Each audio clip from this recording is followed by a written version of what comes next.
The Outdoor Girls in a Winter Camp by Laura Lee Hope, read by Nancy Cochran Gergen. Chapter 1. Danger. "How cold it is!" exclaimed Grace Ford, wrapping closer about her a fur neck-piece and plunging her gloved hands deeper into the pockets of her maroon sweater. "I had no idea it was so chilling." "Nonsense!" cried Betty Nelson, her cheeks aglow. "Skate about, and you'll soon be warm enough. Isn't it glorious, Mollie?" "Surely, and the ice is perfect. Come on, Grace, and we'll see who'll be first to the bend." And Mollie, her dark eyes dancing under the spell of the day, circled about the almost shivering Grace, doing a gliding waltz on skates. "I don't want to race," protested the tall, slim girl who had complained about the weather. "Oh, but you must," insisted Betty. "Come, we'll have a short, sharp one, and then you'll feel so warm you'll wonder you ever said it was chilly." "I wish I had brought along that vacuum bottle of hot chocolate, as I intended," murmured Grace reflectively. "Nobody stopped you," exclaimed Mollie, a trifle sharply. Of late she had had less and less patience with the confectionery failing of Grace, as she termed it. "Yes, you did," declared the cold one. "You and Bet were in such a rush, I didn't have time. I wish I hadn't come skating." And Grace permitted as much of a frown to gather on her pretty face as she ever indulged herself in. For Grace, be it known, was just a trifle vain and desperately afraid of a wrinkle. "Oh, well, come on and skate," invited Betty. "Amy and I will race you and Mollie, Grace. That will make us all feel better," for the little captain, as she was often called, saw just the shadow of a cloud gathering over the two chums, who seldom or never quarreled. "Does Amy want to?" asked Grace, glancing at a quiet girl who was adjusting her skates. Amy was always quiet, but of late her chums had noted that she was more than usually so, and they guessed, rightly, that it had to do with a mystery surrounding her identity, which mystery Amy had almost given up hope of solving. "Yes, I'll race," said Amy gently, and she smiled. Amy was always willing to oblige, and she did not often consult her own personal feelings. Something like a look of disappointment passed over the countenance of Grace. Seeing it, Mollie laughed.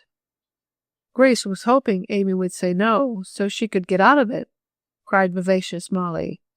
"That's the time you didn't say the right thing, Amy."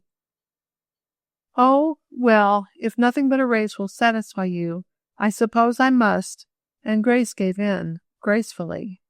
"I'm nearly perished standing still anyhow, and skating can't make me much worse." "It will be all the better," insisted Betty. "Now we'll race in this fashion.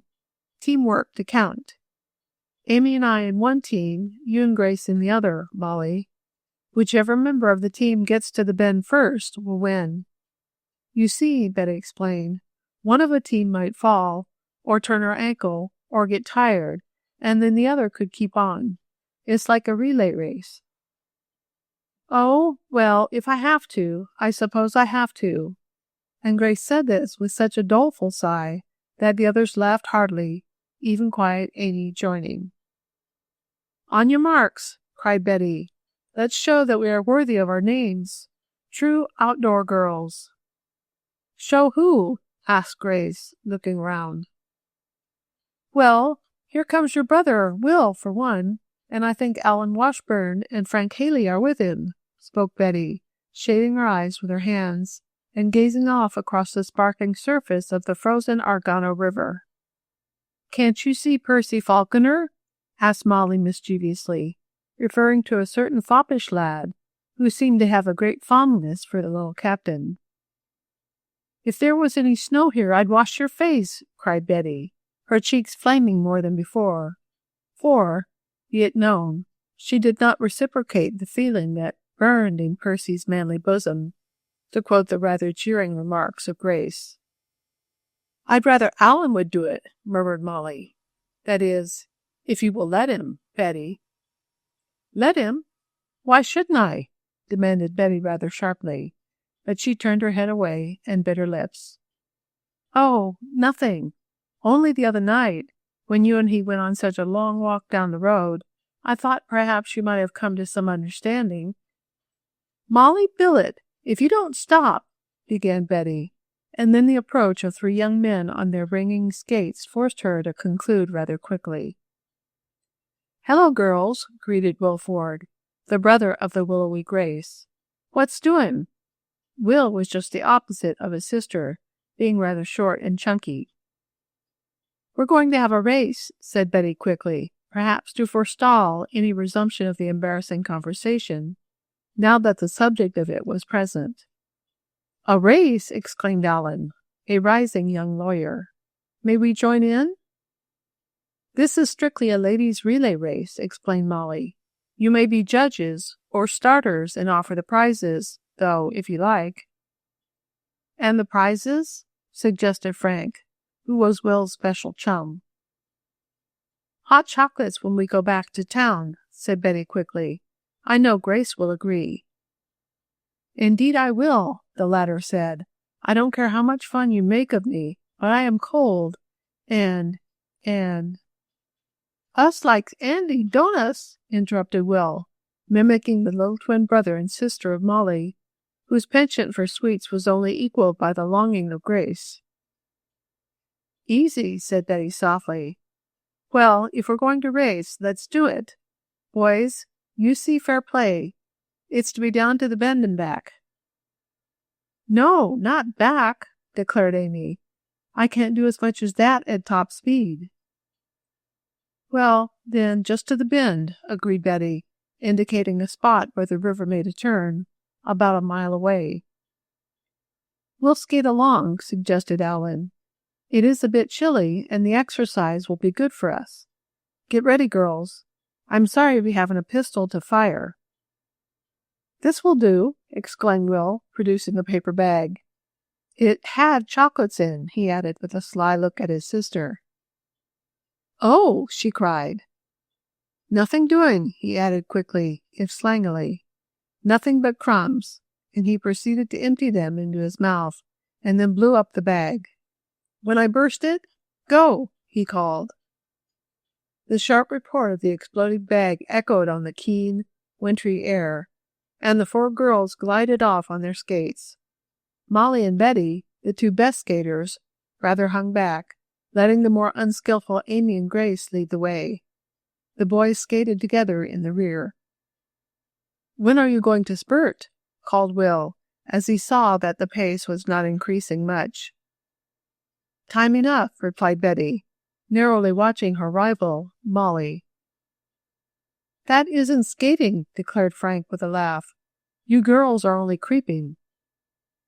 But at that instant, Grace, at a signal from Molly, darted ahead, and then the race began in earnest, for Amy, at a nod from the little captain, did likewise, and then Molly and Betty, holding themselves in readiness for the burst of speed that would take place at the finish, came after. Now they're off, cried Will. A pound of chocolates to the winner.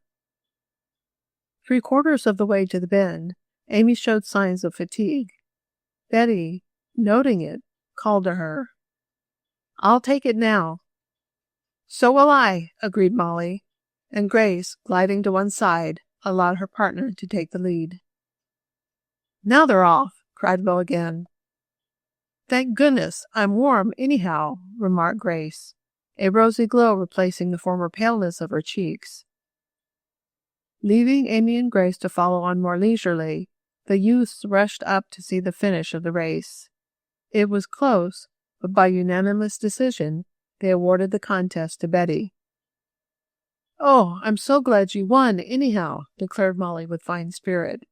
You earned it, Betty dear, but I thought I was going to beat you until the very end. Yes, and you might have, only your left skate was loose, said Betty. I noticed it. Suppose we try it over? Indeed not. My skate did loosen, spoke Molly, but I wasn't going to say anything about it. You won fairly, Betty, and I'm too exhausted to try again.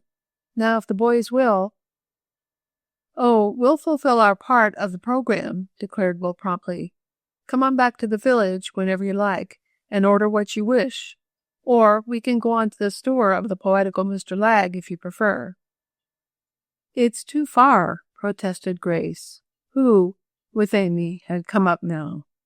"Besides, he doesn't serve hot chocolate." "Then thou shalt have thy hot chocolate, sister mine," cried Will, rubbing her ears. "Oh, stop it," she begged. "You hurt dreadfully, Will." "That's the way to make them warm," and he got back out of the way in time to avoid having his own ears soundly boxed. Slowly the young people skated back. There were a number of others on the ice now, and soon our friends were in the midst of quite a throng. "Here come Alice Jallow and Kitty Rossmore," murmured Mollie. "I hope they don't tag along after us." "They're likely to," said Grace, "though since that last little trouble, they haven't been as unpleasant as they used to be." The boys circled away from Betty and her chums momentarily, and the two girls referred to came skating past. They bowed rather coldly, and then, an acquaintance of theirs joining them, they stopped to chat with the latter. Mollie's skate again becoming loosened, she halted to adjust it, her friends waiting for her.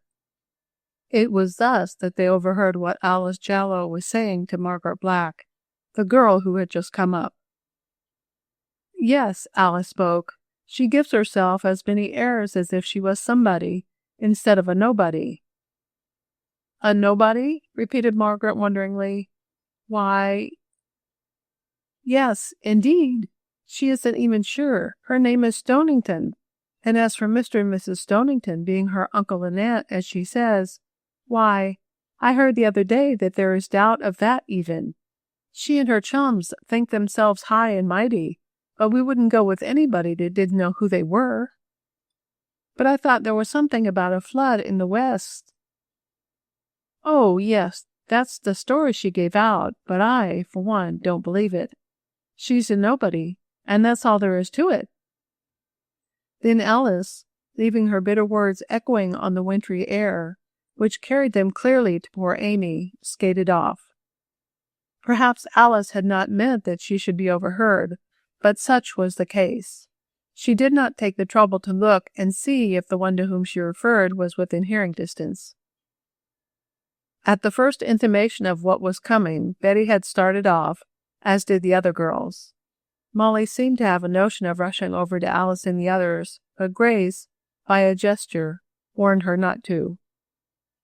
Poor Amy's eyes filled with tears. She turned aside, and Betty made as though to skate after her, intending to offer words of sympathy, but this time Mollie shook her head. "Perhaps she had better be alone for a little while," she whispered. "Sometimes that is the best way to pass it off. Oh, but that Alice Jallow is a cat!" No one disagreed with Mollie this time. Tears blinded the eyes of poor Amy. She skated on out of the crowd, toward a part of the frozen river where there were no merrymakers. She did not want to look on pleasure now, for her heart ached from the bitter words she had overheard. Words, she realized, that might be but too true. Blindly she skated on, not heeding, and scarcely caring where she went. Her only desire was to get away, where she could be by herself, to think it out, to try and devise a way of setting at rest all the rumors about her. For the rumors had grown apace of late, and from a source she could not determine. It might be that what she had just heard was a clue. Amy had thought of appealing to Mr. and Mrs. Stonington, with whom she lived, and who, for many years, she had regarded as father and mother. Then, a few months back, she had learned that they were but uncle and aunt. Now it seemed that she was to lose even this relationship. It was a bitter blow, especially to one so young in years. To briefly mention the mystery of Amy, I might say that she was picked up when an infant, afloat on a raft in a flood in a western city. Pinned to her baby dress was an envelope containing the name of Mr. Stonington of Deepdale. He had been telegraphed for, and took charge of the infant. It was supposed that the mother of the baby was a distant relative of Mrs. Stonington, for the latter had a cousin who resided in the western city. It was believed that, finding herself about to perish, The mother did what she could to ensure the salvation of her child, and pinned a note to her dress so that relatives would look after her if the baby was saved. But only the envelope was found, together with an old and torn diary that gave no tangible clue.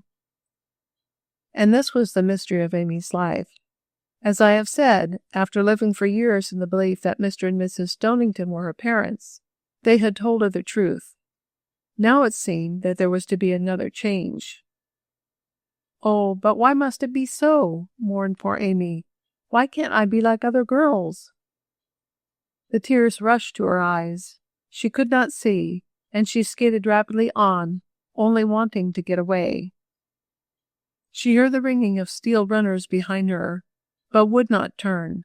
Then a boy's voice, called, "Look out! Look out where you're going, Amy! The ice is thin up there, and you're going right toward an air hole. There's danger! Look out!" If Amy heard, she gave no sign nor heed. On she skated, and then the voice behind her called in startled tones, "What do you mean? Amy, turn! Turn back before it's too late! You'll be drowned!" The skater behind fairly rushed forward, for he had seen what the tear-blinded girl had not. Black water showing through a hole in the ice, and Amy was headed directly for this opening. Chapter 2. A Fine Chance. "That Alice Jallow is certainly the meanest girl in Deepdale," declared Mollie, with vehemence. "And Kitty isn't much better," added Grace, with spirit. "I don't see how Margaret can go with them." "She's a newcomer here, that's the reason," said Betty.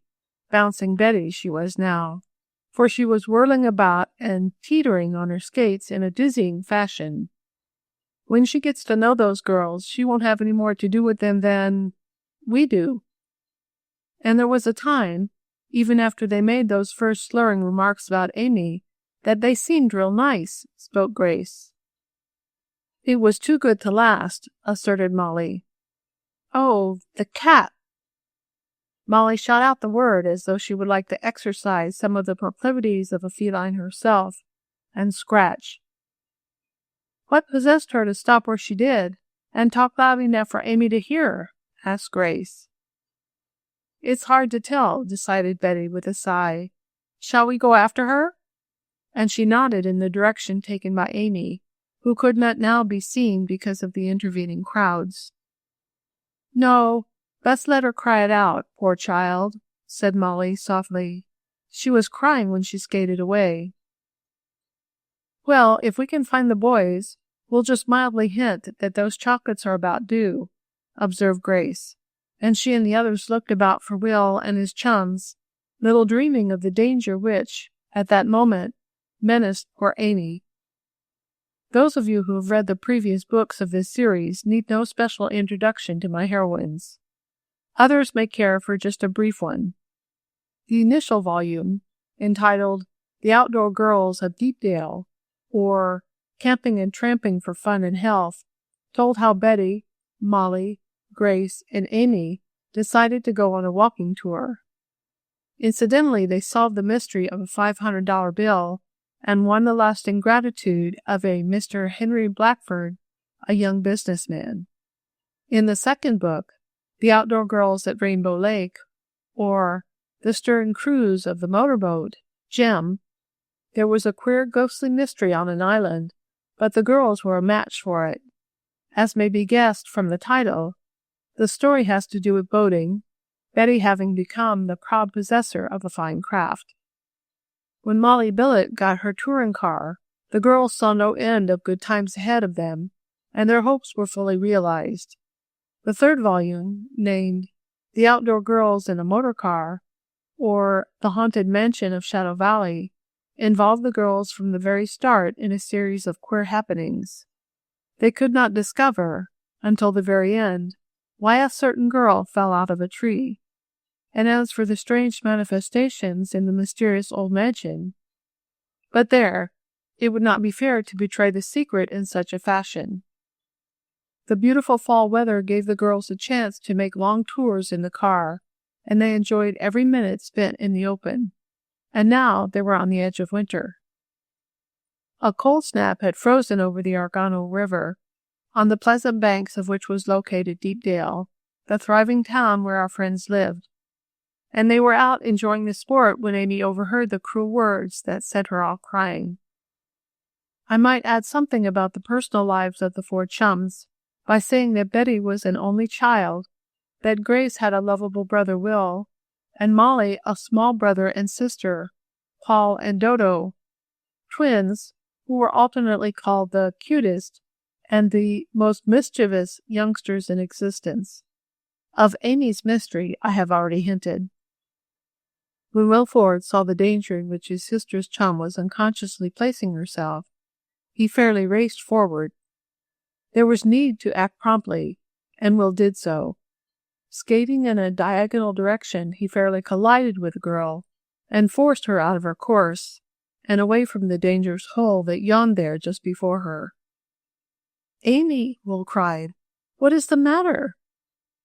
Amy looked up with a start, and Will saw that she had been crying. I don't know," she stammered. "I guess I wasn't looking where I was going." "I should say not," cried Will. "Look there," and he pointed to the open water that seemed so black and ugly in contrast with the pure ice. Oh, she gasped. Was I skating toward that?" "Right toward it," exclaimed Will. "I couldn't do anything else than shove you to one side. I hope I didn't hurt you." "Oh, no, Will, it was good of you. I didn't know what I was doing. I was thinking. She hesitated, and again tears came into her eyes. "Can I do anything for you? Has anything happened?" he asked eagerly. "Has anyone—" "Oh, no, Will. It is nothing." "Then let's go back to the others," he proposed. "They may be getting anxious about you." "No, Will, I'd rather not go back, just now. I'll go on home." Amy hesitated over the word. "I can take a shortcut across the fields." "Then let me take off your skates," he said gently. Perhaps he guessed at something that had occurred. "Come over to shore and I'll have them off in a jiffy. Then I'll walk home with you." "No, Will," said Amy in a low voice. "I had rather go alone. Really, I would. Just tell the girls—" She hesitated again and seemed unable to speak. "Tell them I am all right, that I want to be alone. They will understand." "Very well." He skated with her to the bank, where she sat on a log. Then, with her skates dangling over her shoulder, Amy set off across the snow-covered fields alone, with bowed head, and into her eyes the tears came again as she thought of what she had heard. Will watched her, shook his head once or twice, as though puzzled, and then skated back toward his sister and the others. "Where's Amy?" Grace demanded, anxiously, as he came in sight. "Gone home." "Home? Why didn't you go with her?" asked Mollie quickly. "She wouldn't let me. Say, she acted mighty funny. She was skating along, looking down, and she came within a few feet of going into an air hole.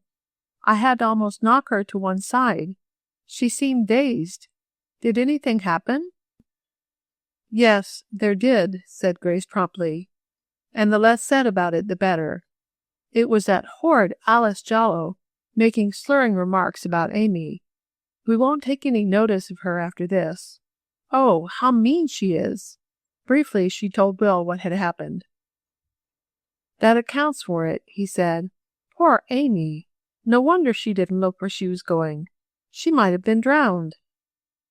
"Don't say that," cried Betty, sharply. "Why not, when it's the truth?"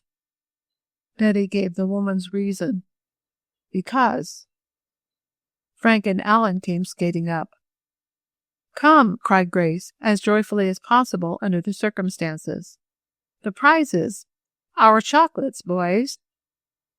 "Of course," added Alan. "But where is Amy?"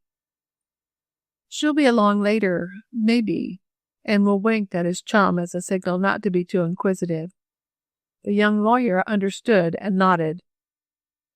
Soon the party of young people were in a drugstore, partaking of hot chocolates and talking of the fun on the ice, while Grace spent some time at the candy counter selecting a new variety of chocolates. That evening, Betty and Mollie called on Grace. "Let's go over and cheer Amy up," proposed Betty, who was always thinking of some kindness. "All right," agreed Grace. "Come into the library a moment. I'll get you that book I promised, Betty." "Oh, it's just splendid.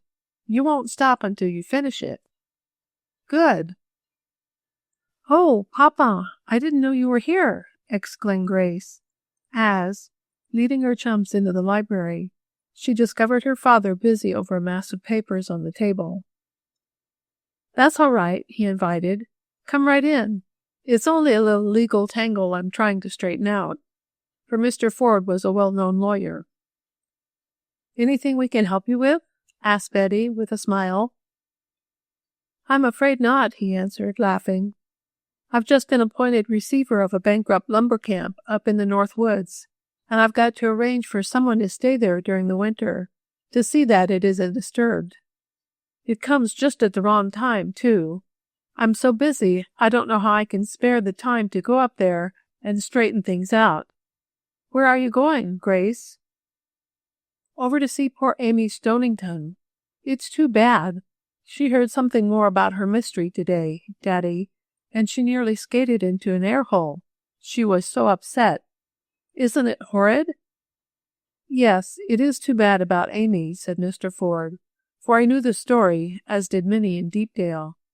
She ought to get out and away from the influences around here. Stonington ought to take her away." He was musing for a moment. Then a queer expression came over his face.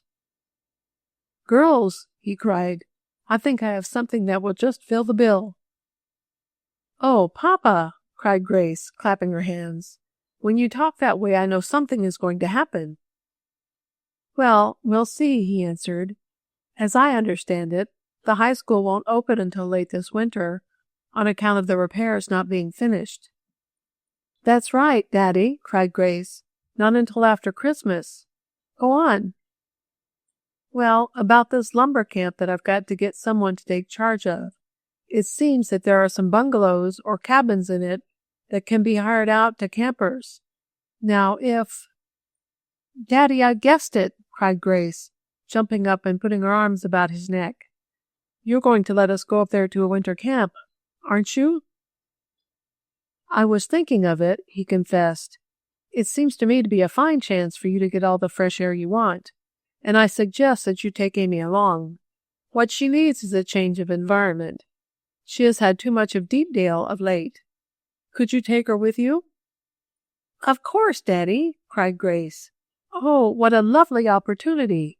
We could get Cousin Jane to go with us, perhaps." And she looked at Mollie, whose cousin had chaperoned them on the auto tour.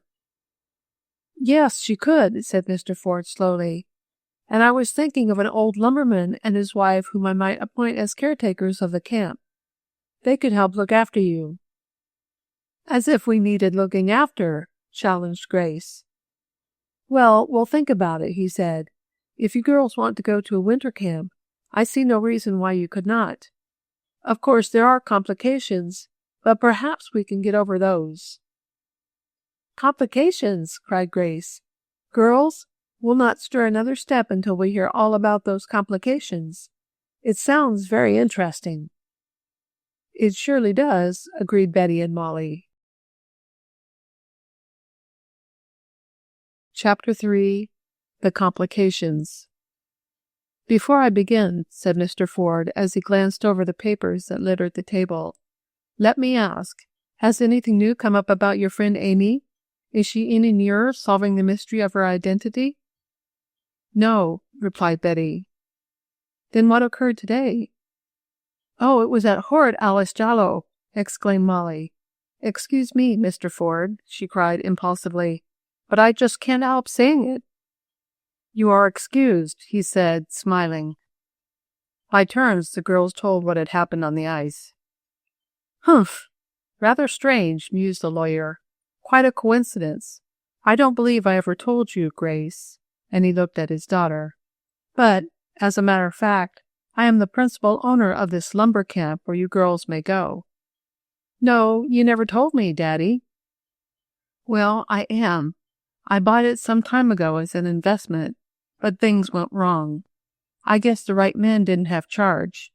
Neither the lumber business nor the leasing of campsites and bungalows to summer vacationists and fall hunters paid. The matter got into the courts, and I had myself named as receiver so I could better look after my interest. Now I don't know just what I am going to do, except that I want someone up there to see to things.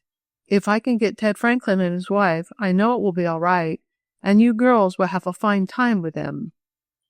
You can have a bungalow or a cabin or two to yourselves, if you like, and lay in enough provisions for all winter.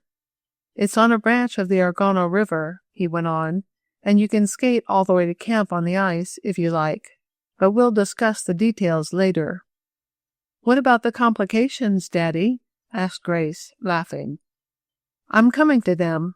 Mr. Jallow, the father of your friend, Alice.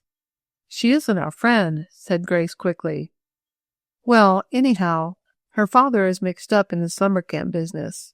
He owns a lot of property next to mine, and he claims some that I think should belong to me. He does? Cried Mollie. That's just like the Jallows, always taking what doesn't belong to them, even the reputation of other girls. She borrowed my botany a year ago and never returned it. Mr. Ford smiled. I don't know anything about the girl Alice, he said, but that Jallow is certainly a sharper, to be moderate. He and I will have a clash if he doesn't look out. And Mr. Ford's hands clenched. What about, Daddy? Asked Grace. Why, as I said, he claims some land that I think is mine. When I bought this lumber camp and formed a company with myself as the largest stockholder, I was given to understand that a certain tract, containing valuable timber, went with my purchase. I had it surveyed, and I supposed I had title to this big strip that joins on some land Jallow owns. We didn't cut any trees on the strip for some years, and here, this fall, when we started in on it, Jallow stopped us by an injunction from the court. By what right? Asked Betty. Why, he claimed that valuable strip was his. I contested, of course, but it seems that there was a mix-up in the landmarks. Those by which I went, when I had my survey made, had disappeared, and others which were accepted by the court seemed to indicate that the land was Jallow's. But I know better. I was there at the survey, and saw the marks. The trouble is that I couldn't prove it. My word alone was not enough, and the surveyor, I'm sorry to say, is dead. Then you can never prove it is your land, Daddy? Well, if I could find an old lumberman, Hattie Malone, he called himself, if I could find him, I might prove my case, for he was with me at the time, he and a couple of his friends, and he saw where the stakes and stone piles were. But Patty seems to have disappeared. That's too bad, exclaimed Mollie sympathetically. Yes. Well, I may be able to do something later. I am sure the landmarks were changed, if not by Jallow, by someone interested with him. The strip they claim, and which I say is mine, is the most valuable in the woods. I wish I could establish title to it, but unless I can find Patty, or some of his friends, I'm afraid I'll have to lose. That is the complication I spoke of. But it need not hinder you girls from going to spend the winter in camp, or at least part of the winter. Will there be any danger? Asked Grace, rather timidly. No, not at all. You won't be mixed up in the legal proceedings. Nothing will be done, anyhow, until spring. Then I'll see what can be accomplished. I only want a legal representative in the camp, in case Jallow tries any more sharp tricks. He has won the first skirmish, however, so I don't believe he'll make another move until I do. It only complicates matters, though. Now, if you girls think you'd like to go winter camping, why, say the word. Find out if your folks will let you. And Mr. Ford looked at Mollie and Betty, and I'll arrange with Ted Franklin and his wife. Of course we'll go, Daddy, cried Grace, dancing about the room. It will be just lovely, won't it, girls? Scrumptious, agreed Mollie. I'm sure I can go, declared Betty. Now let's go tell poor Amy. Yes, I think the change will do her good, said Mr. Ford reflectively. Those Jallows. Well, perhaps the least said about them the better. Talking excitedly over the chance that had been offered to them, Grace, Mollie, and Betty were soon on their way to the home of Amy Stonington. They found their chum in better spirits. The gloom of the day had passed, and she smiled, though wanly. By common, though unspoken consent, the little episode of the afternoon was not referred to. But, oh, we've got the finest news, cried Betty enthusiastically. We're going winter camping. Think of that, winter camping. Tell me about it, commanded Amy, her face brightening. And they told her. The description had been nearly finished, and from Mr. and Mrs. Stonington had been exacted a tentative promise that Amy could go if the rest did, when the telephone bell rang. It's Will on the wire, said Amy to Grace. He wants to speak to you. How did he know I was here? Asked Grace, as she took the receiver from her chum. Oh, Papa must have told him. Yes, what is it, Will? What? Mr. Blackford there? And he has some strange news of his missing sister? Yes, you and he can come right over. She turned and gazed with startled eyes at her chums. I wonder if he has found her, faltered Mollie. Chapter 4. Mr. Blackford's Clue. Hope I didn't disturb any family party, apologized Mr. Blackford, when he and Will called at the Stonington home a little later that evening. Not at all, greeted Amy. Come in. We are planning another season of activity. I might have guessed, answered the young man who had been so peculiarly involved in the $500 bill mystery. You outdoor girls are always doing something novel. What is it this time? A winter camp, they cried in chorus. List to the pretty maidens, sung Will mockingly as he assumed a theatrical attitude. Behave, ordered his sister, whereat Will proceeded to contort himself in various ways to the great amusement of the girls. That's fine, exclaimed Mr. Blackford. Fine that you can go camping, I mean, not Will's circus act. But I must apologize for coming in on you this way. I happen to have some business in town, and as I received a curious bit of news, I thought you girls might be interested. It's about my missing sister, he added simply. I've told you how I have been searching for her. Perhaps I shouldn't bother you with my family troubles, he continued hesitatingly. But, somehow, ever since you helped me out so in the matter of that $500, I have felt as though you did really take an interest in me, as I do in you, and, as I haven't any real folks of my own, so far, and he smiled, naturally I come to you. Shall I go on? The girls nodded.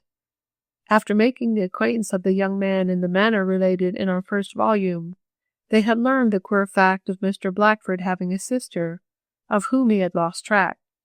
At one time he hoped it might develop that she was the strange girl who fell out of the tree, but it was not so. This girl, Carrie Norton, had, after spending some time in Deepdale, departed to live with a distant relative. Mr. Blackford had engaged a firm, which made a specialty of locating missing persons, to look for his sister, but so far there had been no result. And it doesn't look as though this were going to be very promising, the young man went on. You know the searching firm has been delving among my woodpile relations, as I call them, looking for clues, he went on. They are getting all the old documents, bits of family history, descriptions, and so on, that they can lay hands on. It all helps, in a way, but we haven't had much luck so far. But you may be interested in something that just came up, and you may be able to help me. I've been traveling about in connection with my business, and as I knew I would make this town tonight, I had all my mail sent here. Imagine my surprise when I got to my hotel a little while ago to find the most promising clue yet. "What is it?" asked Betty eagerly. "I thought you might be interested," said the young man, "and that is why I called at your house." And he nodded to Will. "You had gone out," remarked Will to Grace, "so I asked Dad where, as the maid said you'd all been in the library.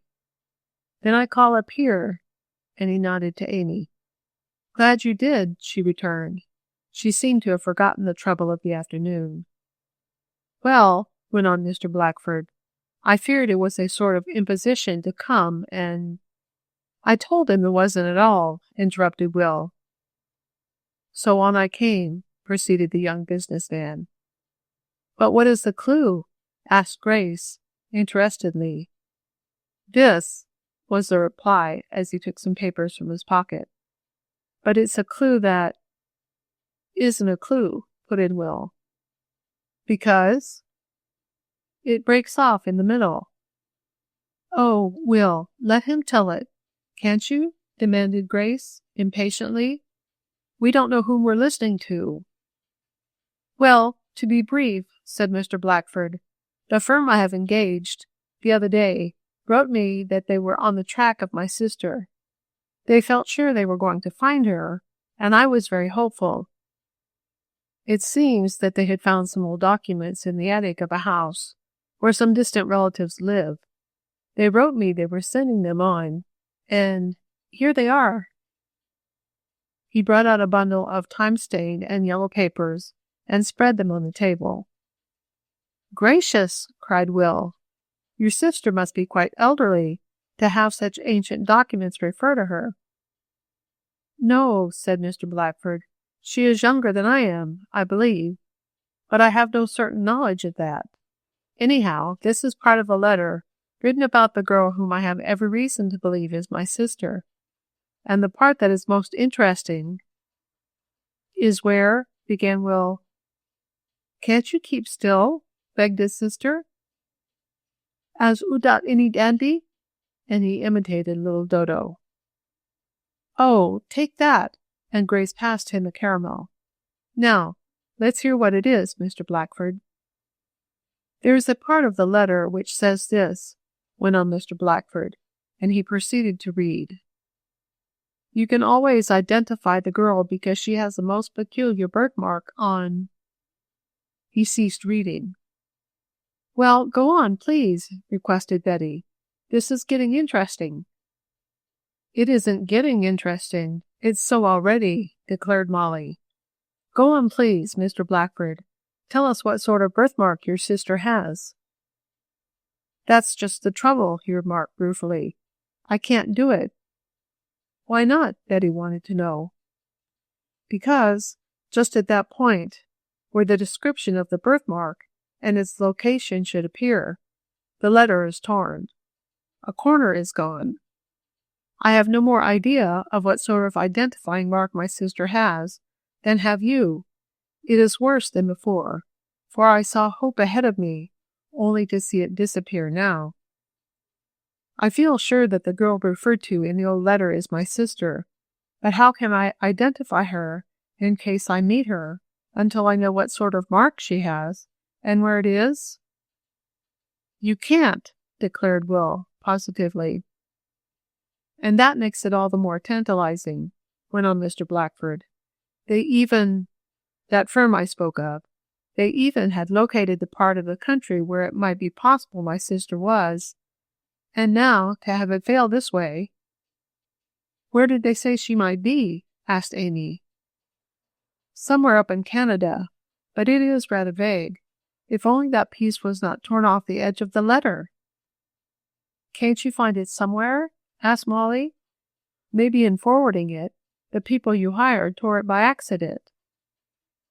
"I thought of that, so I telephoned as soon as I got this letter, asking where the missing piece was. I got word back that they knew nothing about it."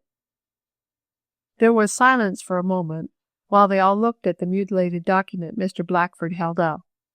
It showed a tear across one corner, a tear that disposed of the most vital piece of information contained on the whole paper.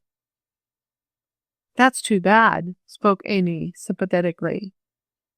Yes, agreed Molly, as she put back a stray and rebellious lock of hair. It spoils all your plans, I suppose, Mr. Blackford. In a way, yes, but I'm not going to give up. I'm going to find out where they got this document from, and go there. It may have been in some old attic trunk, among some love letters, and the missing piece may be there. Without it, you're all at sea, declared Will. You don't know what sort of a mark to look for, nor where it might be. And he can't very well go around asking all the girls he meets if they have peculiar birthmarks, commented Molly. Well, I hardly know why I told you my troubles, said the young man, but— Why shouldn't you? Asked Betty pleasantly. We are interested in you, of course, ever since that $500 bill you thought was gone for good, added Amy. But if we hear of anything— and she paused suggestively. I wish you'd let me know, exclaimed Mr. Blackford. I know you girls are very lucky. You've proved it several times. Now, if you happen to hear of anyone who would fit what description I have of my sister, and it isn't much, to tell the truth, or if you think you see anyone who resembles me, or who has a peculiar birthmark, just let me know. You travel around so much, and you meet so many strange people. We do seem to, agreed Grace. Well, just let me know, finished Mr. Blackford. For some little time they talked of the curious happening, and the perversity of fate that should provide for such a vital piece of the letter being missing. Then, after Amy had provided refreshments, the young men and girls prepared to take their leave. And you and Molly won't forget to find out for sure if you can go to the lumber camp. Will you, Betty? Asked Grace. Let me know as soon as you can. I'll call you up first thing in the morning, promised Betty. I'm pretty sure I can go. Oh, what fun we'll have! Any skating there? Asked Mr. Blackford. Oceans of it, said Grace, who had asked her father many questions about the camp they expected to visit. How about ice boating? Inquired Will. You can have that, too. There isn't an ice boat in camp, Father said, but not far away a man has a sort of winter bungalow, and he keeps a number. Maybe he'll lend us one. And can you run it? Asked Amy timidly. It runs itself. You just sit in it, and the wind blows it along. All you have to do is steer, said Grace. You're getting to be quite an authority, declared Molly. Oh, but I know we'll have a fine time. And we'll come up too, sometimes, put in Will. That is, if you girls will let us. Of course, murmured Molly. Isn't that the telephone ringing, Grace? For they were all on the front steps. Yes, I'll see who it is, said Amy. Maybe they want one of you girls. Wait. Can't have any of 'em. All taken, declared Will. It's you they want, Molly, reported Amy, coming back. It's your mother, and she seems to be in trouble. Trouble? Molly's voice trembled. Yes. Oh, dear, I'm sure she was crying. And Amy's voice faltered, for she was very tender-hearted. Molly went to the telephone. The others listened anxiously for an inkling of what the message might be. What? Cried Molly. Paul missing? He must have gone out right after I did. Oh, dear! And it's beginning to snow. Girls, she cried, turning to the others and letting the receiver fall with a bang. Little Paul is missing. Mother thinks he went out of doors. Oh, that poor child! Chapter 5. Unpleasant News. Will was the first to realize the import of the message. He exclaimed briskly, Gone out, eh? Well, it won't be hard to track him, for there is a light, new covering of snow on the ground and sidewalks. That is, if we get right at it. Come on, Mr. Blackford, and we'll find the little rascal. Of course we will, cried Betty. Don't cry, Molly dear. He can't be lost for long. Everyone in Deepdale knows him, and whoever finds him will take him home. Yes, but he may freeze. Oh, it isn't cold, declared Grace, though she was even then shivering. Grace was not any too well built to stand cold weather. That's it. Stick to it, whispered Will in her ear. Insist that it isn't cold. I'll come with you and help search, suggested Amy, who had been bidding her callers good night. I wonder if we ought to have a lantern? It would be useful, spoke Betty. I have one of those pocket electric flashlights, remarked Will. And I can get another, said Amy. I'll be right with you as soon as I get my coat and rubbers. Soon the 6 young people were tramping through the storm, which seemed to be increasing in severity, though knowing how Mollie would worry about her little brother being out in it, the others kept insisting that it was a mere flurry, that it would amount to nothing, and would soon be over, or turn to rain. But the snow did not itself hold out any such mild promises as that, and Mollie shivered as she felt the cold and cutting blasts of wind, which had a lower temperature than on the ice that afternoon. They reached Mollie's house to find a very much excited and tearful Mrs. Billet, the widow being ministered to by some of her neighbors, who had hurriedly come in, on hearing from a servant what had happened. "Tell me all about it, mother," cried Mollie, partly lapsing into French in her excitement. Mrs. Billet spoke entirely in that language now.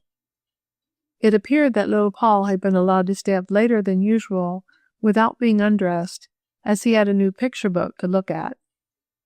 Then company had come in, and, in the abstraction of playing hostess, Mrs. Billet had forgotten about Paul until a little while before. He had been missed, and a hasty search had not disclosed him in the house, but had shown the absence of his little cap, coat, and rubbers. "And he has gone out into the storm," cried Mrs. Billet on Mollie's shoulder. "Oh, my little Paul!" There, mother, we'll find him," declared Mollie, more bravely than she felt. She had dried her own tears under the stress of looking after her mother. "Of course we shall," affirmed Will. "Scatter and search now. Get more lights." Fortunately, Mollie had some of the pocket torches, and soon the low party of searchers was going about the house. In the mantle of newly fallen snow, it would seem to be an easy matter to pick out the child's footprints, and at least trace in which direction he went. Will was the first to locate them, and a joyful whoop told of his success. "Here they are," he called. "He came out of this side door and headed for the river." "The river!" screamed Mrs. Billet, clutching at Mollie's arm. "Hush, mother. It is frozen over, you know. He can come to no harm, I'm sure." "Oh, Will, hurry! Do! Find my little baby!" cried the frantic mother. Will dashed on, followed by the others. They kept their electric torches aglow, and could easily trace the line of tiny footsteps, since no other persons had passed down this way over the Billet property to the frozen Argano. A sound near the boathouse attracted Will, and he turned in that direction, seeing instinctively that the steps led there. Then he saw a flash of light in the structure where, in addition to some craft owned by Mollie, was stored Betty's motorboat, the Gem. "Are you in there, Paul?" cried Will. They all waited anxiously for the answer. "Yes," was the childish answer. "What do you want? I goin' way off in boat. I goin' be Robinson Crusoe." "Oh, Paul!" reproached his mother, but her voice showed relief. They pushed open the side door of the boathouse, which had been left unlocked that day, inadvertently it seemed, as a man was doing some repairs to Betty's craft. They saw Paul gravely seated in the boat, which he had managed to get into by means of a chair. He had a lantern with him, taken, it developed, from where Isaac, the furnace man, had left it for a moment in the billet house, and Paul was gravely playing that he was Robinson Crusoe, starting off on a voyage. "Oh, Paul, how could you frighten Mamma so?" asked Mollie, as she caught him up. "You should be punished." "Picture in my book about Robinson Crusoe. He go in boat, I go in boat. Betty no care. Does oo?" No, dear, not about my boat, but—" "You were very, very naughty," said Mollie severely, "and sister doesn't love you any more. Naughty Paul." The sensitive lip of the toddler began pursing outward, quivering. His eyes filled with tears. Then, catching sight of Grace, who, with the others, formed a circle about the recovered lost one, Paul smiled through the gathering mist of tears and asked, "Who dot any dandy?" And he laughed with them as Grace produced some chocolates in a bag, and no one remarked on her failing, that time at least. Paul was soon in bed, having made many promises not to offend again. Then Will went back with Amy, Mr. Blackford escorting Betty and Grace, who lived near each other. The girls promised to meet again next day, but this was hardly necessary, since scarcely a day passed that they were not together. Inseparables, they had been dubbed. Of course, for the next few days, little was talked of except the prospect of going to the winter camp. From the parents of the three, tentative permission had been wrung, Grace's father and mother being much in favor of her making the trip. "Her lungs are none too strong," Mr. Ford had said to his wife, "and the winter in the pine woods will do her good." "If only there is no danger." "Danger? Nonsense!" Mr. Ford had exclaimed. But he did not know what was in prospect, or he might not have been so positive. Even as it was, a few days later brought unpleasant news to him. He had been in correspondence with the old lumberman and his wife, and had practically arranged for them to take charge of the camp and look after the girls, who would occupy one of the large cabins if they went to the woods. Then came a letter from a brother lawyer, who was looking after some details of the receivership. "By Jove! That makes it bad!" exclaimed Mr. Ford on reading this communication. "What is it, Daddy?" asked Grace, who happened to be in the library with her father when the mail came in. "Why, Travert writes me that Jowlo has been cutting timber on the strip that is in dispute. Valuable timber, too, that I'm sure belongs to me. This is contrary to the ruling of the court. I must stop this if I have to come to an open fight." "Oh, Father, will this stop us going to camp?" "No, not necessarily. The strip is far enough away from the camp itself. I don't know but what it will be a good plan to have you on the ground, Grace. You can let me know if anything happens. Now, I must see what I can do about this.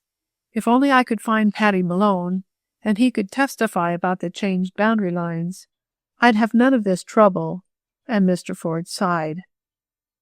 "Maybe we can find him up there, Papa," said Grace, softly. "Maybe, but I doubt it. I've been trying for a year to locate him, and can't. But never mind. Don't let this bad news worry you. You and your chums can go there all right and have a good time. Maybe you'll have more of a time than you want. It looks as though we would have a hard winter." Chapter 6. Preparations. "How many dresses are you going to take?" "I wonder if we ought to bring along something for evening wear?" "Anyhow, we want something warm." "And what about shoes or boots?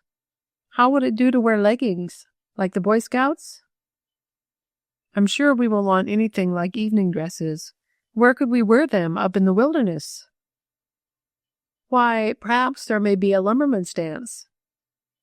"Oh, listen to Mollie! As if we'd go!" "Why not? Of course we could go, if we had a chaperone," who had proposed this, looked rather defiantly at her chums.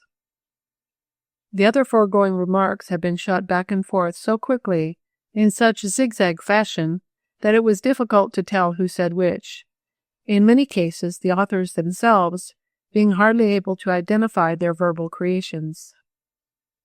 The girls were at the home of Grace, discussing, as they had been doing ever since it was practically decided that they were to go to camp, what they should take and what to wear. It was far from being settled yet. "Well, I'm sure of one thing," remarked Grace, "and that is that, as Amy says, we ought to have at least 2 warm cloth dresses. An extra skirt, too, would be no harm," added Betty. If we go out in deep snow, the skirt is sure to get wet, and then we could change on coming in. Yes, I think that would be wise, admitted Mollie. I am almost tempted to wear bloomers. Mollie Billet! I don't care, and she spoke defiantly. More and more girls are coming to wear them. Why, if we wear them in the school gym? I don't see any harm in using them when we go camping. But up there, where we may meet a lot of rough lumbermen, who wouldn't understand? I'd like it. Really, I would, confessed Betty. But I guess we'd better not. It's different here, and at school. Yes, I guess it is, admitted Mollie with a sigh. But we can wear skirts of a sensible length, and leggings. I'm glad we thought of those. They'll be much more comfortable than boots, and not so heavy. But what about a light dress? Do you think we'd have any use for one? There's no use taking along a lot of clothes we won't wear. That's right, said Grace. I spoke to Papa about it, and he said that while there were often little affairs among the lumbermen and the residents up there, they never thought of wearing light clothes in winter. They'd think it queer if we did, and went to any of the parties. So let's don't bother with our fancy duds. Good, cried Betty. We'll be real outdoor girls and dress as such. Well, so much is settled. I'll make a note of that, and she proceeded to set down the facts agreed to. Let me see, she mused. What's this? And she frowned over some cabalistic marks on her paper. Can't you read your own writing? Asked Amy with a smile. Well, it looks like hats, but I'm sure I didn't mean that. We settled that we'd wear tam-o'-shanter affairs, or caps, so it can't be hats. Oh, I have it. It's eats. What are we going to do about food? Papa says, spoke Grace, that we can get lots of canned stuff up there. The store that used to supply the lumbermen is open, and we can send some cases of things from here.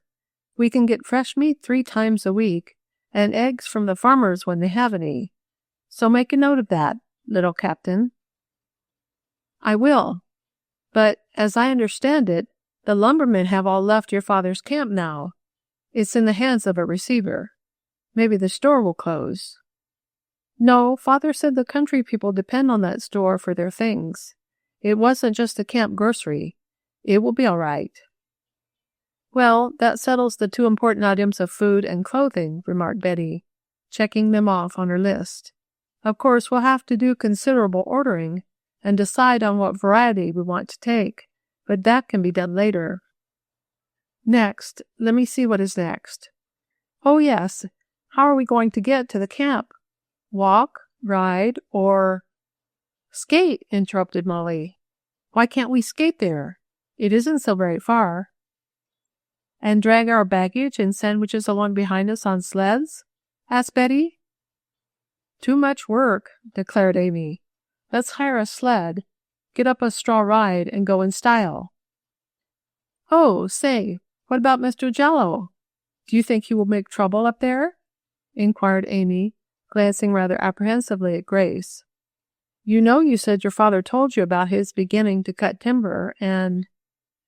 Oh, we needn't worry about that, declared Grace with confidence. The strip in dispute is far enough from the camp. Isn't it mean to have even that little worry, when it seemed as if everything was going to be so nice? Murmured Mollie. And that Alice Jallow! I met her and Kitty on the street yesterday afternoon, and I just cut them both. Dead. Mollie, you never did, cried gentle Amy. Yes, I did, and I'll do it again. I guess they were surprised, for I heard them chattering like two crows when I passed on. Serves them right, the way they talked about Amy, exclaimed Grace. Oh, but I don't want you girls to get into trouble on my account, to fight my battles for me, faltered Amy. It is unpleasant enough as it is, without making it worse. Now, don't you worry, little one, said Betty soothingly. We can look after ourselves, and I'd like to know why we should not break a lance or 2 in your behalf. Of course, cried Mollie. You're a member of our club, declared Grace, and club members must stand up for each other. Certainly, agreed Betty. I don't like quarrels any more than you girls do, but I do think that Alice Jallow ought to know that we resent what she said. Oh, she knows it all right, exclaimed Mollie. I took good care that she should. She's a regular cat. No other word expresses what I mean, and I don't care if it isn't a nice thing to say about a girl. She deserves it. Amy flushed and looked troubled. Don't let's talk about it, suggested Betty quickly, catching an appealing glance from her little chum. We all know there isn't the least foundation for it, any more than there was at first, and that's an old story. Oh, yes, there is a little more basis for it, said Amy, in a low voice, with a hasty look round. There is? Cried Betty, before she thought. Oh, I didn't mean that, she added quickly. Don't tell us, unless it will make you feel better, Amy. It will, I think. I have been going to ever since the day Alice hurt me so, but I couldn't seem to come to it. But of late there has been a change in Mr. and Mrs. Stonington. Don't you call them uncle and aunt any more? Asked Grace in a low voice. I do to their faces, yes, but I don't think of them that way. And Amy's voice faltered. Why? Betty wanted to know. Because, by the merest accident, I found the other day a piece of paper in Mr. Stonington's desk. I had read it before I realized it, and it intimated that a mistake had been made in assuming that the envelope pinned on my dress, when I was rescued from the flood, was really intended to be on me. In that case, Mr. and Mrs. Stonington would be no relation to me. But if the envelope with their names and address on it was found on you, why shouldn't it refer to you? Asked Mollie. Because there were 2 babies rescued in that flood. 2 babies? It was a general chorus of surprise from the 3 girls. Yes, I was one. There was another. A man saved both of us and set us on an improvised raft. He found the envelope lying loose near us, and as it was nearer to me, he pinned it on my dress, assuming that it had come from my sleeve. But it may have been on the other baby. How did this become known? Asked Grace. Through this man.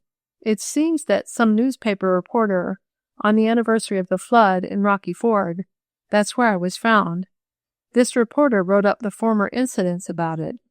He interviewed several who had made rescues, and this man was one. He told of having found 2 babies and 1 paper. I know Mr. and Mrs. Stonington, who read this account, must have had their doubts about me raised anew, for I overheard them talking very earnestly about it. Poor Amy, sighed Grace.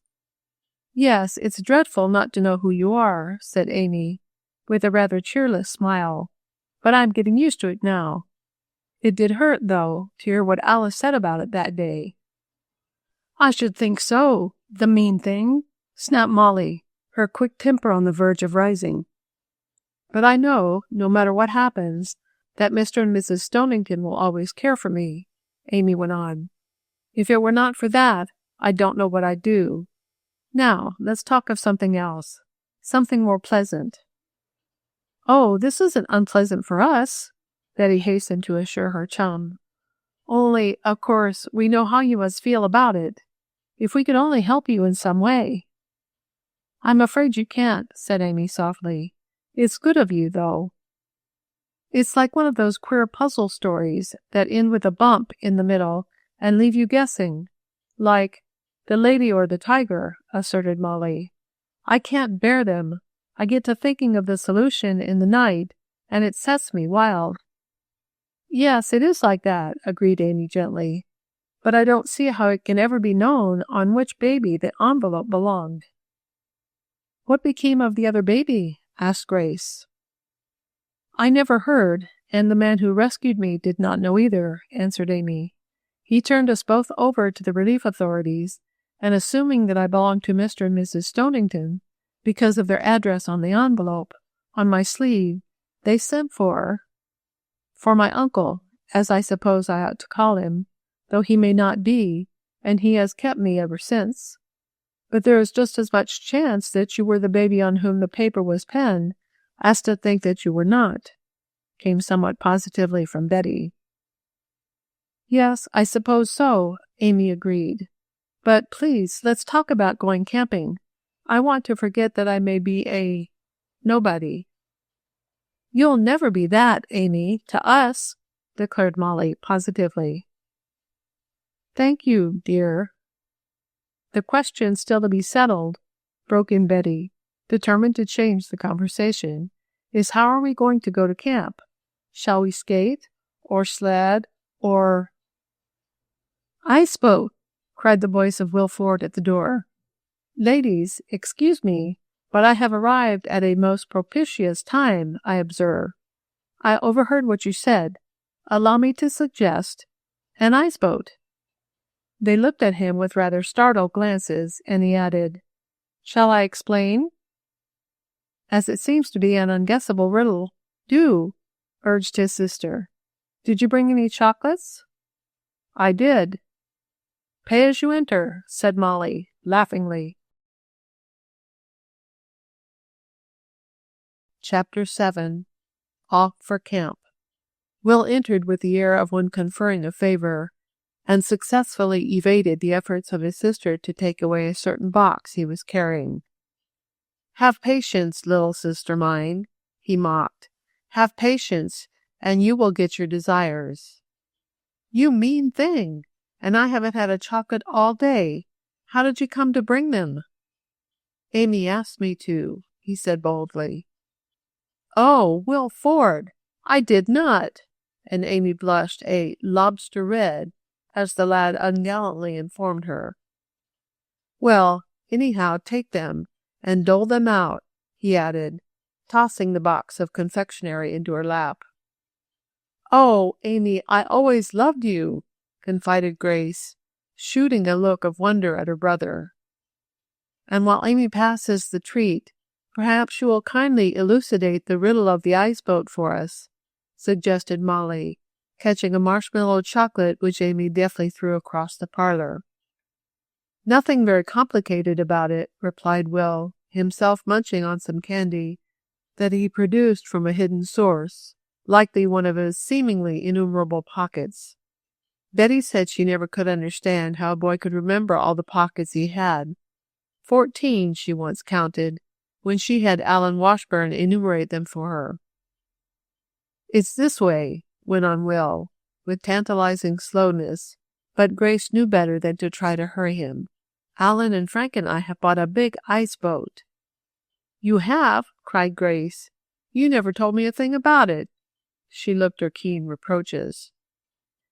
Well, I'm telling you now, said Will. It is a second-hand one, and used to belong to the Shackalock Club, down the river. They bought a new one for racing purposes, and Alan heard of the chance to get this one. He told me, I told Frank, Frank told... Oh, spare us the horrible details, protested Grace. Where do we come in? In the ice boat, of course. Where else did you expect? And Will grinned at her like a Cheshire cat. Provoking, murmured Grace. Do go on. Yes, do, urged Mollie. We've got so much to do yet.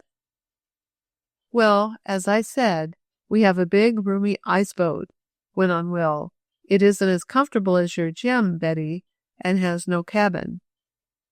No cabin? Cried Amy. I thought all boats had to have cabins. An ice boat is like a pair of stilts, crossed, explained Will. There's no room for a cabin, but there is a sort of cockpit on this one. It will hold 10 when they aren't spilled out on the way. Spilled out? Queried Mollie. That sounds interesting. It is, when you're not spilled, said Will. You see, in a stiff breeze, the ice boat sort of rears up on its hind legs, like an auto going around a curve on 2 wheels, and there the spilling begins.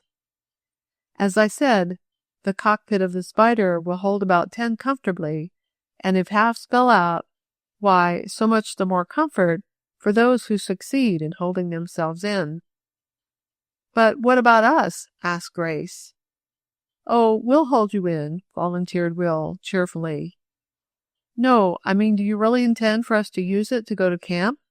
Insisted his sister. I sure do. It's a dandy boat. The Spider and... Spider? Exclaimed Betty with a little shiver. What possessed you to take such a name? It looks like a water bug. The ice is not far removed from water. Hence, spider. Do you get me? Or the spider? Oh, you boys, sighed Grace. Girls, shall we consider it? The ice boat? It will be just a proper caper, said Will. We can take you all up in one load, and your suitcases too. Trunks can go by express. Then we can stay a week or so with you in the cabin, and... You can stay, you boys? Who said so? Demanded Grace a bit defiantly. Dad. I asked him. There are several furnished cabins there, and we can use one, he said. Oh, don't worry. We won't bother you. And he glared at his sister. Grace and Will did not get along any better than the average brother and sister, it will be noted. I think it would be nice, spoke gentle Amy, hastening to pour oil on troubled waters. It wouldn't be quite so lonesome, with the boys there. Bless you for saying that, exclaimed Will, with mock heroics. You shall be doubly repaid. We'll see that you are never alone, Amy. She blushed, but did not seem displeased. And as we boys are going anyhow, went on Will, you girls can come in the ice boat, or not, just as you choose. I only thought I'd offer it. It's kind of you, declared Mollie. I think ice boating would be lovely, vouchsafed Betty. Seeing her chums thus in favor, Grace capitulated. All right, she said. We'll go with you boys. And you needn't think you are doing us a favor, either, asserted Will, a bit truculently. We can get other girls. There is Kitty Rossmore, Alice... Stop it, commanded Grace, and Will subsided. He knew better than to keep on in that strain. The boat is a dandy, though, he went on. We can pile the cockpit full of fur robes, and when the wind is right, we can scoot up the lake to beat the band. Such slang, cried Grace. Well, I only meant hat band, or rubber band. That isn't slang. And so it was decided. Will went on to describe the boat from the rudder and runners to the sails and tackle, most of it being as Greek to the girls. But they made up their minds to soon learn how to run a craft on the ice. And if things go right, I'll soon have a better one than the Spider, declared Will, as he prepared to take his leave. You mean you're going to buy another? Asked Grace. No, not buy. Make one. And it will be a surprise, too, let me tell you. How? Asked Betty, interested. Oh, you'll see when the time comes. It's a secret. This naturally roused the curiosity of the girls, but Will, having accomplished his purpose in doing that, refused to talk further and left in a hurry, Frank having called for him. As for the girls, there were many details yet to be settled, even though the matter of food and clothing had been decided in a measure. In the days that followed, Mr. Ford reported that he had succeeded in getting Ted Franklin and his wife to go to the lumber camp, to live in one of the cabins and assume charge as caretakers. They'll have a cabin all ready for you girls, the lawyer had said to his daughter. It will be near theirs, and if Will and the boys want to go up for weekends, there is a cabin they can use. But, Daddy, tell Will not to bother us. He's sure to play some kind of tricks. Oh, I guess you girls can look after yourselves.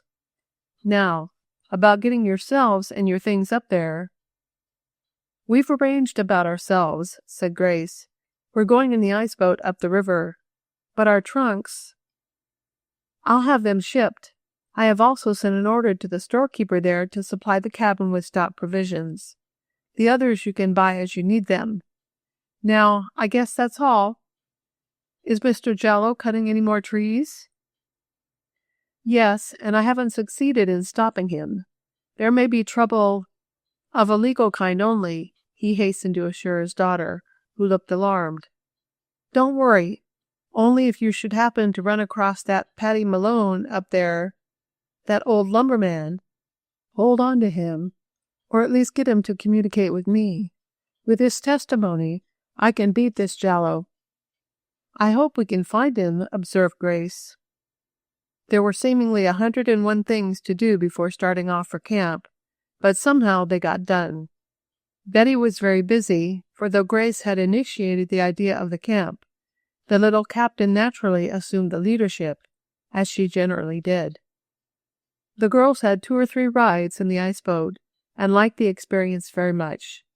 It was a novel sensation gliding over the frozen surface before a stiff wind. And really, the boys managed the spider very well. In spite of the protest of the girls, they refused to change the name, even ignoring the compromise of cobweb, which Grace declared quite poetical. The day set for the start brought disappointment, for the wind blew in exactly the opposite direction desired, and, after waiting until late afternoon for a change, the trip was given up. But in the night it grew colder, which was good for the condition of the ice, and the wind shifted. It blew straight up the river toward the distant lumber camp, and early the next morning Will was astir to make sure there would be no delay. The start was made from Mollie's boathouse, where their spider was moored. The suitcases were piled in the forward part of the cockpit, which was well provided with rugs. Then, with Alan at the helm, and Will and Frank to look after the sail, the girls took their places. "All aboard!" cried Will, looking at his sister and her chums. "Hold fast, everybody. Shall I shove off, Alan?" "Yes." The boat glided out into the middle of the frozen river. The wind caught the sail, it curved out, and the spider shot ahead, gathering speed every second. "We're off!" cried Betty, waving her hands to those who had come to see them start. "Goodbye, goodbye," was chorused over and over again. As Amy waved with the others, she little dreamed what a change would take place in her life before she saw dear Deep Dale again. Chapter 8. A Spill. Straight up the Organo River flew the spider. Crawled would perhaps be a more appropriate term, considering the insect, but the ice boat did not crawl. It literally flew. "Oh, this is just glorious!" cried Mollie, with shining eyes, as she crouched down amid the rugs near Will and looked ahead at the white icy stretch. "It's the most comfortable form of motion I ever imagined could be," said Betty. "I'm so glad you thought of it, Will. I wouldn't have missed it for worlds." "It's a little too swift for me," confessed Amy. "Swift? I wish we could go faster," exclaimed Mollie. "We'll go faster soon, when we get around the bend," spoke Alan. "Then we'll get the full force of the wind, and then—" "Yes, and then will be the time you girls will have to hang on, even by your eyelids," declared Will. "You'll see." "Oh, is it as scary as all that?" asked Grace. "You won't mind," declared Frank soothingly. "He's only trying to scare you." Amy looked a bit timid, but a reassuring glance from Betty put her at her ease once more.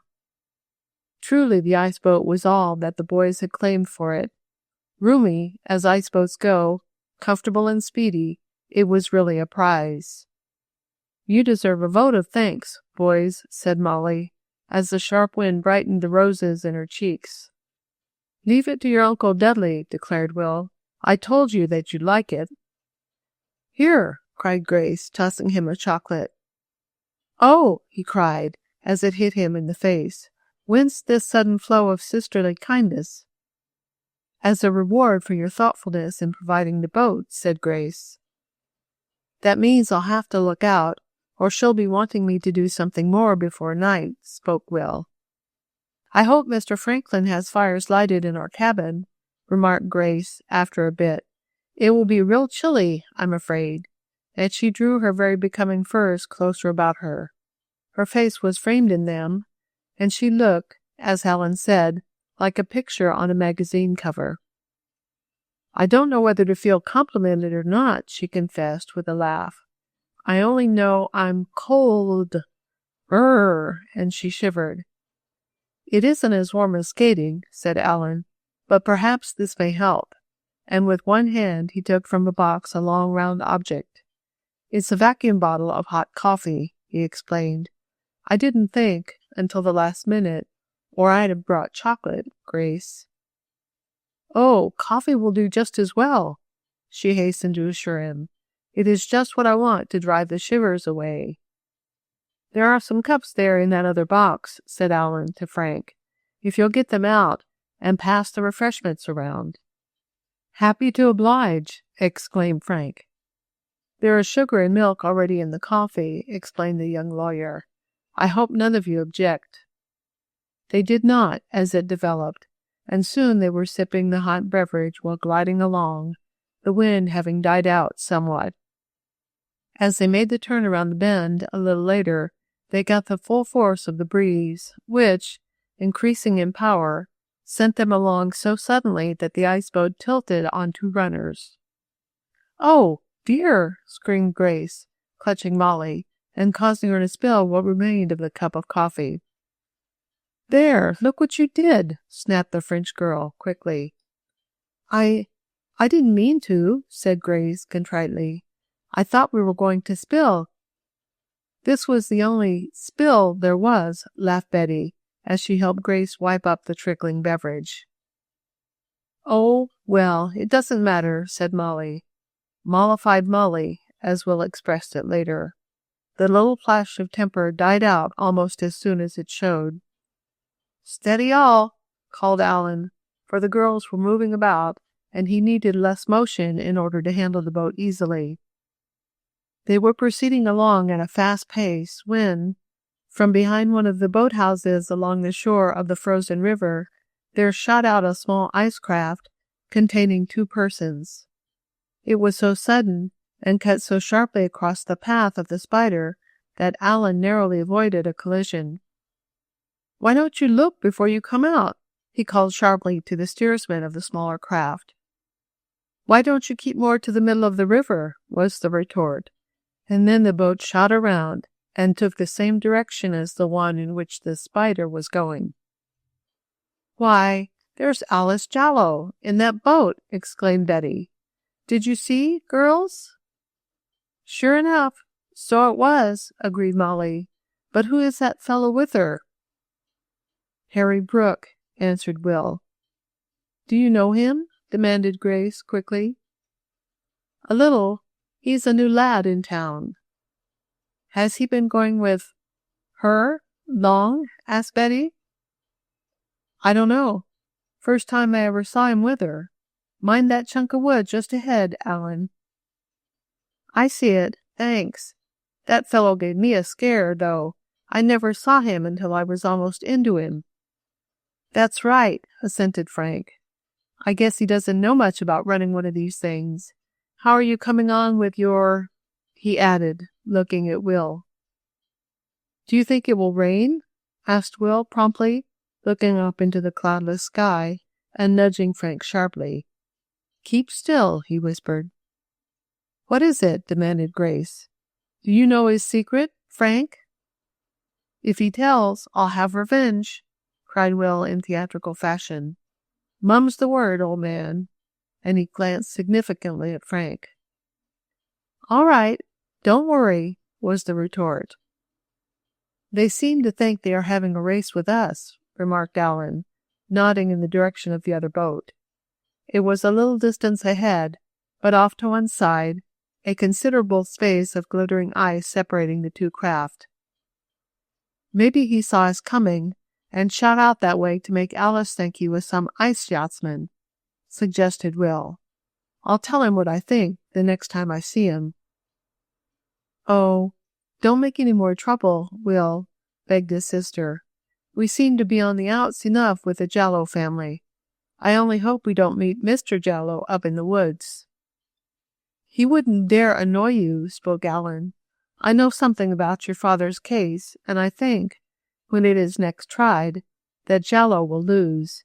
He deserves to, I think, and I have gone over most of the evidence." If we could only get that missing lumberman to testify, said Grace, it would end it all in Papa's favor.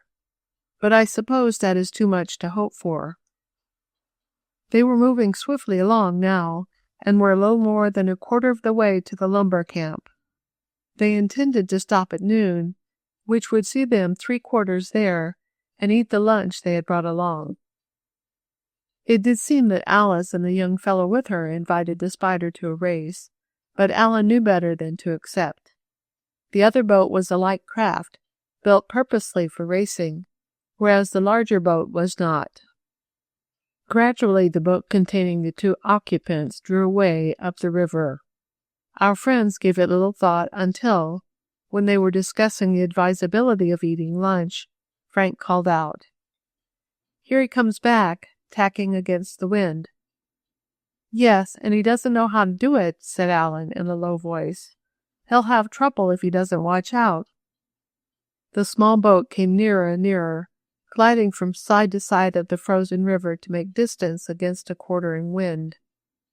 "Look out where you're going!" suddenly cried Alan, as he saw the craft headed directly for the Spider.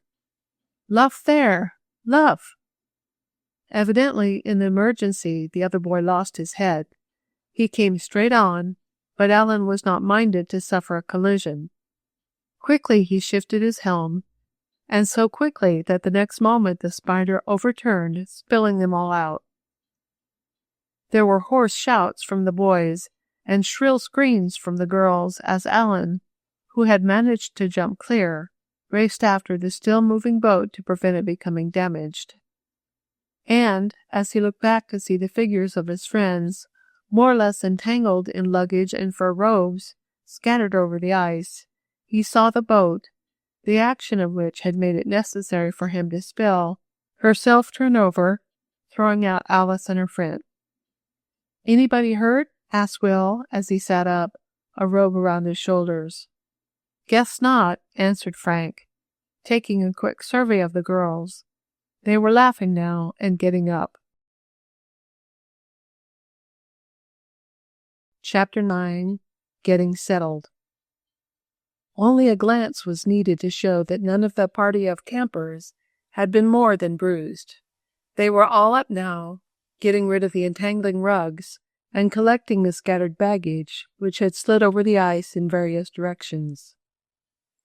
"Never mind that," advised Alan, who was busy with the ropes of the ice boat. "Let's ride this, fellows," he suggested, "and see if it's damaged any. It doesn't look so, but we'd better make sure." It was no easy task to get the boat on her runners again, but the girls lent their strength, no small feature in the aggregate, and soon the Spider was on her legs again, if that be the proper term.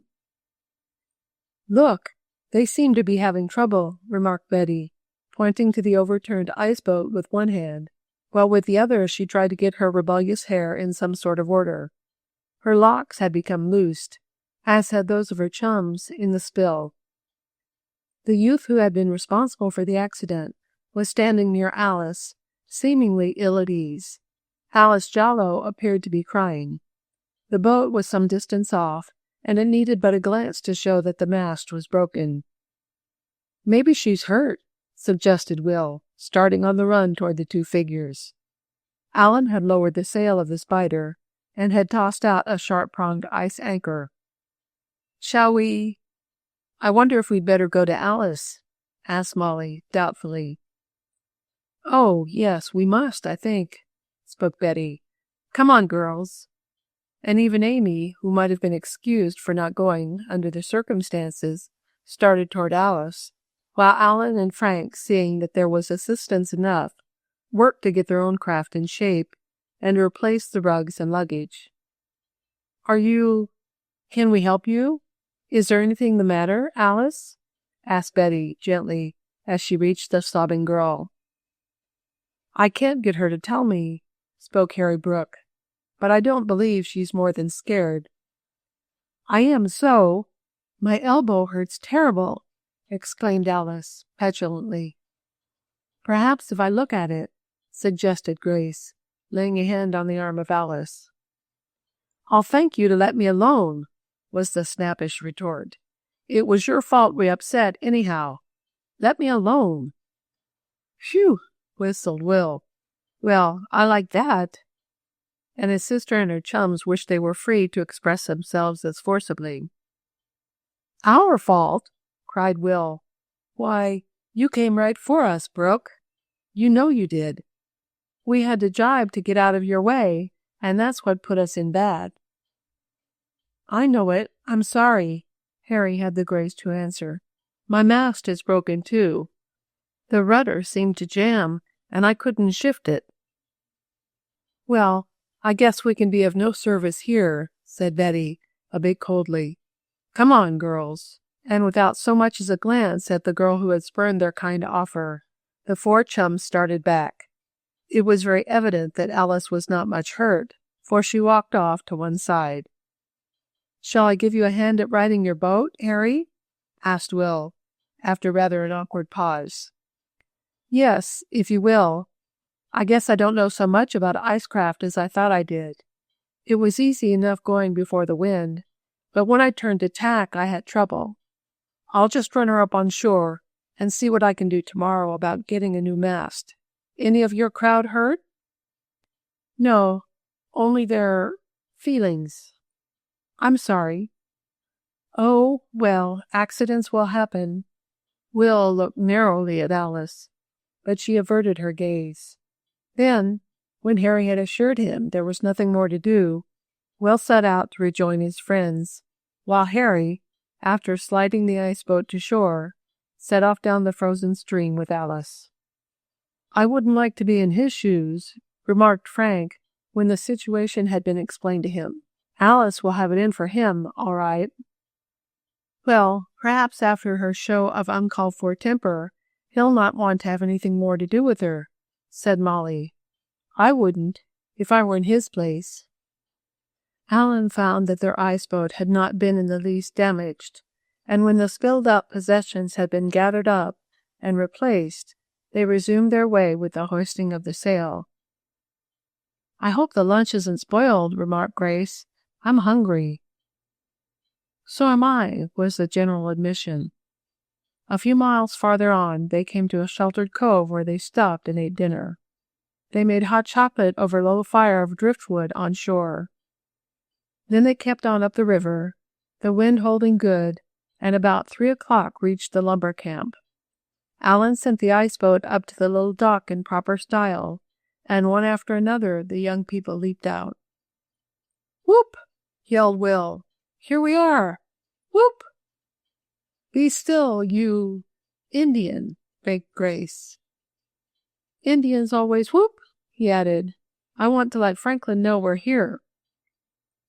From one of the cabins, clustered in the wood, a short distance back from the shore of the frozen river, came a grizzled but pleasant-faced man. In the doorway stood a short, stout woman, smiling a welcome. "Well, you got here, I see," remarked Mr. Franklin, genially, as he took 2 suitcases. "Mother and I have been expecting you, and we've got a hot supper already by putting on the table." "Oh, that was too much work, though it's lovely of you," protested Grace. "We expected to cook our own meal," added Mollie. "You will get us into bad habits." "Eatin's the best habit I know of," chuckled the caretaker. "I've been acquiring it for a good many years, and it hasn't hurt me yet. I expect to keep right on with it, too. I hope you didn't lose your appetites on the way." "No danger," remarked Will. "Is everything all right?"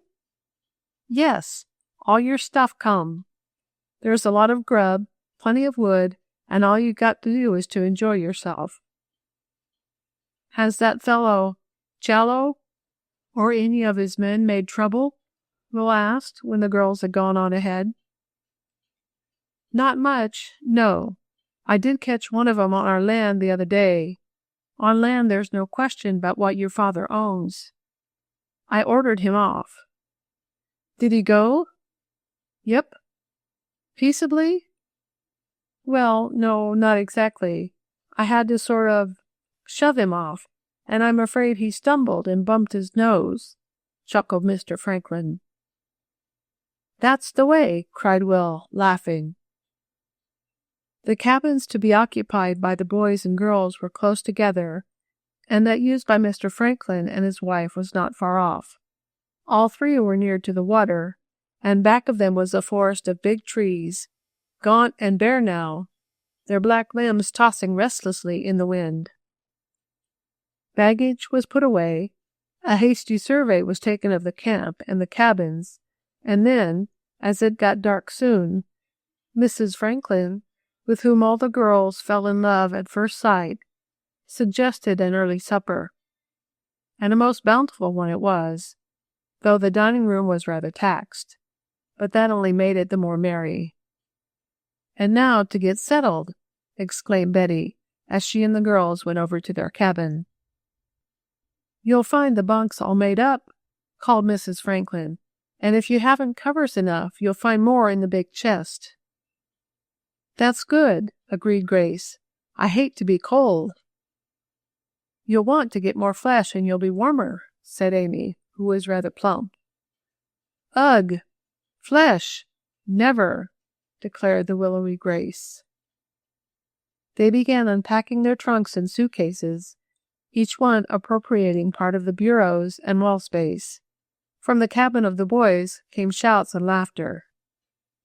"Cutting up, as usual," observed Grace. "Oh, I wonder if I left out that big box of chocolates." And frantically she began searching in her trunk. Chapter 10. Warned Off. "Girls, it's gone!" Thus cried Grace, as a further search of her possessions did not reveal the box of candy. "What is?" asked Mollie, who had not heard the first frantic cry. "That lovely big box of chocolates Father gave me. I'm sure I put it in the tray of my trunk when I was packing, but now—" A perfect storm of things seemed to fly from the trunk. Not only the annex, as Mollie termed the tray, but the main hotel as well. "Grace, you'll have this room a perfect sight," protested Betty. "Can't help it," returned the chocolate lover. "I must find it. Amy, you were with me the day I packed. What did I do with that box with the pink ribbon?" "Oh, that! Why, the last I saw of it was on your dresser. Don't you remember? You took it out for a moment after putting it in to see if your ribbon box wouldn't go in that place better. Then you—" "Yes, I know," interrupted Grace. "I forgot to put it back. Then the telephone rang, and I went to answer it. Will was in talking to you when I came back again, and—" "Perhaps he did not take it. You may have simply left it home," suggested Betty. Grace nervously tossed her possessions back into her trunk. There came a knock at the cabin door. "Come," cried Mollie, who was in the outer apartment. "I say, Grace," cried Will's voice as he entered. "There are 2 buttons off my coat. Must have been torn loose when we upset. Sew 'em on, will you?" "Not now, Will. I'm busy. I can't find something. I'll sew 'em on tomorrow." "Yes, around noon. We fellows are going off early. There may be a bear or 2 up here, and we brought our guns, you know." "I can't bother." "Then Amy will," said the boy. "Say yes, Amy, and I'll give you a lovely box of chocolates with a pink ribbon on." "Will Ford," cried Grace, striding up to him, "give me my candy this instant." "Your candy?" Will pretended much surprise. "Yes, certainly, my candy. The box of Walfords Papa gave me." She pulled his hand from behind his back, and there was revealed the missing box of confections. "There it is," cried Grace. "I knew he had my candy." "Your candy? Say, sis, if it's yours, how in the world did it get in my suitcase, I'd like to know? Was it there?" "Honor bright." Grace looked puzzled for a moment, and then she exclaimed, "I see now. I had it in my hand when I went in your room as you were packing. I wanted to get a piece of wrapping paper for it, and just then you cut your finger, and—" "Yes, and you ran out like a scared cat and dropped the candy in my suitcase," finished her brother. "I thought you meant to give it to me, so I kept it, and toted it up here. Now, will you sew those buttons on for me?" "Yes, will," answered Grace meekly, as she accepted the box. "I thought that would fetch you around," he said with a cheerful grin. "Never mind, Amy. Next time it will be you." The unpacking was finished, bunks were prepared, and for a little while, before turning in for the night, Will and his chums called on his sister and her friends. Mr. Franklin dropped in to see if the young folks needed anything. He had filled a number of lamps for them, so there was no lack of light that winter evening. The ice boat had been safely moored, plans had been made for breakfast, and the boys had evinced a determination to get up early and go hunting. "Are there any bears up here, Mr. Franklin?" asked Amy, nervously looking out the window. "Well, there has been known to be a few, especially in a hard winter. They come out once in a while to sort of feed up on our stock, if they haven't eaten enough to sleep them through to spring." "Would you call this a hard winter?" Amy went on. "Well, middlin' so," was the slow answer. "What are you driving at, Amy?" Mollie wanted to know. "It's a problem in geometry," said Will.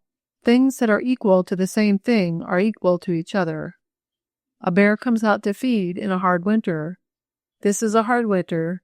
Therefore, a hungry bear is equal to a hard winter. Eh, Amy?" "It wasn't that at all," she declared, blushing. "I only was wondering if they would annoy us here."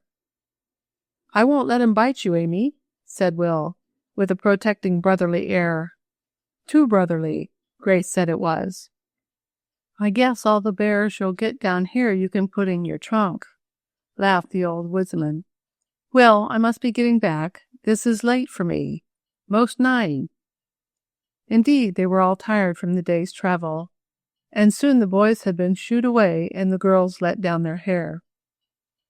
After a hysterical half-hour or so, which always seems to follow when one retires after a day spent in getting to a strange place, the girls were asleep. Amy awoke with a start shortly after midnight.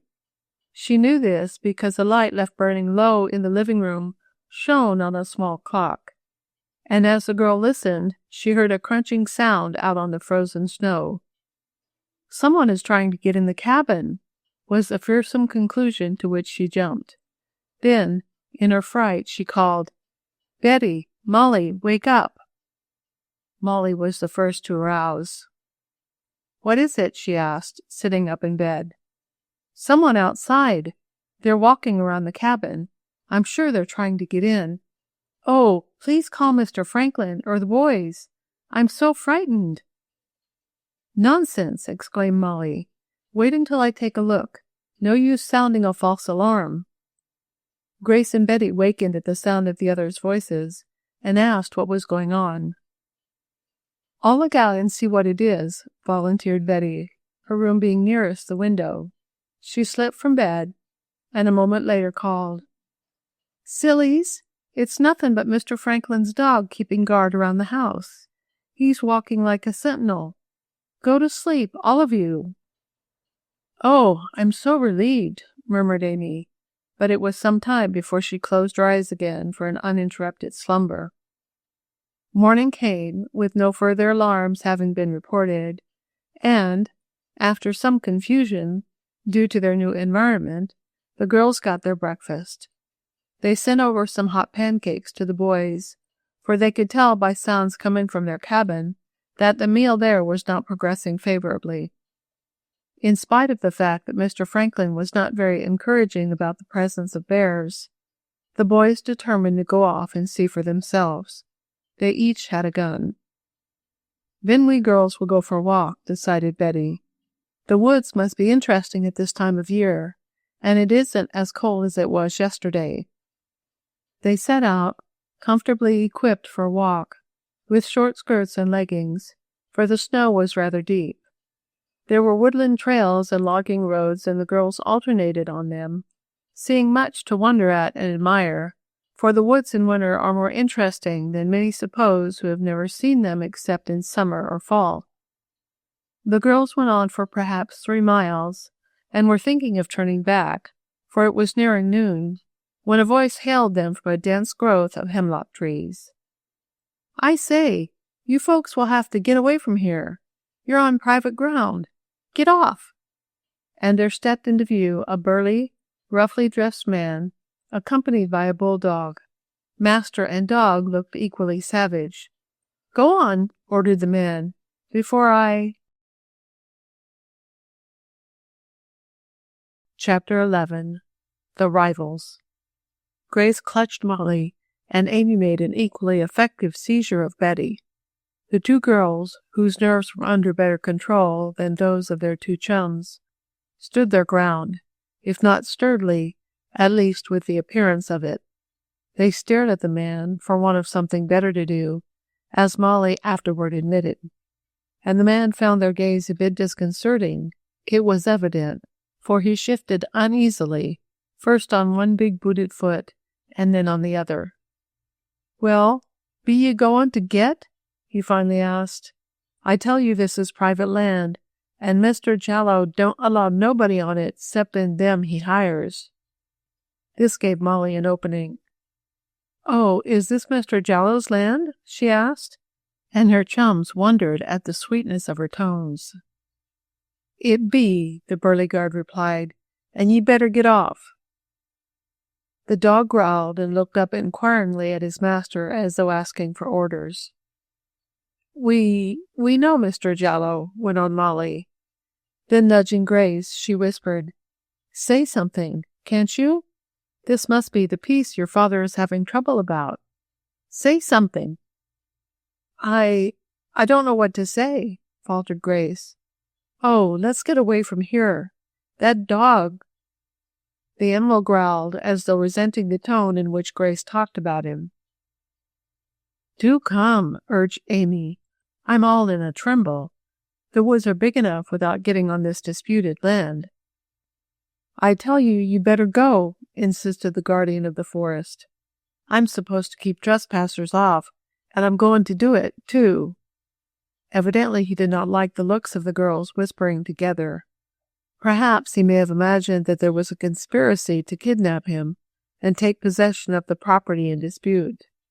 He moved nearer to the girls, the dog following him. Grace uttered a little cry. "Now I ain't a-goin' for to hurt ye," exclaimed the man, "and I don't want to be no harsher than I have to be, but you folks must move back, else I'll have to make ye go. I'm on guard here, and—" "Oh, we'll go," said Betty quickly, "but I don't see what harm we were doing. The woods seem all alike to me." "Well, maybe you wasn't doing no particular harm," admitted the man in surly tones, "but my orders is to keep trespassers off, and I'm a-goin' to do it." "It's hard to tell where Mr. Ford's land ends and Mr. Jallow's begins," said Mollie, looking for some sign of a boundary mark. The man started. "Be you folks from Ford's camp?" he asked, quickly. "Yes," said Grace, taking heart, perhaps, at the mention of her father's name. "I am Miss Ford." "Well, I'm sorry, but now you'll have to go quicker than if you was someone else," said the man firmly.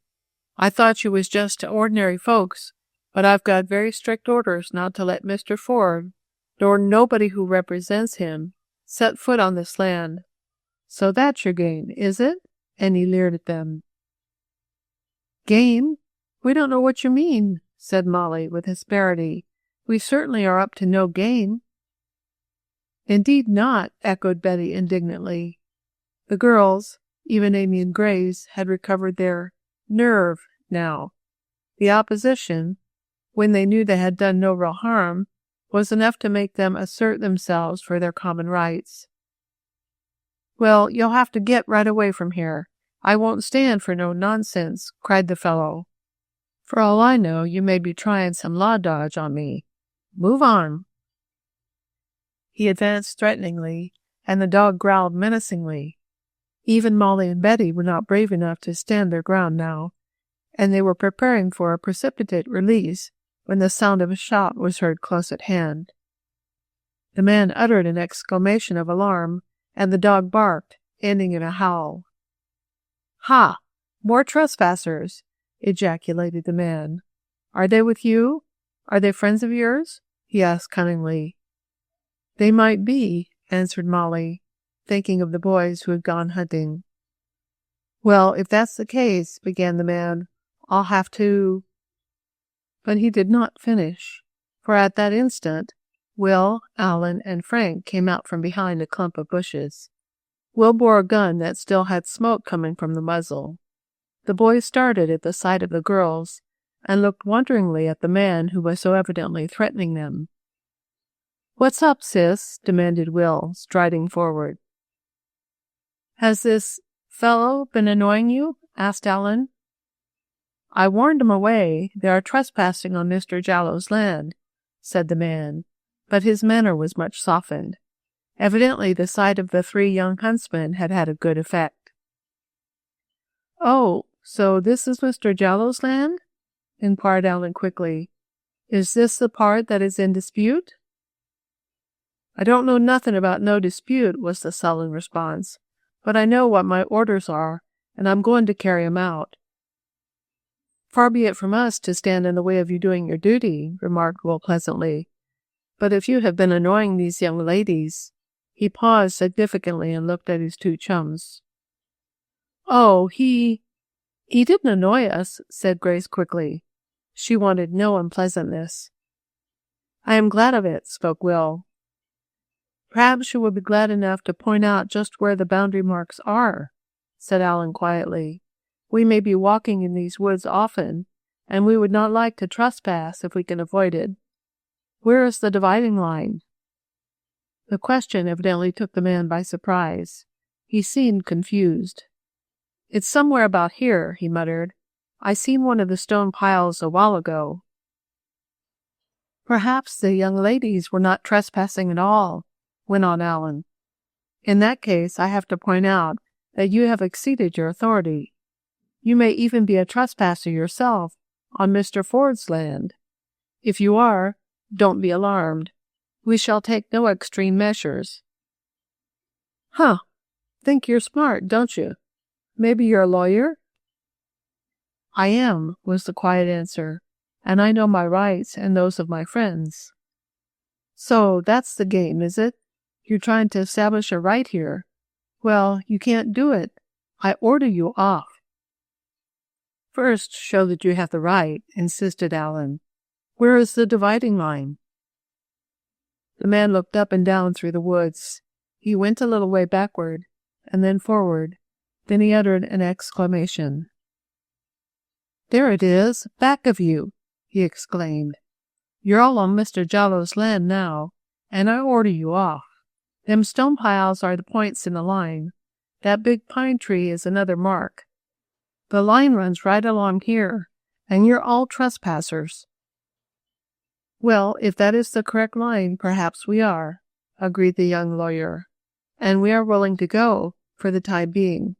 But it looks to me as though those stone piles had been very recently put up, and the blaze on that tree is certainly a fresh one." "I don't know nothing about that," growled the man. "All I was told was that this is the line, and to keep strangers off. So I'm going to do it." "And we don't blame you," went on Will, recognizing that it would be poor policy to quarrel with a mere guard. "If we question this at all, it will be with those in authority." "Huh. If you lock horns with Mr. Jallow, you'll be sorry for it," said the guard. "Now, you'd better go. My dog is getting uneasy." "He'd better not get too uneasy," remarked Frank significantly. "Come on, girls." And the girls, who had been getting more and more nervous as the talk proceeded, were glad enough to precede the boys off the disputed territory. The man stood sullenly watching them, while the dog growled deep in his throat. "Well, you had quite an adventure, eh?" asked Will when they were out of earshot of the man. "Yes, and I was so afraid something would happen," said Grace. "He came upon us so suddenly." "Evidently Mr. Jallow means to contest this land business," exclaimed Alan. "I should like to look into this matter myself. I don't like the looks of those stone piles." Father is sure there has been some unlawful change in the boundary line, spoke Grace, but it is hard to prove. Oh, if we could only find that old lumberman, Paddy Malone. Perhaps we may come across him in our wanderings, suggested Mollie. Did you boys have any luck hunting? Inquired Betty, when the details of the encounter with the man had been given. Not a luck, exclaimed Will. We all fired at one poor little rabbit, and he ran home and told his mama on us, I guess. Well, you won't go hungry, said Amy. Why, are you girls going to invite us over to lunch? Asked Will quickly. That's great, fellows. For this unexpected pleasure, many thanks. And he bowed low. I didn't exactly mean it that way, stammered Amy, blushing and looking at her friends in some alarm at thus being so quickly taken up. I meant that you had plenty of food in your own cabin. Oh, no, Amy, you can't take it back that way, cried Will, waltzing around with her in the snow. You gave us an out-and-out invitation, didn't she, fellows? Sure, chorused Frank and Alan. Oh, well, I guess we can stand you for one meal, said Grace. Shall we, girls? The others were willing, and the hunters were soon with their friends, making merry at table. The weather, which had been threatening, became more so toward night, and the next 2 days it snowed. It did not keep the outdoor girls in, but they did not go far from the cabins, as Mr. Franklin said they might easily become lost. The boys shoveled paths for them and spent much time in hunting, but with poor luck. The girls managed to fill in the time, and they declared they would not have missed coming for anything. Amy seemed to have recovered her spirits under the influence of her friends, and in the fresh, bracing air of the winter woods. Letters from home came for all the girls and boys, but mails were not very frequent. Going for food, cooking, doing the work of the cabin, taking walks filled up the days completely, and then there came a thaw, a rain, and a freeze. The young folks spent much time on the river then, skating and ice-boating and having good times generally. Then ensued another mild spell, during which long walks were taken to distant parts of the big lumber camp. The place where the logs were cut and hauled to the river, and the sawmill, now deserted, where some of the big trees were made into beams, were inspected by the curious ones. One afternoon, following a long tramp, while the boys and girls were on their way to camp, they made a curious discovery. Since the encounter with the man, the story of it having been sent to Mr. Ford, no further trouble had been experienced, but Grace and her chums were careful to keep on their side of the boundary. On this occasion, however, they approached it closely, and looking off through the trees of the land Mr. Jallow claimed, Mollie espied smoke coming from a log cabin. "Why, someone's living over there," she exclaimed. "I never noticed that before." "Neither did I," agreed Betty. "I'm sure no one was in it when we passed here 2 days ago." As they paused to look, several persons came from the cabin, which had evidently been built for camping purposes. "Look!" exclaimed Grace in a low voice. "It's Alice Jallow!" exclaimed Mollie. "And Kitty Rossmore," added Betty. "Who are the 2 fellows with them?" Grace wanted to know. "One is Jake Rossmore, Kitty's brother," spoke Will, "and the other is—" "Sam Batty," interrupted Frank. "2 cronies, if ever there were any. I wonder what this means." "It looks as though they were camping out, just as we are," said Mollie. "And, look, there is Mrs. Jallow. Oh, they've seen us." It was indeed so. Mrs. Jallow, her daughter, and Kitty looked up and saw our friends, their rivals. Then the 3 newcomers started for the boundary line, the 2 boys remaining at the cabin. Shall we wait?" asked Betty in a low voice. "We're on my father's land. I don't see why we should run," said Grace calmly. "Especially from them." Chapter 12. In a Big Storm. "How do you do?" asked Kitty sweetly. Too sweetly, the other girls mentally decided, as the three rivals approached the boundary line. "We hear you are camping up in these woods." "Yes," remarked Betty, a bit coldly.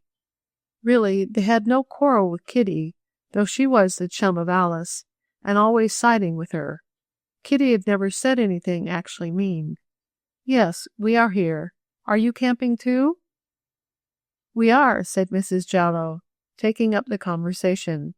Evidently she did not propose to do as her daughter did, and not speak, for Alice, with a supercilious air, had not so much as addressed a word to the outdoor girls and their boyfriends. "We are in one of Mr. Jallow's cabins. We like it very much." "Yes, it is nice," agreed Grace. Amy had taken no part in the talk, and Will, sensing her feelings, took her arm and led her along the path, pretending to show her some curious moss formation on the trees. "Where are you staying?" went on Mrs. Jallow. She must have known of the feeling between her daughter and the other girls, but she was credited with being a very curious person, and she may have been willing, for the sake of acquiring information, to sink her personal feelings. Naturally, she would side with Alice. "Oh, we are in one of the cabins my father owns," said Grace. "Going to stay long?" "We don't know." "That is the way with us," went on Mrs. Jallow. "Jim, that's Mr. Jallow, you know, has quite a lot of timber to get out of that new tract, and he wants to finish before spring. So, as I was sort of run down, I thought I'd take a rest and come up with him and the girls and boys. Your folks all well?" "Yes," went on Grace, who seemed to have had the office of spokesman thrust upon her. "I'm sorry about the trouble you had with Hank Smither," went on Alice's mother.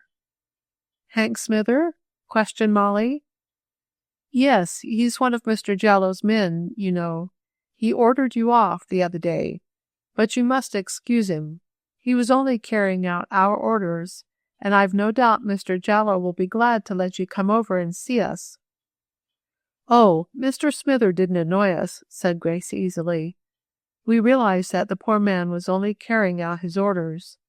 Thank you for the invitation, but I don't know as we will have much time for calling.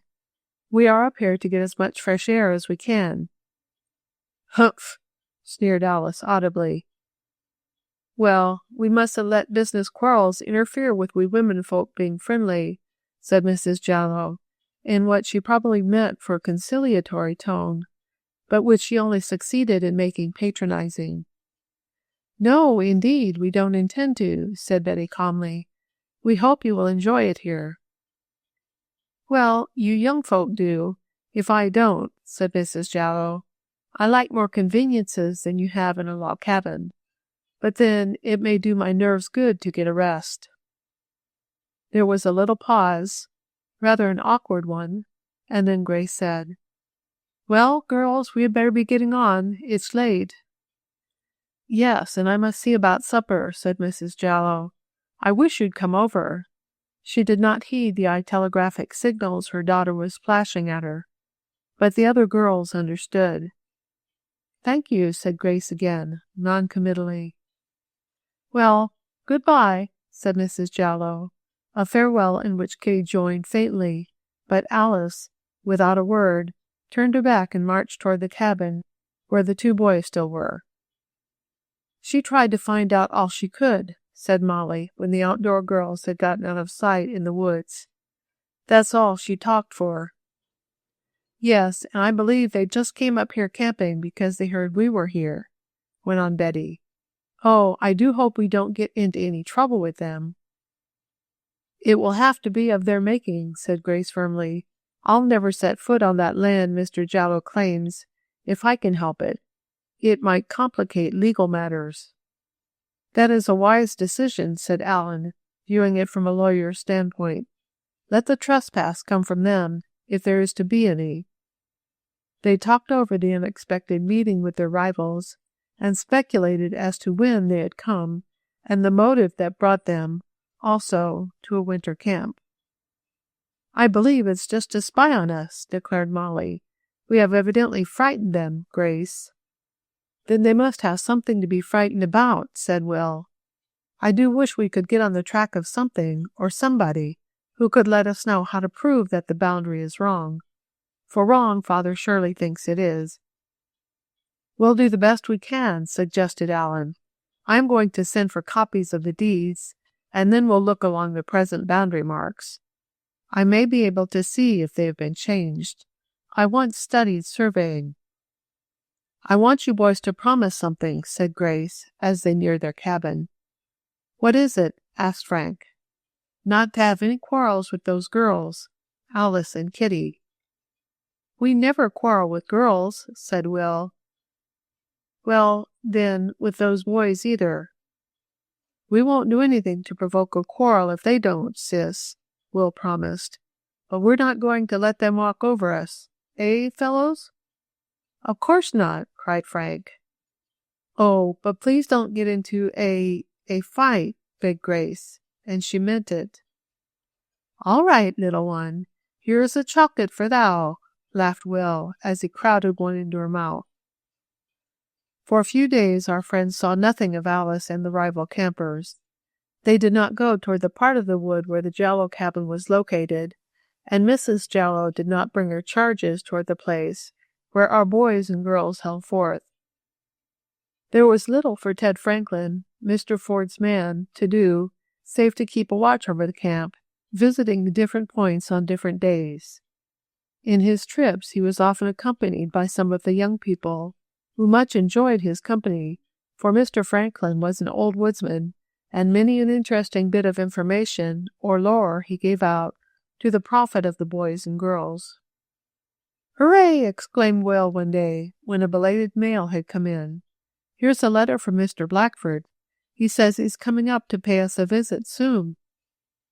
"That will be nice," spoke Mollie. She had taken quite a liking to the young businessman, and he seemed fond of her. "We'll have some fun," said Frank. "We'll show him the woods, all right." "Oh, he is no tenderfoot," declared Alan. It was several days after this that Will proposed an iceboat trip. The river was in fine condition, and the wind was just right. "The only thing is that it looks like a storm," said Betty. "We don't want to go too far." "We won't," promised Will. They got an early start and took some food with them, intending to stay until afternoon. Though they did not plan to sail far, it was so glorious, once they started to glide along, that there was a temptation to continue. And when, by consulting her watch, Mollie discovered it to be some minutes after noon, they were many miles from camp.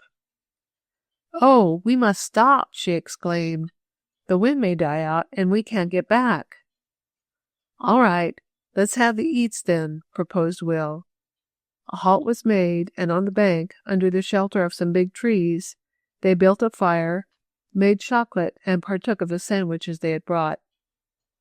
"This is all right," exclaimed Frank, munching on some bread and chicken, a sentiment with which they all agreed.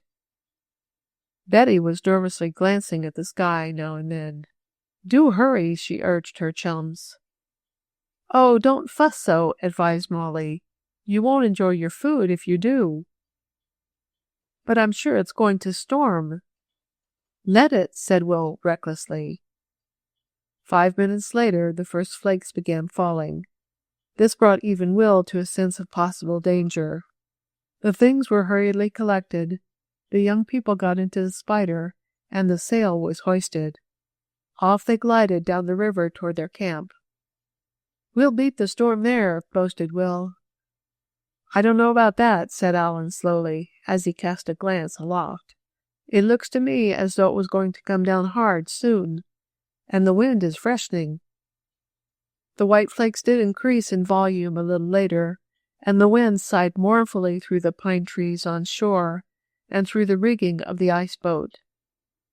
Then, with a suddenness that was almost terrifying, the storm broke over them in a fury so often witnessed in wintry outbursts. The snow was blinding, and was whipped into their faces by an ever-increasing wind. Why, we can't see 10 feet ahead," cried Frank. Oh, slow down. Don't run into anything, begged Betty. I guess I'd better lay to a while, until we see what it's going to do, decided Alan, as he lowered the sail. It's too much of a risk. There may be open water, or an air hole, or another boat on the river. And then, as the craft came slowly to a stop, they gazed out at the big storm which enveloped them, hiding the shores from sight. Chapter 13. The Missing Piece. "Say, this is no fun!" exclaimed Will, when 10 minutes had passed with no cessation of the fury of the wind and whirling white flakes. "It is keeping up," spoke Mollie in a low tone. "Can we ever get back to camp?" "Of course," cried Betty quickly. It was no time now to have anyone's nerves go to pieces. "Certainly we can get back, if we have to walk. Can't we, boys?"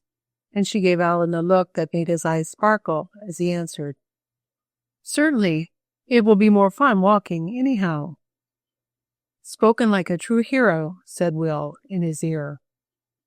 "The boat can't go if the snow gets very deep," observed Frank. "And it is getting heavier every minute," declared Amy, looking over the side of the cockpit of the ice boat and brushing some of the white crystals from the frozen surface of the river. "There's nearly half an inch now," and she shivered slightly. "Are you cold, dear?" asked Betty, passing over a spare blanket, for they had brought along plenty of coverings and wraps. "No, not exactly cold, Betty, but—" "Don't say you're worried, my dear," whispered Betty, as she tucked some stray strands of hair under her tam-o'-shanter. "Grace is so nervous lately," went on Betty, under pretense of wrapping the rope around Amy. "I don't know what is the matter with her, but she seems to fly to pieces if you look at her. Perhaps it's worry about this lumber camp business." "It may be. Anyhow, we don't want to get her alarmed. We may have hard enough time as it is." "Oh, Betty, do you think anything will happen?" "Of course, lots of things will happen," laughed Betty. "Grace and Mollie haven't gotten out of the boat to stroll about a bit. We'll have a nice walk home and a good hot supper, and then we'll sit about the fireplace and roast apples and marshmallows and talk about this." "That listens good," observed Will rather sarcastically, "but it may be a long while before you're sitting before your own fireside, or we in front of ours." "Well, you don't need to make the announcement of that fact, do you?" asked Alan, as he straightened out some of the running tackle of the sail. "So that's the way the wind lies, eh?" asked Will in a queer tone. "What's the answer, old man?" "Just this," replied Alan. "We may not be able to go on in the boat. I thought this was only a snow squall, but it seems to be turning into a regular blizzard. You know we can't glide over the ice when it's covered with snow. We may have to walk back to camp, and it's no small stretch. What I mean is that we've got to keep up the courage of the girls, that's all." He and Will and Frank were out of the boat now, fixing one of the ropes that had gotten out of place, so Betty and Amy, who remained cuddled up in the soft and warm robes, did not hear the talk. "So that's the game? Bluff?" asked Will. "Somewhat, yes. I'm going to try to start off again, but I don't know how far we'll get.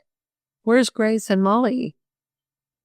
"Hey, Grace!" cried Will, raising his voice. "We're going to start." "All right," floated back the answer through the storm.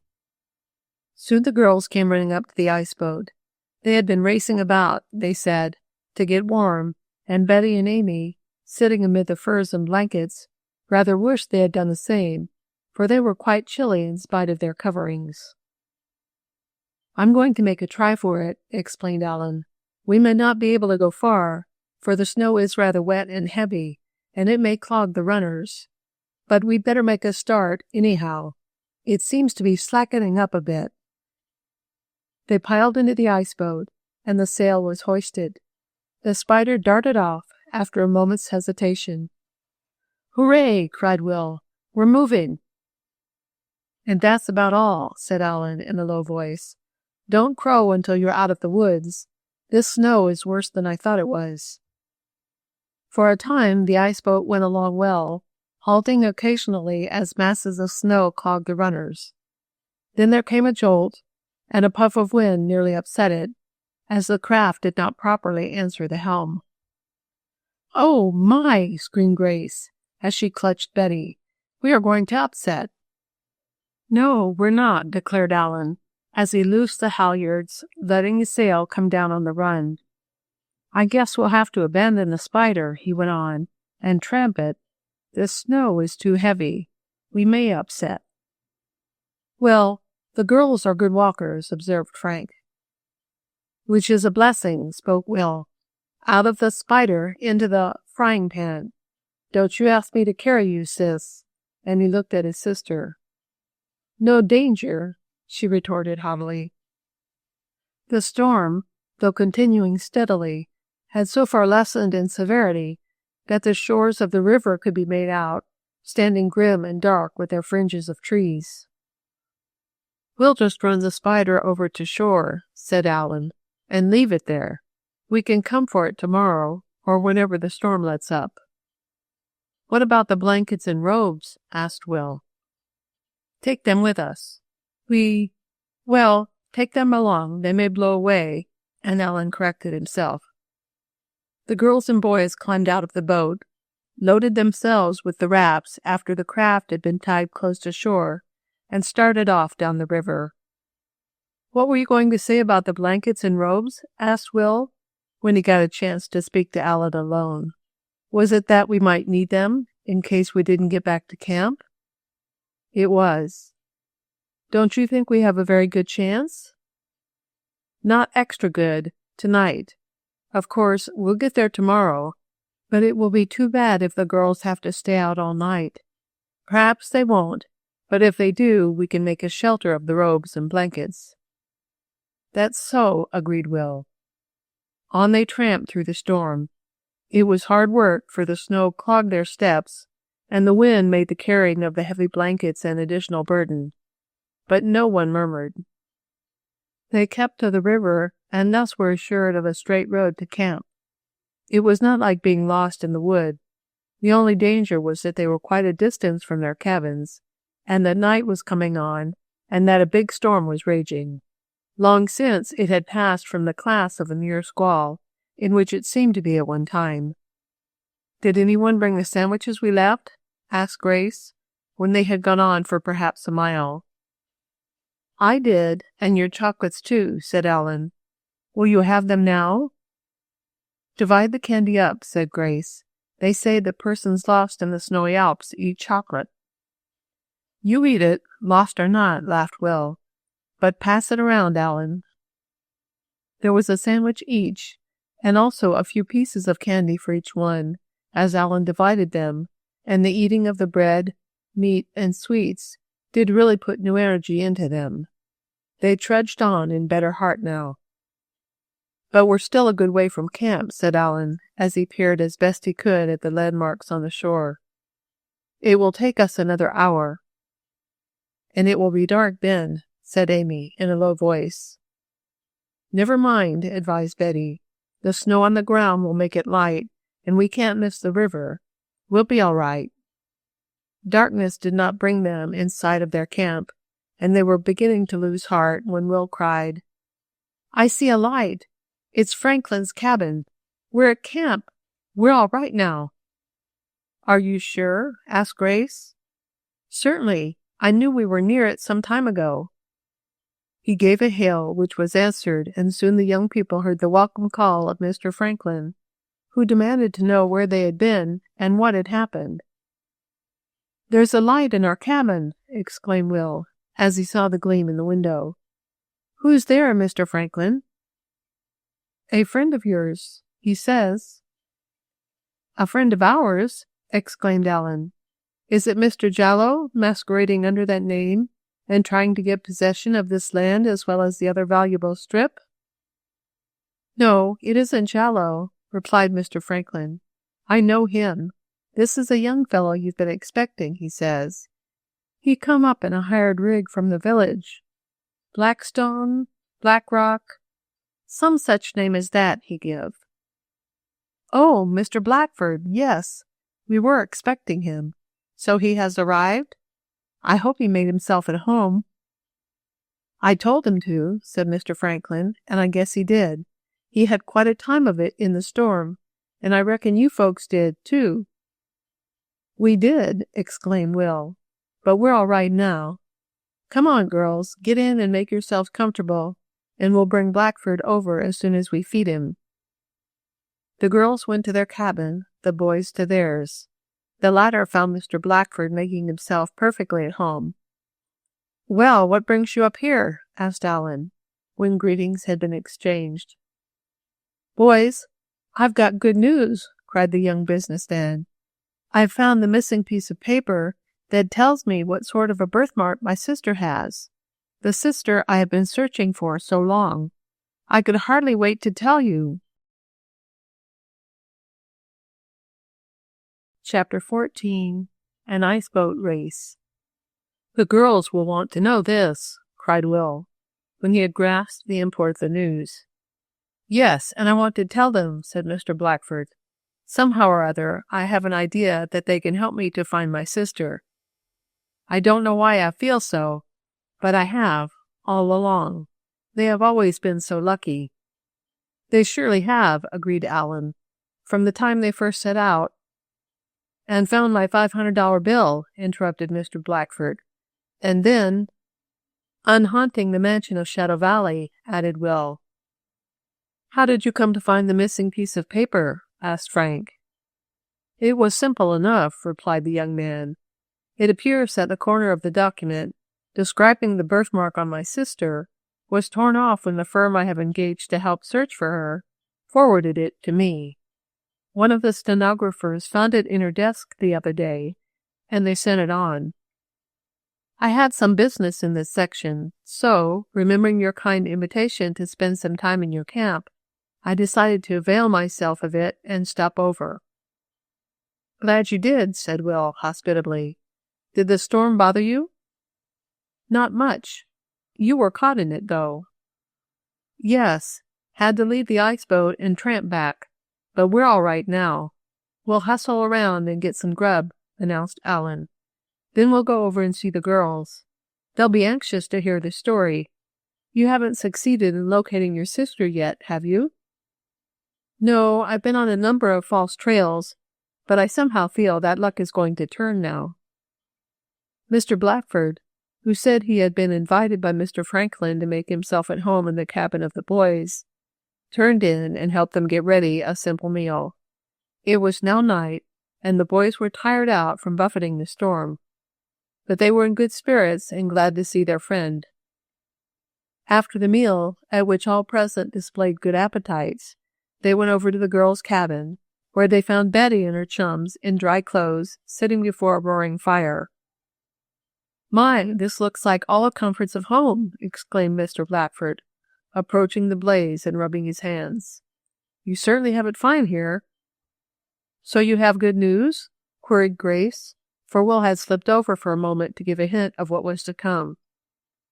Yes, I have a description of my sister's birthmark now, so if you see her, or if I do, we can identify her. I hope we do find her, spoke Betty sympathetically. What sort of a mark is it? It is the letter V on her left arm, just above the elbow, returned Mr. Blackford. That ought to be easy to see, especially in summertime when the girls wear short sleeves, said Will. But in winter it would be rather awkward going about asking a girl if she had the letter V tattooed on her elbow. She might think you were trying to jolly her. It isn't a tattoo mark, said Mr. Blackford, as he consulted the description, the torn-off piece having been pasted on to make it complete. It's a red birthmark, this paper says, and is in the shape of a V. I do hope it will lead to something. If you girls— Why, cried Betty, springing to her feet. Amy, you have a mark like that. At least it looks like a mark on your arm. I have often seen it. Betty was much excited, and Amy turned pale. Is this so? Faltered Mr. Blackford eagerly.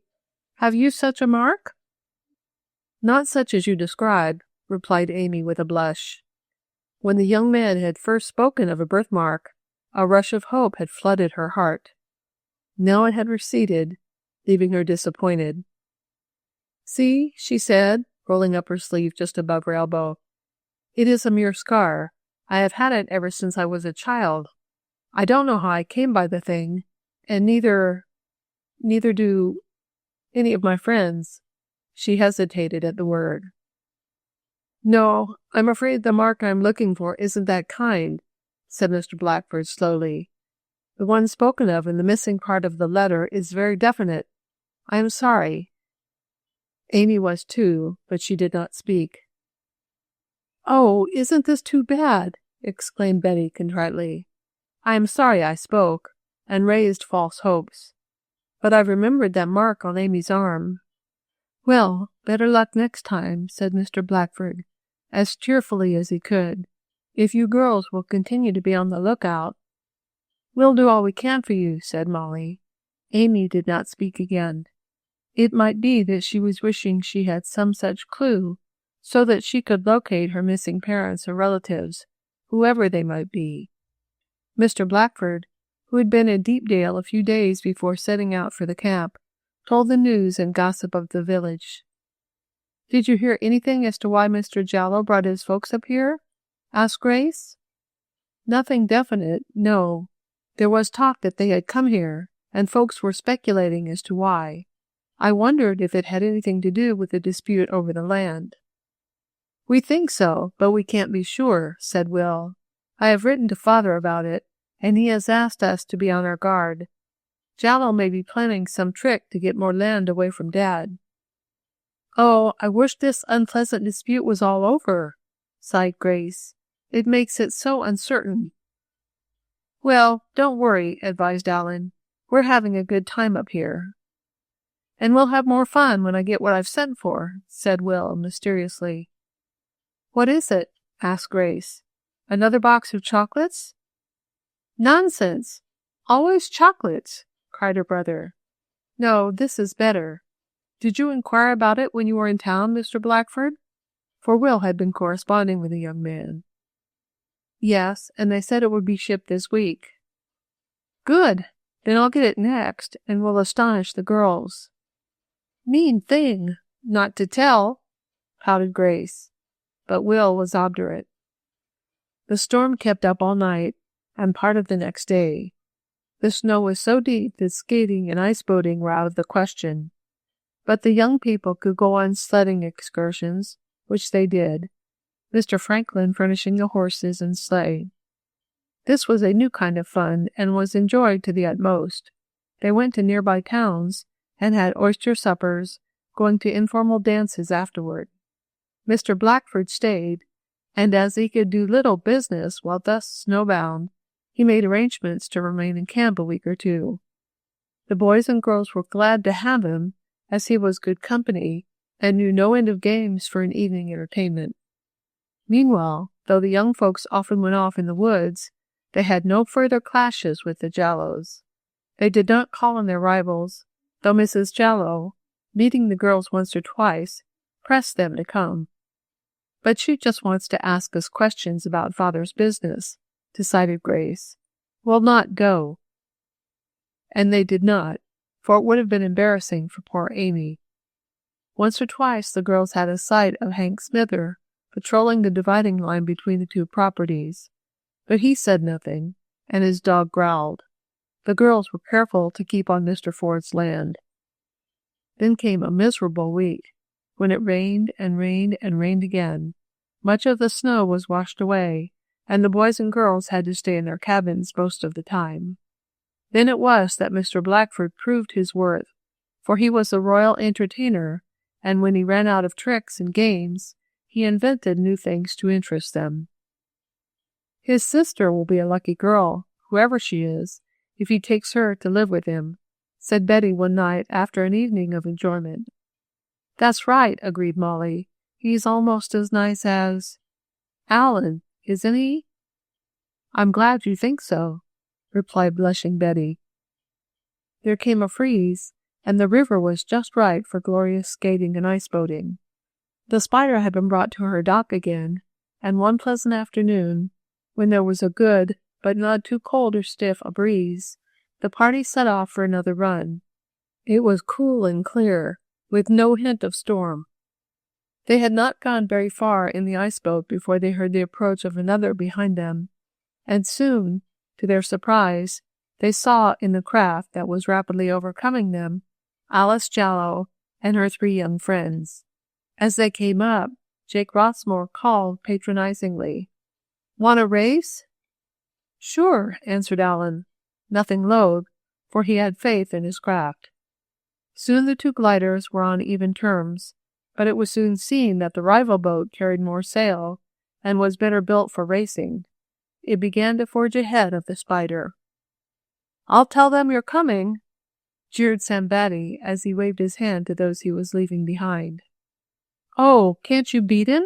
exclaimed Mollie impulsively. "Do try, Alan." "I will, but they have the better boat." He maneuvered as best he could, but it was of no use. The other boat shot ahead. "Wait," murmured Will. "I'll show them a trick next week." Chapter 15. In a Trap. "Well, they beat us," said Frank mournfully, as Alan came up into the wind, and let the Spider glide easily over the ice, while the rival craft, its occupants visibly rejoicing, shot out of sight around a bend of the river. "They beat us good and proper." "Yes," agreed Will, "but I don't believe they can do it again." "Oh, yes, they can," insisted Alan. "They've got a faster boat, there's no denying that. But of course we had a much bigger load than they did. They're lighter. However, I'm not backing water. Those fellows handled her well, too." "I wish we could have won," sighed Mollie. "Yes, we'll never hear the last of it from Kitty and Alice," declared Betty. "They'll crow over us every chance they get." "Let them," said Grace, speaking rather indistinctly on account of a chocolate in her mouth. "Some day you can come out, Alan, just you boys, and have another race with them. A regular race."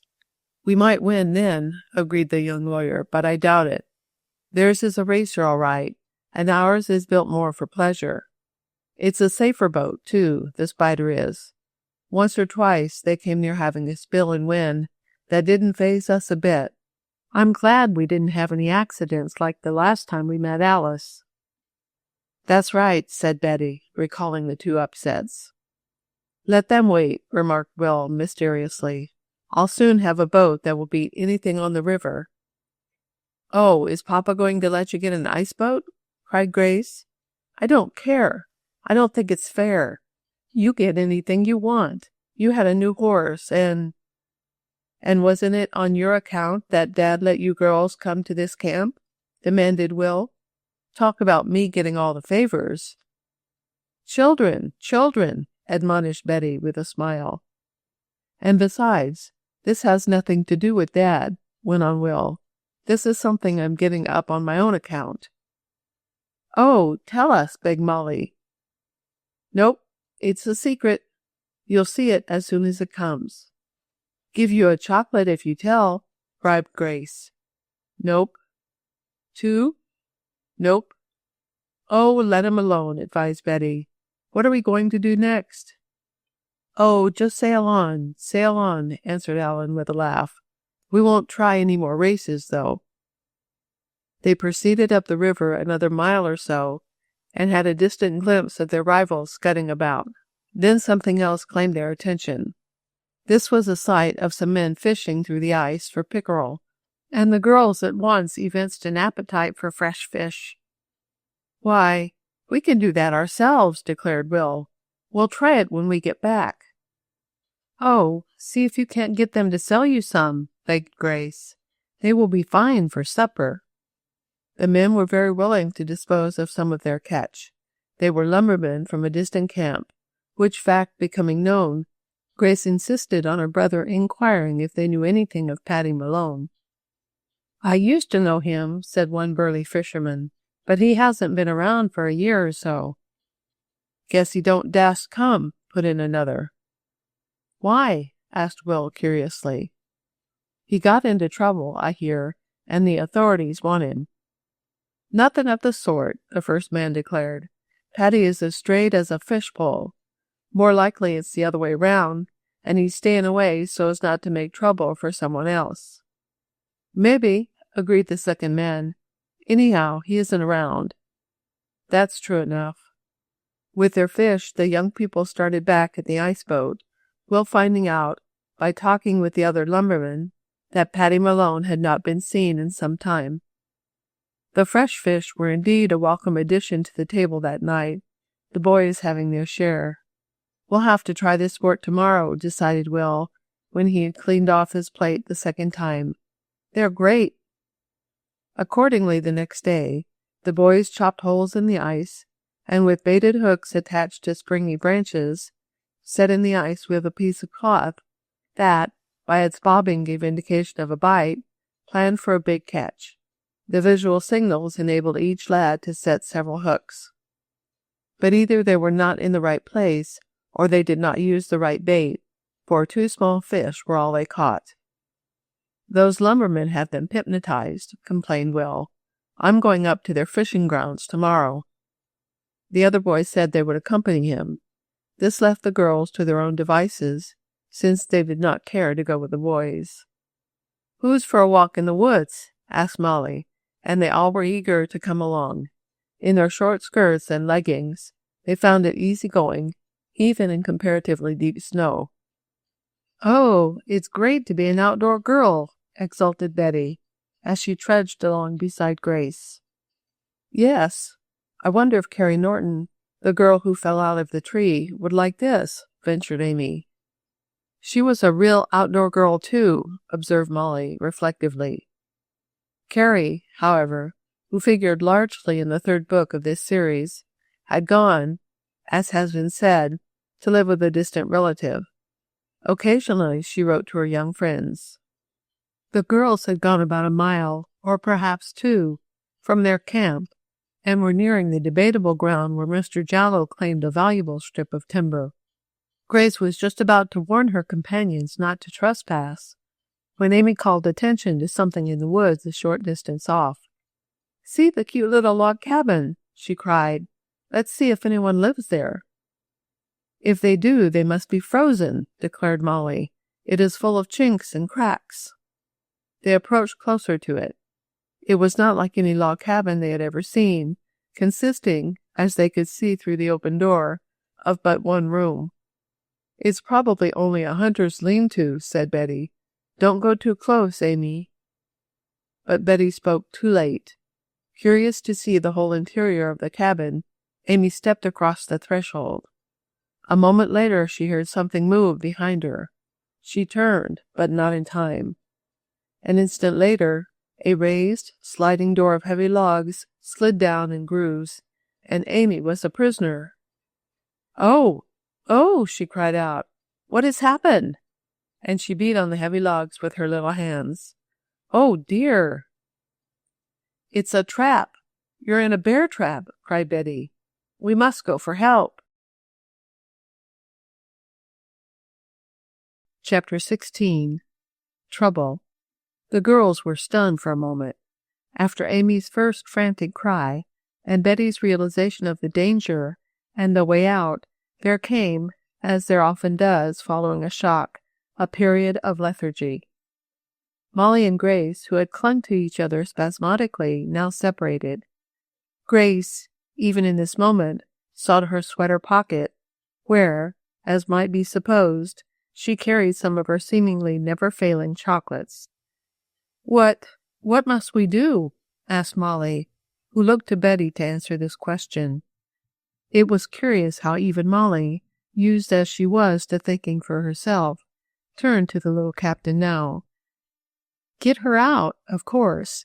If we can't do it, we must go for help. But we must get her out. Thus spoke Betty promptly. Is she really in there? Asked Grace, as though she hardly believed it. Grace had a habit of saying surprising things when least expected. Yes, I am in here. Oh, don't go away and leave me. begged the imprisoned one, sobbing hysterically. "I shall die if you do." "That's all right, Amy dear," answered Betty soothingly. "We won't leave you, or at least someone will stay with you, but perhaps you can find a way out yourself. Look and see, dear." But it was only too evident that the bear trap was made to hold whatever unfortunate animal or human being got into it. The affair was like a small log cabin, the whole front consisting of a heavy plank sliding door dropping down from above in grooves. The back of the trap was against a great slab of rock, and the sides and roofs were made of heavy logs, notched together at the ends and spiked. While there were chinks and crevices between the logs, they were not large enough for even a cat to get through. The girls, as far as they could see, could find no way for Amy to get out unless the heavy door was raised, and this they did not believe they could accomplish. "Can you see a way out, Amy?" asked Betty. "Look carefully, my dear." They could hear Amy moving about in the trap, and presently her voice came falteringly out through the chinks. "No, there's no way out that I see. Can't you raise the door?" "We'll try," called Mollie, but the trouble was that there was no way of getting a hole on the smooth planks. "We must go for help," decided Betty, after a few ineffectual attempts. "There is no use wasting time here." "Oh, don't leave me," cried Amy. "I can't stand it to be here alone." "Listen," said Betty. "Grace and I will go for help. It needs a man's strength to raise this door. Mollie will stay and keep you company, Amy. Grace and I will go to where the lumbermen are fishing. That is the nearest place, and the boys may be there also. We'll be as quick as we can." "Please do," urged Amy. "Oh, how silly of me to get caught like this." "You couldn't help it," said Betty. "Come on, Grace." They started off over the snow, heading in as straight a line as possible for the river. They knew they were near the place where they had seen the fishing lumbermen, and they hoped to meet some of them there now. The boys had said they were going there to learn the trick of getting pickerel through the ice. "Are you hurt, Amy?" asked Mollie, when she was left alone outside the trap. "No, not a bit, only a little scared," replied Amy. "Well, you'll get over that. How did it happen? Was the trap baited?" As Mollie asked this, she thought of the possibility of the bear, for which the trap evidently had been set, coming along. In that case, her position would be worse than that of Amy's, who was effectually protected. "I'd be glad to be in the trap then myself," thought Mollie. "No, I don't see any signs of bait," said Amy, looking about. "Then what made the door fall down?" "It seems to have been propped up with a stick," went on Amy. "When I walked in, so foolishly, I must have knocked the stick down, and the door fell. The prop is here. Oh, I'll never be so curious again." The two girls talked to each other to keep up their spirits, and wondered how long Betty and Grace would be.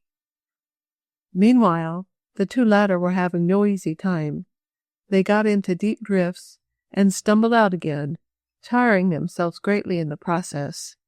Then they got off the trail and wandered into the back country.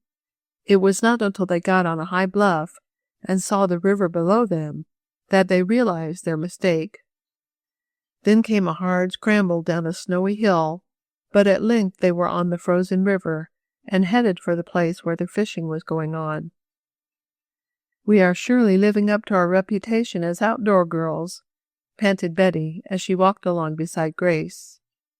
"Yes, all but Amy. She is strictly indoors now." "Poor child! She does seem to have the most trouble." "Well, maybe it will soon be happily over." "I hope so." Neither of them realized how soon the fates were to be kind to Amy in a most peculiar manner. "There are the fishermen!" exclaimed Betty a little later, as they made a turn in the river and saw several men on the ice. "Yes, and the boys are with them. Oh, let's hurry." "I can't go a bit faster," said Betty. "You're a better walker than I, Grace." Oh, no, only I'm not quite so stout, that's all. Stout is very kind of you to say. I'm afraid I'm getting positively fleshy, Grace. Nonsense, you're fine. What's the trouble? Cried Will, running forward as he saw his sister and Betty approaching. Has anything happened? Yes, faltered Grace. Poor Amy. Is she, began Alan as he joined his chum. It's nothing at all, said Betty quickly, seeing that Grace, in her nervousness, might give them a scare. She is caught in a bear trap, that's all, and we want you to help get her out. A bear trap? Cried Will. One of those spring ones, with heavy jaws? No, a sort of box trap, explained Betty. We can't raise the door. By hemlock, exclaimed one of the lumbermen who overheard the talk. It must be the trap I set for that young fellow over at the Jallow cabin. Did you set one for him? Asked Will, quickly. Yes, and I told him at the time it was a piece of foolishness. There's no bears around now, anyhow, and I said someone might get in it by mistake and be caught. I only rigged it up temporary. The two young fellows wanted to see how it worked. They sprung it after I set it, but they must have set it again after I left to see how it worked. Well, it worked all right. Now, said Will grimly. Come on, we must get Amy out. That's what, cried the lumberman. Come on, Bill and Tom. Bring your axes. The little party was soon under way, led by the lumberman who recalled the location of the old bear trap. Betty and Grace, with the three boys, brought up in the rear. To think of poor Amy being in that trap, mused Frank.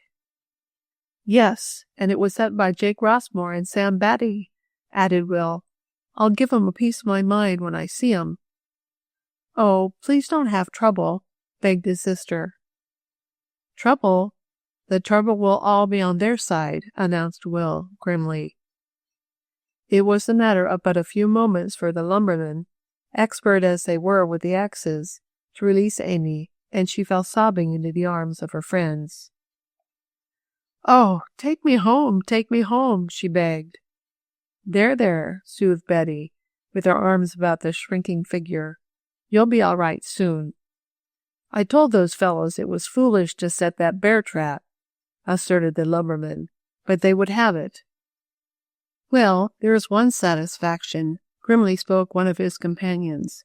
It will need a lot of repairing before it's fit for use again, for they had chopped the front away to more quickly release Amy.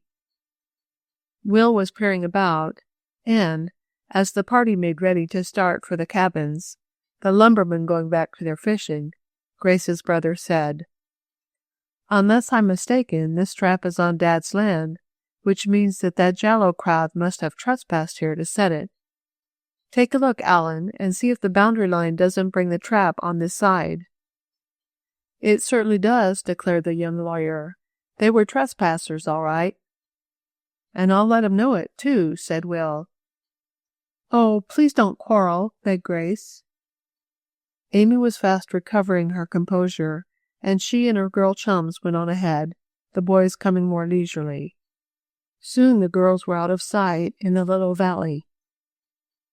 The boys were talking about the recent happening when, as they came from a little clump of trees, they saw Alice and Kitty with the two boys who, according to the lumberman, had set the trap. Here's where I tackle 'em, said Will. Go easy, old man, advised Alan. Say, what do you fellows mean by setting that bear trap on our land? Cried Will hotly, as he advanced toward the two lads. Alice and Kitty shrank back. What do you mean? Challenged Jake. We had a right to set that trap. You did not, and one of our friends was just caught in it. You ought to be ashamed of yourselves. And you were on our property, too. Not that we care so much about that, though. Who was caught? Asked Kitty, and she could not keep the sympathy out of her voice. Amy, replied Will. Alice Jallow laughed. We didn't think we'd get game so soon, did we, Jake? Asked Sam with a grin. "I'll teach you to make game of us," cried Will as he strode forward. Probably the snowball was not meant for him, but one thrown at that moment by Jake struck Will full in the face. Chapter 17.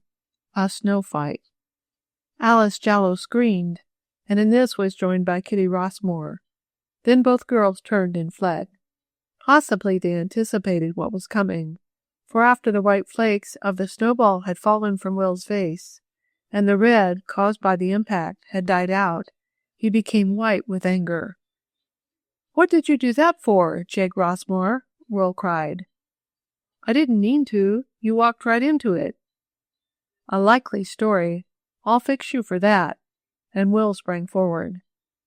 To the credit of Jake and Sam, though this is not to be taken in any sense as upholding fighting, the two boys did not turn back, though outnumbered. "You fellows are altogether too fresh," declared Frank. "You go and set a bear trap where you have no business to, and then you pelt us with snowballs. We won't stand it." "Better go easy," advised Alan Washburn, though, truth to tell, his blood was also up. "Better go easy." By this time Will had reached Jake, and aimed a blow at him. It fell short, and was a mere tap, but Jake retaliated. He swung too wide, and the next moment Will had pushed him into a snowbank. Jake was up again in an instant, however, and there might have been a serious fistic encounter had not Alan cried out, "Here, fellows, that won't do."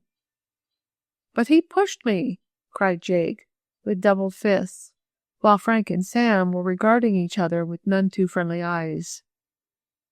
"Yes, and you hit me with a snowball first," retorted Will. It was very much like two children, but the boys did not realize it at the time. Possibly Alan did. "You'd better arbitrate," he suggested with a smile. "I will not," declared Will. "Me either," added Jake. "Then have a snowball fight. 2 on a side. I'll see fair play," suggested the young lawyer. "That will be a good way out of it. It will relieve your feelings, and no one will be much hurt. Come, here is the line," and he drew one in the snow. "Get your ammunition ready, and I'll give the word. The side that first cries 'enough' loses, and honor is satisfied." "I'm willing, if they are," said Frank. "Yes," agreed Will. "Go ahead," spoke Jake, and Sam nodded his assent. "If we only had Mr. Blackford here, we could have 3 on a side," remarked Will to Frank, as they made a pile of snowballs, which example was being followed by their rivals. But the young businessman had gone into town to see about some of his affairs, promising to come back by evening.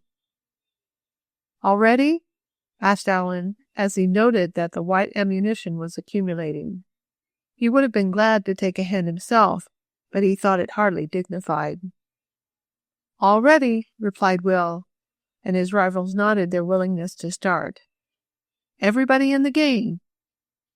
Then the snowball fight began, and it was sufficiently fierce to allow the rather angry feelings on both sides to be worked off, in perhaps the least harmful manner. All 4 of the boys were fairly good shots, and for the first 5 minutes a number of hits were recorded. Each was struck in the face several times, though most of the shots were on the body. Will received one in his eye that pained him very much. "That's sure to swell and be black and blue," he thought. "Well, we'll see what this will do," and he aimed one at Jake. It took young Rossmore full in the ear, and a little later he begged for a truce to rid it of snow. Meanwhile, Kitty and Alice, rather terrified at the impending clash, had hurried on. "We ought to get a policeman and make that Ford fellow and his chum stop," said Alice vindictively. "I guess it isn't all on their side," spoke Kitty, who could be fair. "Besides, there's no policeman here." "Then I'm going to tell Father. I don't believe that bear trap is on the Ford land. They are trying to claim everything. I'm just going to tell Father or Hank Smither. He'll make 'em let Jake and Sam alone." "Oh, I guess Jake and Sam can look after themselves," said Kitty calmly. Only I don't like to see a clash. It makes me nervous. I don't believe it will amount to so very much, though." The two tramped on, and, as luck would have it, they overtook Betty and her chums, hurrying on to the cabin with Amy. Our friends, turning, saw their rivals, and then became aware that their boys were not in sight. "I wonder where they can be," asked Mollie. "Did you see Frank, Will, and Ellen?" she asked of Kitty, ignoring Alice. "They're back there, fighting," replied Kitty, breathlessly. "Fighting?" cried Grace. "And Will promised he wouldn't. Oh, girls, I must stop him at once." She was about to run back in the direction she had come, when a man, driving a sled containing a bulky object, called to the girls. "Say, where can I find Mr. Will Ford around here?" Why, that's my brother," exclaimed Grace in surprise. "What is it, please?" "It's some machinery for him. It's an express piece. Where shall I deliver it?" "That's his cabin over there," and Grace pointed to where it could just be seen. "Are there any charges on it?" "Yep, $3. "I'll pay them." "Oh, girls, I wonder what it can be." "Will's secret, probably," answered Betty. "I wish he would come," and she looked anxiously over the trail. "Don't you wish Alan would come, too?" asked Mollie, slyly. "Hush!" exclaimed Betty, with a glance at Alice and Kitty. "Well, I'm going back, anyhow," decided Grace, as she paid the expressman. "I'll tell Will there is a big box for him, and that will be a good excuse for him coming back. They must not fight. Papa would not like it." "Well, perhaps that is a good plan," agreed Betty. "I'll keep on with Amy, and you and Mollie can go back to the boys." "I'll go tell Papa, and have him stop Jake and Sam," said Alice, moving off with her chum. Chapter 18. The Auto Ice Boat. Grace strode ahead so rapidly through the snow that Mollie was forced to ask her to moderate her pace. "This isn't a race," was the objection. "But I want to stop them fighting," insisted Grace. "Will gets so angry sometimes that he doesn't know what he's doing. Papa often said he'd do something desperate in his fits of temper some day. I'm really afraid." "He's like me," laughed Mollie frankly. "Only I just flare up for a second, and then I'm sorry for it." "Oh, well, Will is too," admitted his sister, "but I don't want to give him a chance to be sorry. Come on." "If I come any faster, you'll have to carry me," panted Mollie. "Remember that I'm not a Gibson girl like you." "Oh, do come," begged Grace. "They may be rolling and tumbling about in the snow, biting each other." "Boys don't fight that way, and you ought to know it," said Mollie. "I detest fighting myself, but I know that when it is done right, if ever there is such a time, there's no biting and scratching." "Well, I've seen some football games," spoke Grace, and she wondered why Mollie laughed. The girls were rather surprised on coming to a point where they could look down on the boys to see merely a snow battle in progress. The air seemed filled with flying white missiles, and the four rivals were running back and forth, looking for vantage points. Alan hovered about, seeing that no unfair tactics were used. Finally, as the girls started forward again, Grace much relieved in mind, Sam Batty pulled out his handkerchief and waved it. "What's that for?" asked Grace. "Flag of truce, probably. Very likely he's had enough." "Oh, Will is down!" cried Grace a moment later, as her brother slipped and fell. Jake rushed forward to deliver a ball at close range, but Alan held up his hand. "No hitting when one is down," he decided, and Jake drew back. Then, as Will scrambled to his feet again, the battle was renewed, only two being engaged, however. As Will vainly dodged a ball aimed at him, which struck him in the face, Grace screamed. Her brother turned quickly. "What is it?" cried Will, in some alarm. "Stop that right away," demanded Grace, "or I'll tell Papa and make him take you home." One more shot, Will exclaimed, and he delivered a large snowball with such good aim that it nearly covered the whole of Jake's face. Kitty's brother staggered about, and when he could get his breath, he cried, "I'm through. I've had enough." "Battle's over. Cease firing," laughed Alan. "Well, girls, what's the trouble?"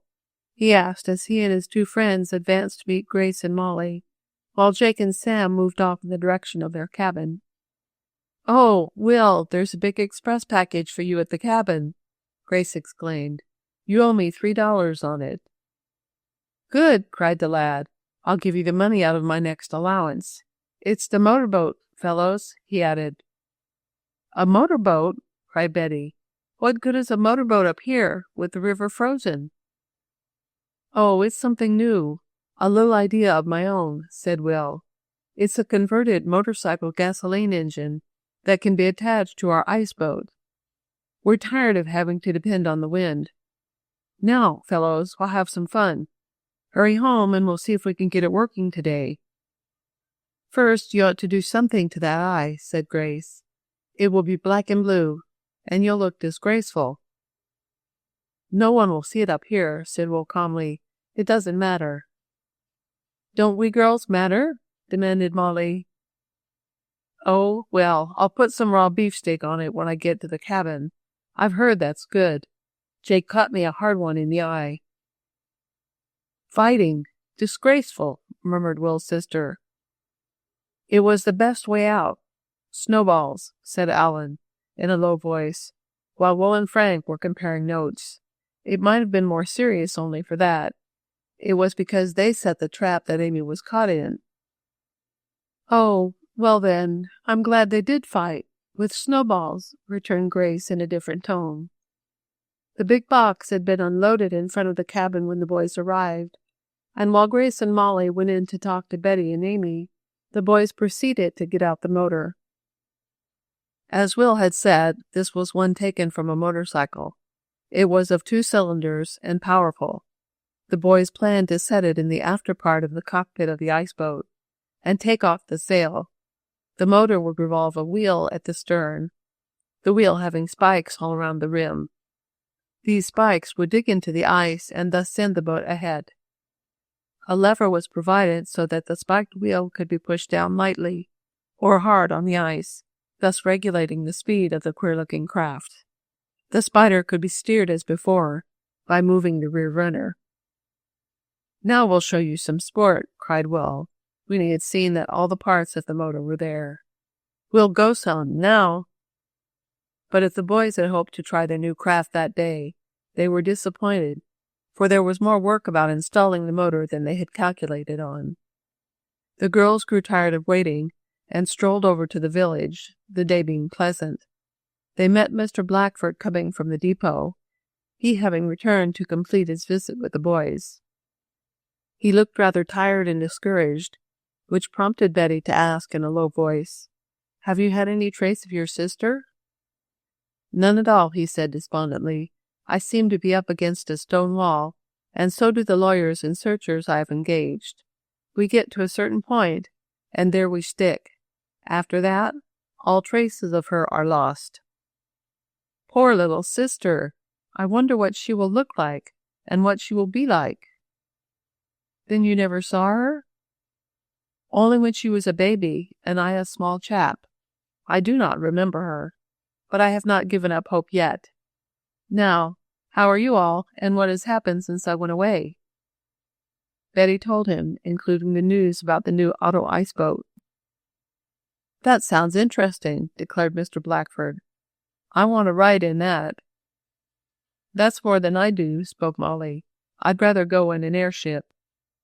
"So would I," agreed Grace. But when the next day, after several false starts and a breakdown, the motor was finally set in motion on the Spider, the girls were interested enough to come down to look at it. "All aboard!" cried Will, who was quite proud of his apparatus. "Come on, girls." "Wait until we see you try it," suggested Betty. "Well, then, get in, fellows." Alan, Frank, and Mr. Blackford took their places, Alan to steer, while Will looked after the motor. Looking to see that all was running smoothly, the big notched wheel at the stern revolving swiftly, Will cautiously lowered it. There was a shower of icy particles as the teeth chipped into the frozen surface of the river, and then the spider slowly forged ahead, under the influence of the motor instead of a sail. "Oh, they're actually moving!" cried Grace. "And how fast!" agreed Mollie. "That's fine," declared Betty. I'm going to ask them to give me a ride," exclaimed Amy. "Oh, it must be glorious." "Well, if she's brave enough to risk it, I am," said Grace positively. "Shall we go, girls?" "Wait a bit and see what happens," suggested Mollie. But nothing seemed to be going to happen. On up the river went the auto ice boat at ever-increasing speed. Chapter 19. Marooned. "Dare we take it out ourselves?" asked Grace. "I don't see why not," replied Mollie. "I can run a motor car. Betty can manage a motor boat, and this is sort of between them both. Of course we can run it." "Will you promise to go slow?" asked Amy, timidly. "Of course," agreed Betty. "Anyhow, the ice is so soft that we can't get as much speed out of it as the boys did the other day." The outdoor girls were grouped about the auto ice boat at the little dock near their cabin. The boys had gone off on a hunt, a rumor of a bear having been seen about 5 miles off, coming to them by a friendly lumberman. The girls were discussing the advisability of going out for a little trip in the queer craft that Will and his chums had made. For a week past, the boys had run it at various times, taking the girls out on trips and explaining how the motor and notched wheel operated.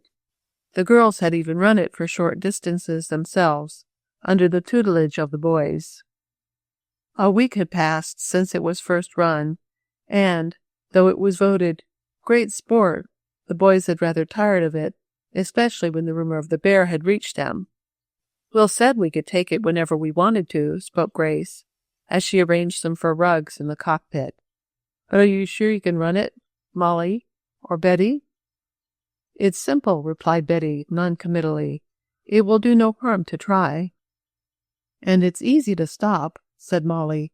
"Even if we forget to shut off the engine, by pushing down on this handle, the wheel will be raised and won't cut into the ice. Then it will stop." "Just as when you threw out the clutch on your auto," suggested Betty. "Exactly. Come on, girls. We'll go for a little run. There's nothing else to do in camp."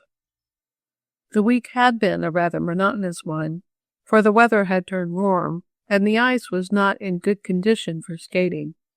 It was almost too soft for the boat, and the boys had rather given it up. But the girls wanted to do something, and the auto ice craft offered them a chance. They had visited a hunter's camp a few days before and seen some novel sights, though game was not as plentiful as the hunters had wished.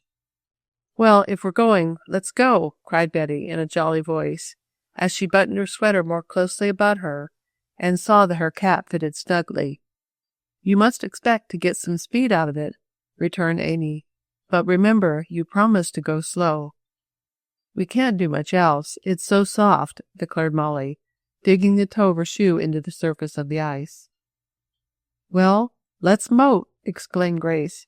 "I've got some chocolates, so that if the wind does out—" "Wind? You forget we don't use a sail," cried Betty with a laugh.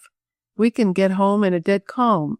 So if that's your only excuse for bringing chocolates—" "We might run out of gasoline," Grace interrupted. "I'll take them anyway." "That's right, angel child," murmured Mollie, "and I'll help you eat them." And she calmly appropriated the box Grace had produced and selected some choice confections. Just as the girls were about to leave, having shoved the ice boat out away from the dock so as to get a good start, Mr. Franklin, the camp caretaker, who had been over to a distant section, came running down to the dock. "Do you think your father is back from his western trip yet, Miss Ford?" he asked. "Yes, I had a letter from home today, saying he would be home tonight. Why?" Well, those Jallows are acting mean again. They're cutting timber on land I'm sure belongs to your father, regardless of the strip in dispute. I'm going to wire him to come up here. This thing ought to be stopped." "Oh, dear, more trouble," sighed Grace. "Well, do as you think best, Mr. Franklin. I think you'll find Papa home. Oh, I wish this was all settled. I wonder why there are such people as the Jallows, anyhow." "Probably for the same reason that there are mosquitoes," said Betty. "It's so we will appreciate nice people all the more. But don't worry, Grace." "Are you girls going out in that boat?" asked Mr. Franklin as he started back toward his cabin. "Yes, why shouldn't we?" inquired Mollie, for she saw a look of concern on his face. "Well, you'll be all right if you stay around here, but the ice is breaking up below and above you on account of the thaw. It won't be safe to go too far, or you'll meet open water. Be on the lookout." "We will," promised Betty. "We're only just going out for a practice spin by ourselves. It will surprise the boys." She did not realize what a surprise she and her chums were to get before long. After one or two ineffectual attempts, the girls got the motor running. Then, looking to see that all was clear, Betty, who was at the helm, gave the word for Mollie to lower the toothed wheel, which, engaging on the ice, would move the craft. At first there was only a shower of soft and rather watery ice.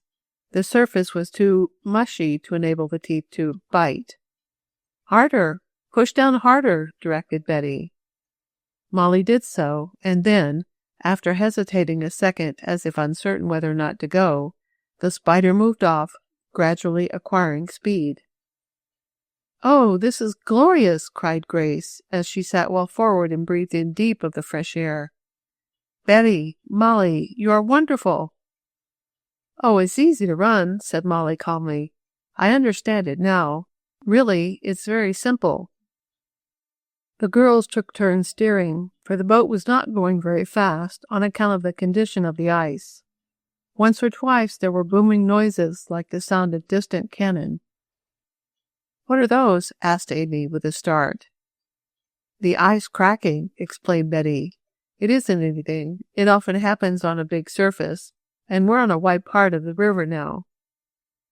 They went on for a mile or so, until Mollie suddenly clutched the arm of Betty and cried, "Look, there's open water ahead."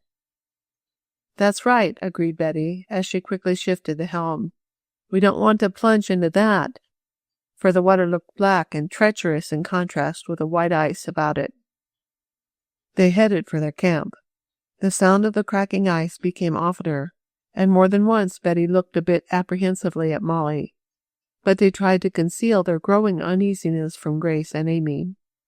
Suddenly there came a sharp report, louder than any that had gone before, and, involuntarily, Mollie raised the spike wheel. The iceboat slowly lost headway. "Don't stop! Don't stop!" cried Betty. "Keep on!" "But it may be dangerous." "It will be more dangerous to stand still. Don't you know that a moving body has a better chance over thin ice than one standing still? Keep going, Mollie, and head for shore." "Oh, I'm sure something is going to happen," cried Amy. "Nonsense. Be quiet," urged Betty. "Grace, give her a chocolate. Mollie, lower that wheel again." Again the propeller engaged the ice, and the spider forged ahead. Grace looked back and saw where a big crack had appeared. It was constantly widening. Then came a thunderous report. The girl screamed, and Betty almost let go of the tiller. Then she grasped it more tightly, for she saw, with a shudder of fear, that black water was now all around them. "Stop! Stop!" cried Betty to Mollie. "Stop the boat! We're on a big cake of ice and we're floating away. Stop it!" In an instant Mollie had lifted the wheel, and in the next she had shut off the motor. The spider with the girl passengers was indeed marooned on an immense cake of ice, while all about were other cakes, grinding and smashing over one another. The river was breaking up fast. Chapter 20. To the Rescue. "Oh, Oh, gasped Grace, when she saw the dark and seething water all around them. Oh, we're afloat. And it's a good thing, too, exclaimed Betty quickly, as she squared the rudder runner. If we weren't afloat, we'd be sinking, and I don't want to do that. It's too cold. Thus spoke the practical little captain, for she realized that now was the time to gain control over the nerves of her chums. Once they became hysterical, there would be no managing them. And, as she spoke, she glanced sharply at Mollie, who had opened her mouth to say something, but had thought better of it. "But we're on a cake of ice," cried Amy. "And, as the old wolf said to Little Red Riding Hood, so much the better to keep afloat with, my dear," went on Betty gaily, a condition which she was far from feeling. "Yes, it's a nice big cake, too," declared Mollie, recognizing that Betty would need help backing up in her efforts to calm the two more timid girls. "It's a lovely large cake," Mollie added, "the largest around of any. Just suppose we were on that," and she pointed to one about as large as a 5-cent piece the iceman brings in on a hot day, to quote Betty's later characterization. "Oh, how can you make fun when we may slip off any minute," protested Grace, half tearfully. "Oh, why did we come out in this ice boat?" "Now look here," and Betty spoke sharply, "isn't it a good deal better to be jolly than glum? Of course it is, and we're in no immediate danger. As Mollie says, we may be thankful we are not on a small cake of ice. This will hold us nicely." "But we're floating down the stream," said Amy. "Of course we are," agreed Betty cheerfully. "A river never stands still, you know. We are floating down with the rest of the cakes. Pretty soon there will be an ice jam, and—" "Oh, don't say that," begged Grace. "An ice jam? That's one of those terrible things where so many persons are killed." "Nonsense! You're thinking of an avalanche," declared Mollie. "Betty means that the cakes of ice will all jam together pretty soon, when the river narrows, and we can walk ashore as nicely as you please, hauling the ice boat after us." "Why can't we go ashore in that?" asked Amy, her face brightening. "Because it will be so humpy," explained Betty. "We could not run the auto ice boat over the bumps, but really it might be worse. I'm not fooling." Their situation was indeed peculiarly fortunate, considering what had happened. The warm weather had softened the ice, and the melting of much snow had caused the river to rise. This had had the effect of cracking the covering of ice, and it had broken up. The ice boat got on a certain large section that split off and went floating downstream. "Well, let's get out and see what we can do," proposed Mollie, as she left her place near the motor. "Don't you dare leave this boat," commanded Betty, a bit sternly. "Why not?" asked Mollie, curiously. "I'll tell you why. Though the cake we are on seems solid, there may be cracks in it, and it might separate if we stepped out on it. You see, our weight would come in a comparatively small space, whereas in the boat it is distributed over a large surface." "My, where did you learn that?" asked Mollie admiringly. "In our physics class. It's true, too. We must stay here." "How long?" queried Grace. "It will soon be late, and—" "You have some chocolates, haven't you?" demanded Betty quickly. "Yes, but—" "Then save them. We may be here for some time, but we are bound to be taken off sooner or later. And if it's later, and the cake of ice goes to pieces, no matter whether we get out on it or not, what will happen?" Amy wanted to know. "Well, the boat contains a lot of wood, and it will float for some time, especially this cockpit part," said Betty. "Then, too, someone is sure to see us when we get down a little further, or the boys will miss the ice boat, and, knowing that we have it out, they'll hunt for us, especially when they see the ice is breaking up." They were slowly floating downstream. slowly because of the number of large and small cakes their own encountered. After the first alarm, the girls felt more at ease, especially Amy and Grace, for, in a large measure, they had come to depend on Betty and Mollie, and these two justified the confidence reposed in them. Eagerly they all scanned the shore of the river, but they saw no one. "I'd even be glad to see some of the Jallows," exclaimed Grace after a bit. "They couldn't refuse to rescue us." "Oh, I do hope Papa will have no further trouble with that man. If we could only help him to straighten out the tangle." "We'll have to straighten out our own first," said Mollie, with a tense smile. "Do you think we're getting nearer shore, Betty?"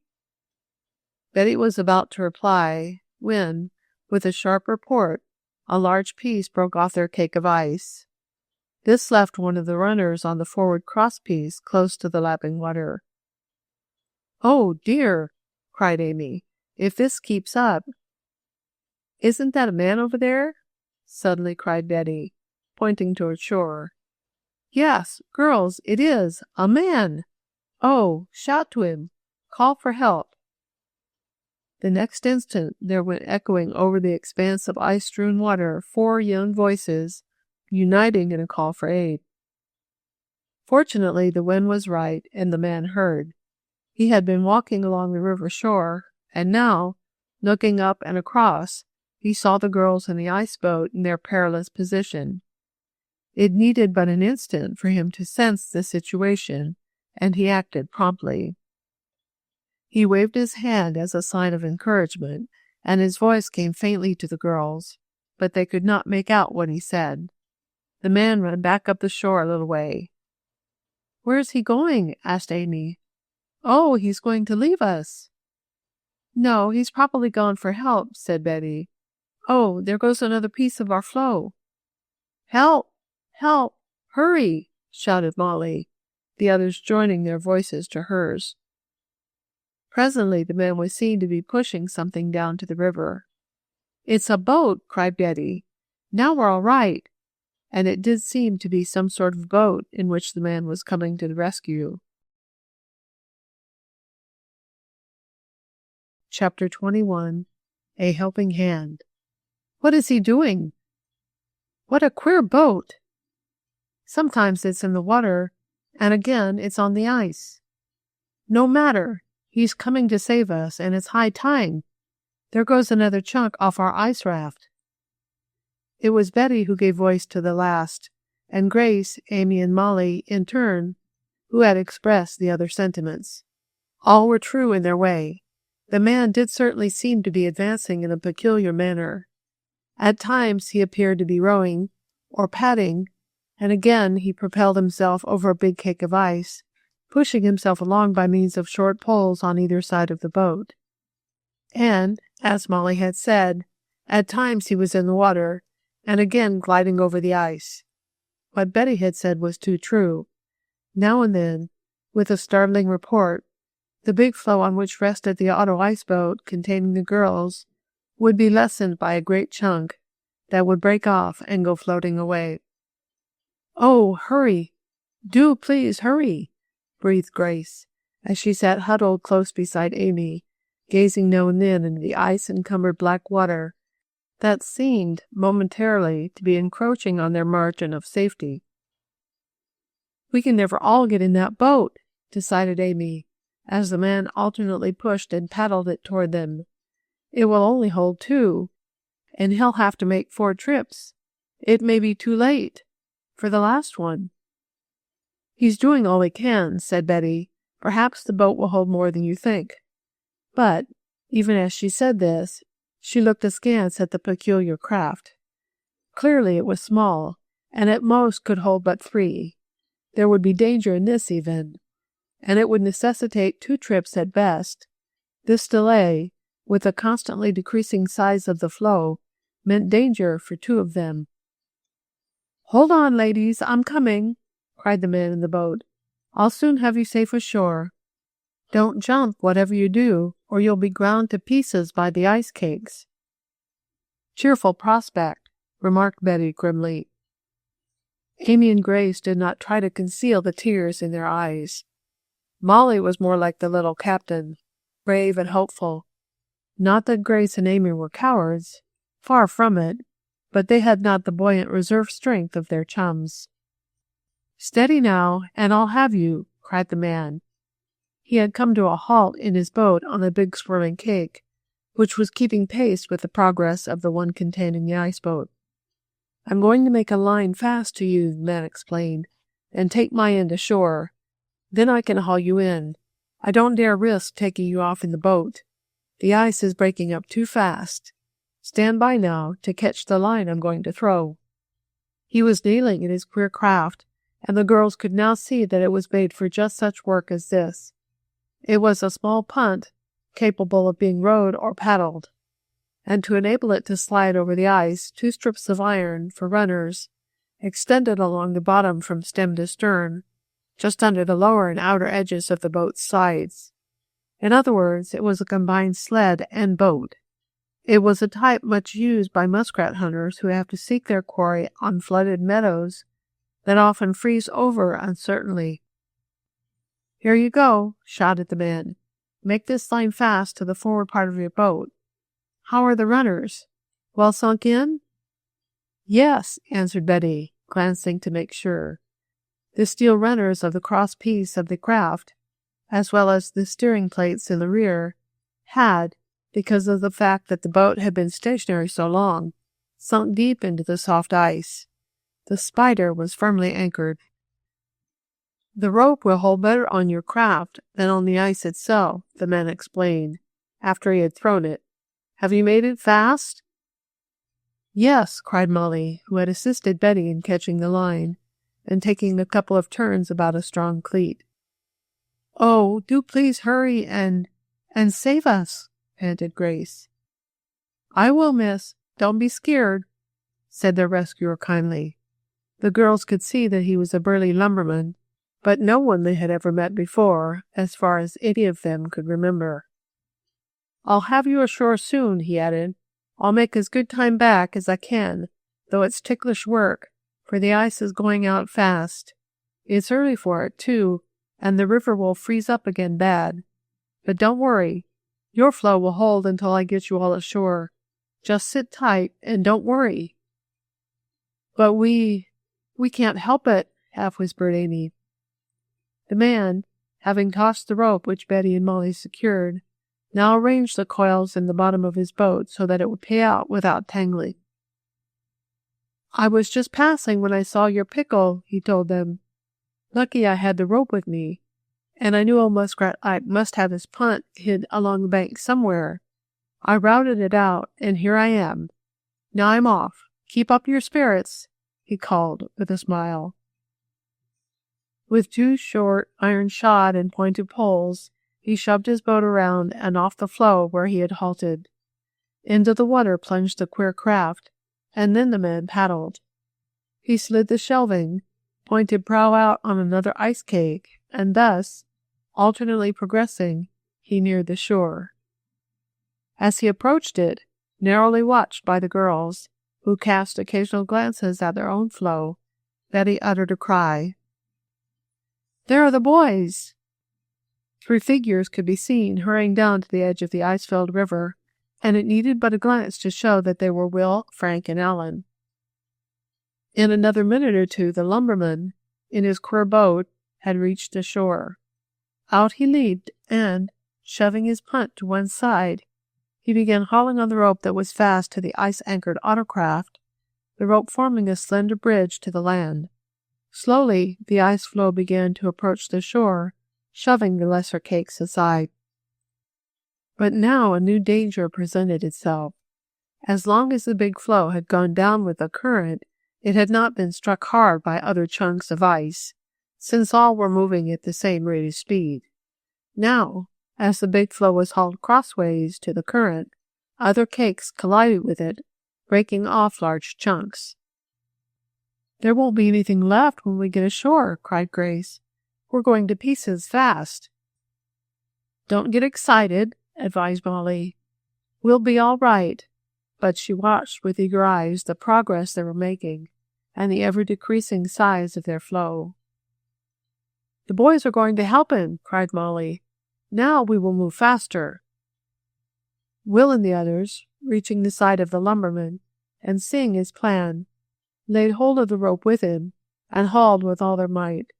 Then, indeed, the floe containing the ice boat did move toward shore more quickly, and to such good purpose did the rescuers haul, that, in a short time, the cake grounded in shallow water, with one point so near shore that the girls could leap across the intervening water safely.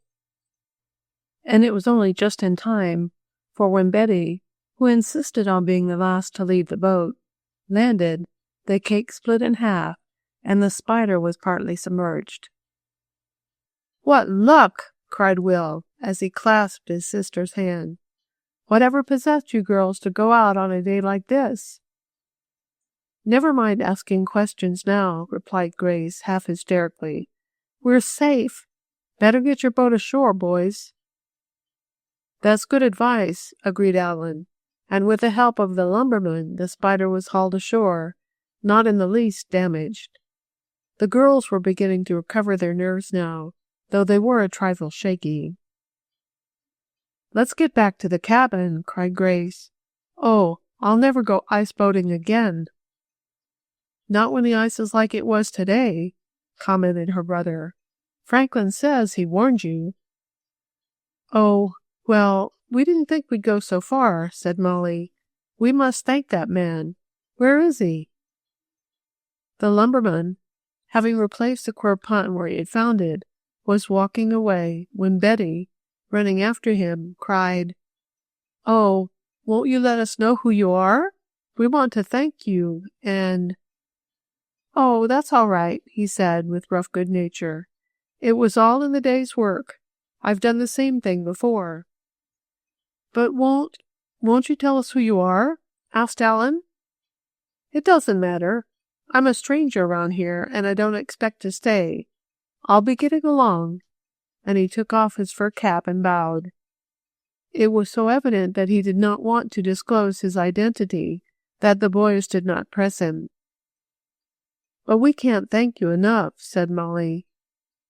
"The sight of your pretty faces is enough," he replied gallantly, and with just a trace of a brogue.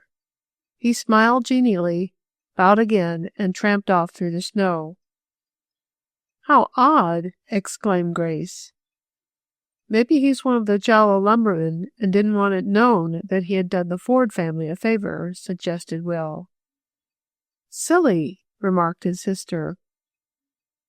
"Well, there's something queer about him anyhow," insisted Will. "Say, but you girls were in a pickle, all right." "It was a whole jarful, with some olives thrown in," remarked Betty. "Oh, I was so frightened." "You didn't show it, my dear," spoke Amy. "You were very brave." "Well, someone had to be. Not that you all weren't," said Betty quickly. "When we got back, and Franklin said you'd gone off in the boat, and we saw the ice breaking up, we were wild about you," spoke Will. "We started out to trace you, keeping on the high ground to see you quicker. But the lumberman beat us to it."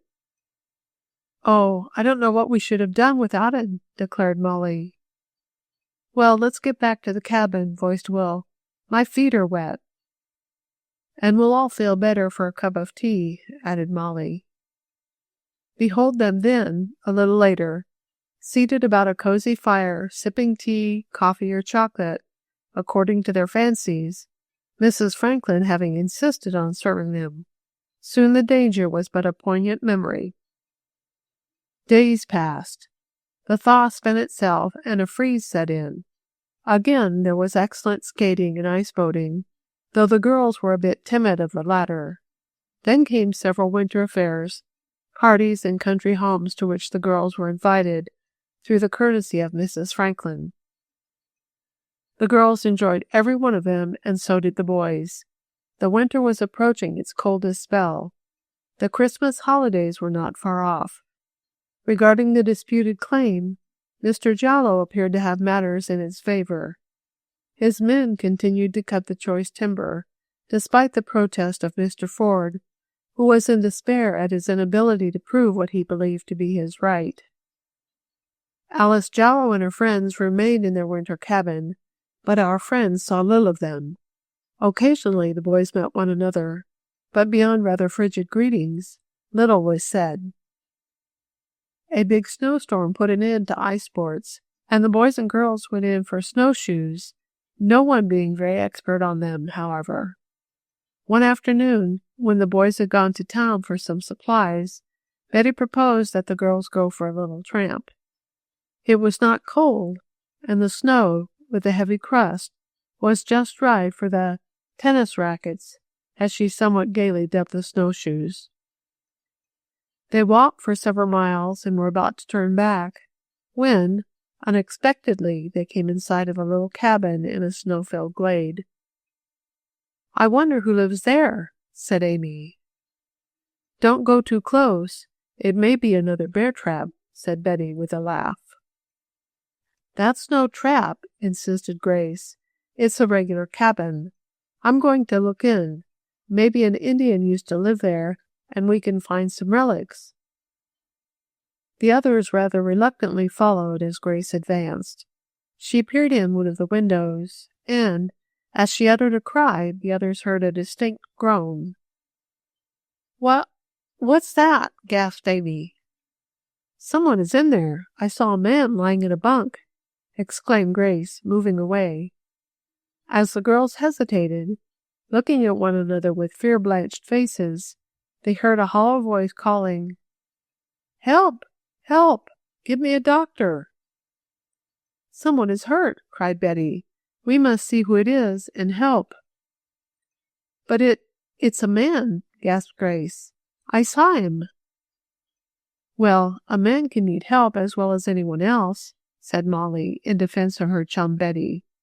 "Come, I'm not afraid." Resolutely, she went to the front door. It opened at her touch, and the others, standing behind her, saw a figure huddled up on a bunk built against the cabin wall. "Oh, thank the dear Lord, someone has come," groaned a man's voice. "Will you please get a doctor or someone? My leg is broken, and I've been without help for 2 days." Then his voice trailed off weakly. "He's fainted," cried Betty, hurrying to his side. Chapter 22. The Old Lumberman. Finding an injured man in a lonely cabin, practically snowed in, was not the only surprise the girls were to receive that day. The other followed quickly on the heels of the first. It was Mollie who "sprung it," as Will said afterward, and even Grace did not rebuke him for his slang. Betty, followed by the others, rather timidly followed, it must be confessed, approached the bunk where the man lay. He had indeed fainted, and his face was woefully white. Then Mollie cried out, "Why, it's that man, the one who rescued us from the ice floe. It's the kind lumberman." The others stared at her for a moment, and then looked at the burly form amid the rough blankets. A light broke over Betty's face. "It is the same one," she cried. "Oh, girls, here is a chance for us to repay him for what he did for us." "But what can we do?" asked Grace. "We can't fix his broken leg." "No, but we can get him something to eat, some hot coffee, and revive him. Then we can go for help," exclaimed practical Betty. "Now, girls, the first thing to do is to build a fire and heat some water. The doctor will want that when he comes. We'll make some coffee, too, and then we'll see what is next to be done." The outdoor girls were used to doing things for themselves. They had not lived in their cabin a month, building fires, getting their own meals, and doing practically all the hard work for nothing. They knew how to proceed, now that there was need of haste. Betty, looking among the stores in the cupboard, found a bottle of strong ammonia. This she carefully brought to the man's nostrils. His breathing became quicker, and soon he opened his eyes. Wonderingly, he stared about him. What happened? Who are you? Girls?" Oh, I guess I must have keeled over. Mighty foolish of me. Oh, my leg! A spasm of pain shot over his face. Lie still, said Betty soothingly. We will send for help. Here, drink this. And she held some water to his lips. He supported himself on his elbow and drank greedily. First I had in a long time, he apologized huskily. Mollie and Grace were making the fire, while Amy was washing out the pot and putting some ground coffee in it. The stove was blazing well, and the kettle was put on to boil. The man drank some more water and seemed better. I slipped and fell coming home the other day, he explained. I didn't think it was much more than a sprain at first, but the next morning I couldn't walk, and I knew my leg was broken. Then come this last big storm, and nobody passed here. I yelled for help until I was hoarse, but it did no good. I had about given up when you girls came along. I haven't been able to even crawl, the pain was so bad. I just had to keep covered up to prevent freezing. You'll soon be all right, said Betty soothingly. We are making coffee. Yes, I can smell it. It's mighty good of you girls. You know who we are, don't you? Asked Mollie. I can't say as I do. The light ain't very good in here. Don't you remember the girls who were stranded in the ice boat, and how you pulled us to shore? Oh, are you those girls? Well, land be. Here is some coffee, said Betty, pouring out a fragrant cup. I couldn't find any milk, though. I never use it. I like it black. You can sweeten it with molasses. You'll find some in that jug. And he indicated it. Well, well, to think you're those girls, he murmured as he sipped the hot beverage. Every moment he seemed to be stronger, though his pain in his leg made him wince every now and then. We must get a doctor for you, or send the boys, spoke Betty. Won't you tell us who you are? So we will know how to tell the physician. The man hesitated a moment and looked sharply at the girls. I didn't aim to tell my name, he said slowly. I didn't want it known that I had come back. But I can't see that there's any harm in telling you girls. You won't know my story, and I guess the doctor won't either. I'm Patty Malone. Grace started. The name stirred half-forgotten memories. What? She cried. Patty Malone, who used to work for Mr. Ford? It was the turn of the lumberman to start. Mr. Ford? He exclaimed. Do you know Mr. Ford? I am his daughter, said Grace simply, and he has been looking all over for you. He has had trouble about a lumber tract, and he thinks you could straighten it out for him and prove his claim. Are you really that, Patty Malone? I am, said the man humbly, and this is a judgment on me. A judgment on me. To think that James Ford's daughter should help me. Well, well. Yes, I am that Patty Malone, he went on in louder tones, and I can prove your father's claim. I'm through with that Jello crowd now. Through with 'em. Get a doctor, girls, if you can, and I'll tell everything when I'm fixed up. I'll prove James Ford's lumber claim for him and show those swindlers that they can't fool Patty Malone. I'll show 'em. He sank back on his pillow exhausted, while Betty made haste to make more coffee. Chapter 23, Revelations. And to think that we found Patty Malone, exclaimed Mollie. Yes, but he first found us, only we didn't know it, answered Grace. They were gliding along on their snowshoes from the lonely cabin where they discovered the injured lumberman. Betty and Amy had volunteered to stay while the other girls went for the nearest doctor. There was one living halfway between the winter camp and the town. Papa will be so glad, Grace went on. I must telegraph to him right away. One of the boys can take in the message, suggested Mollie. Then we can go back and hear the rest of the story. It sounds, from what Patty Malone said, as if that Mr. Jallow had been up to some unfair tricks. I shouldn't wonder, agreed Grace. Oh, what a lot of things have happened up here. And more are going to, if I'm any judge. Your father will get his timberland back. Oh, how glad I'll be! The girls hurried on, hoping they would find the boys in their cabin. There was some doubt of this, but they were reasonably certain of locating Mr. Franklin, who would go for a doctor for the injured man. The boys had not yet returned, but Mrs. Franklin, who listened with wonder to the story Grace and Mollie pantingly told, informed them where they could locate her husband not far off in the woods. He was using a light sled to haul firewood, and at once set off for the doctor, whom he brought back with him in due time. Then, in a larger sled, in which it was planned to bring back Patty Malone to the boys' cabin, where it would be easier to nurse him, Mr. Franklin, Mollie, Grace, and the physician set off for the lonely cabin. They found Patty much improved under the ministrations of Amy and Betty. The lumberman was quite cheerful. Telling of his determination to aid Mr. Ford seemed to have taken a load off his conscience.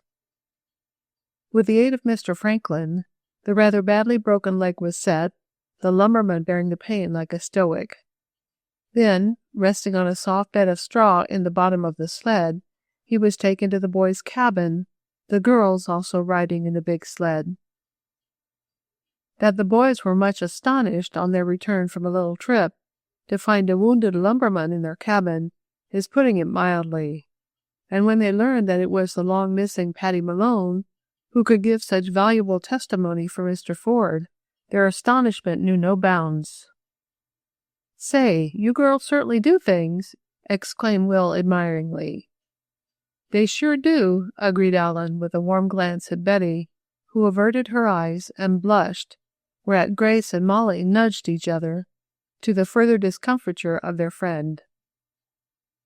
"I'm just crazy to hear what he will say, and how he is going to establish Daddy's boundary lines," said Grace, when the lumberman had been made comfortable. "He must not be disturbed until tomorrow," ordered the doctor. "He has a little fever, and I want that to go down." So the girls and boys had to curb their impatience as best they could. A telegram was sent to Mr. Ford, and he replied that he would be on hand the next day. The morning visit of the doctor found Mr. Malone, or Patty, as he insisted his young friends call him, so much better that the physician said, "You may tell your story now, but don't talk too much." "Sure, and I'll leave that for the ladies," exclaimed Patty with a twinkle in his eyes. "Now everybody keep quiet and listen," said Grace, when she had related how she and her chums had come to the winter camp, and how Mr. Jallow and his company had encroached on land that Mr. Ford believed was his own. "And it is his," exclaimed Patty.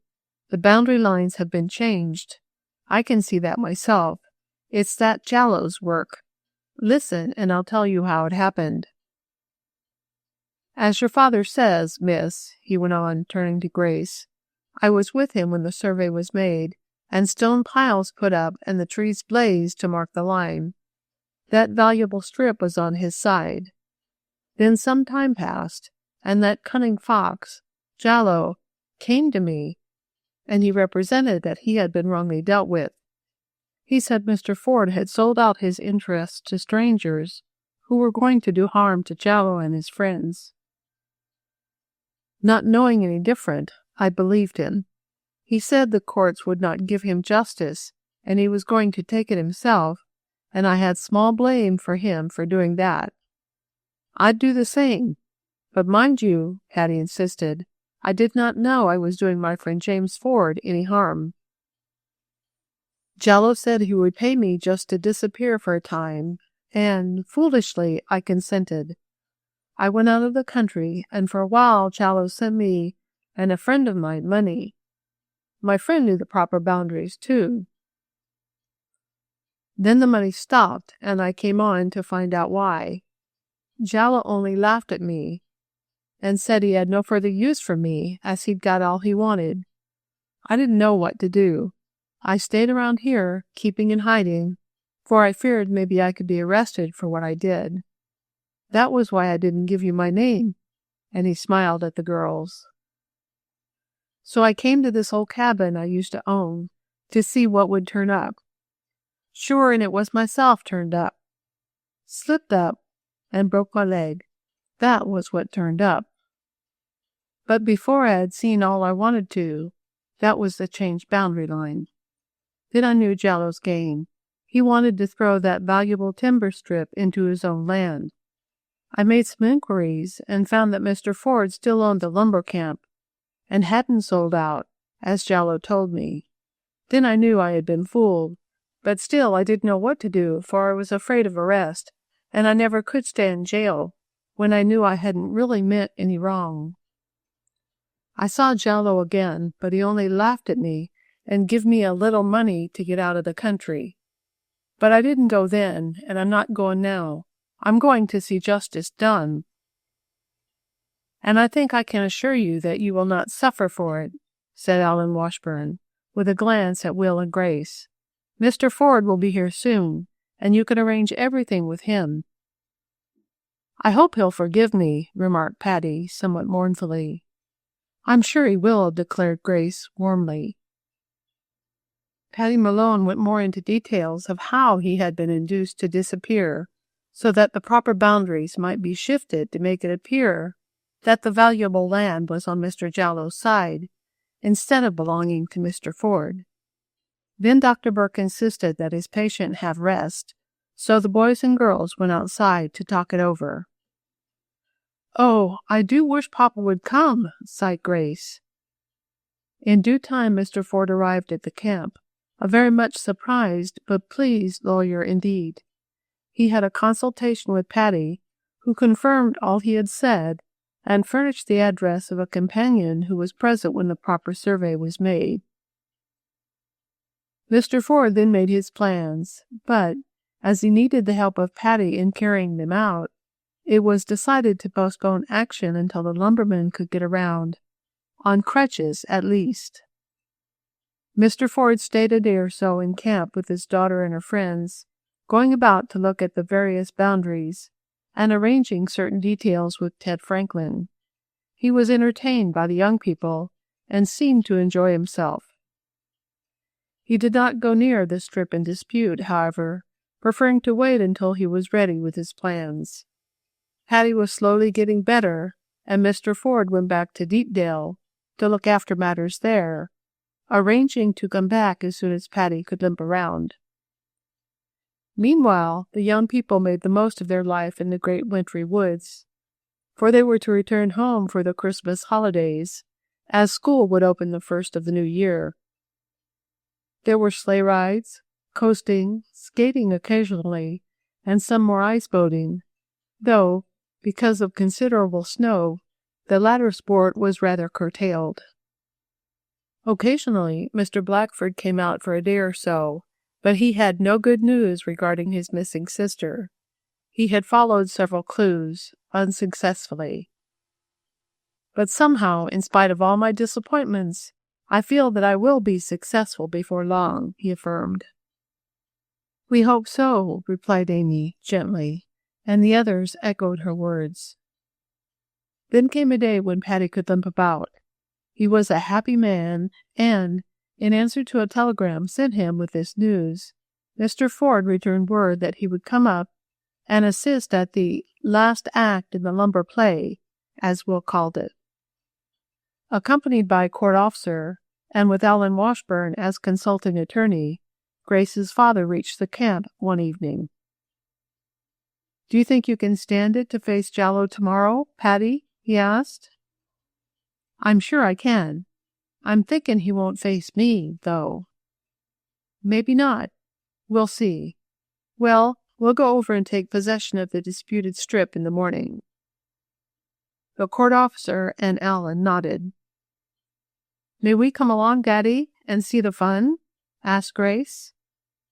"Well," replied her father, "I don't know as there will be much fun, but yes, you may be there."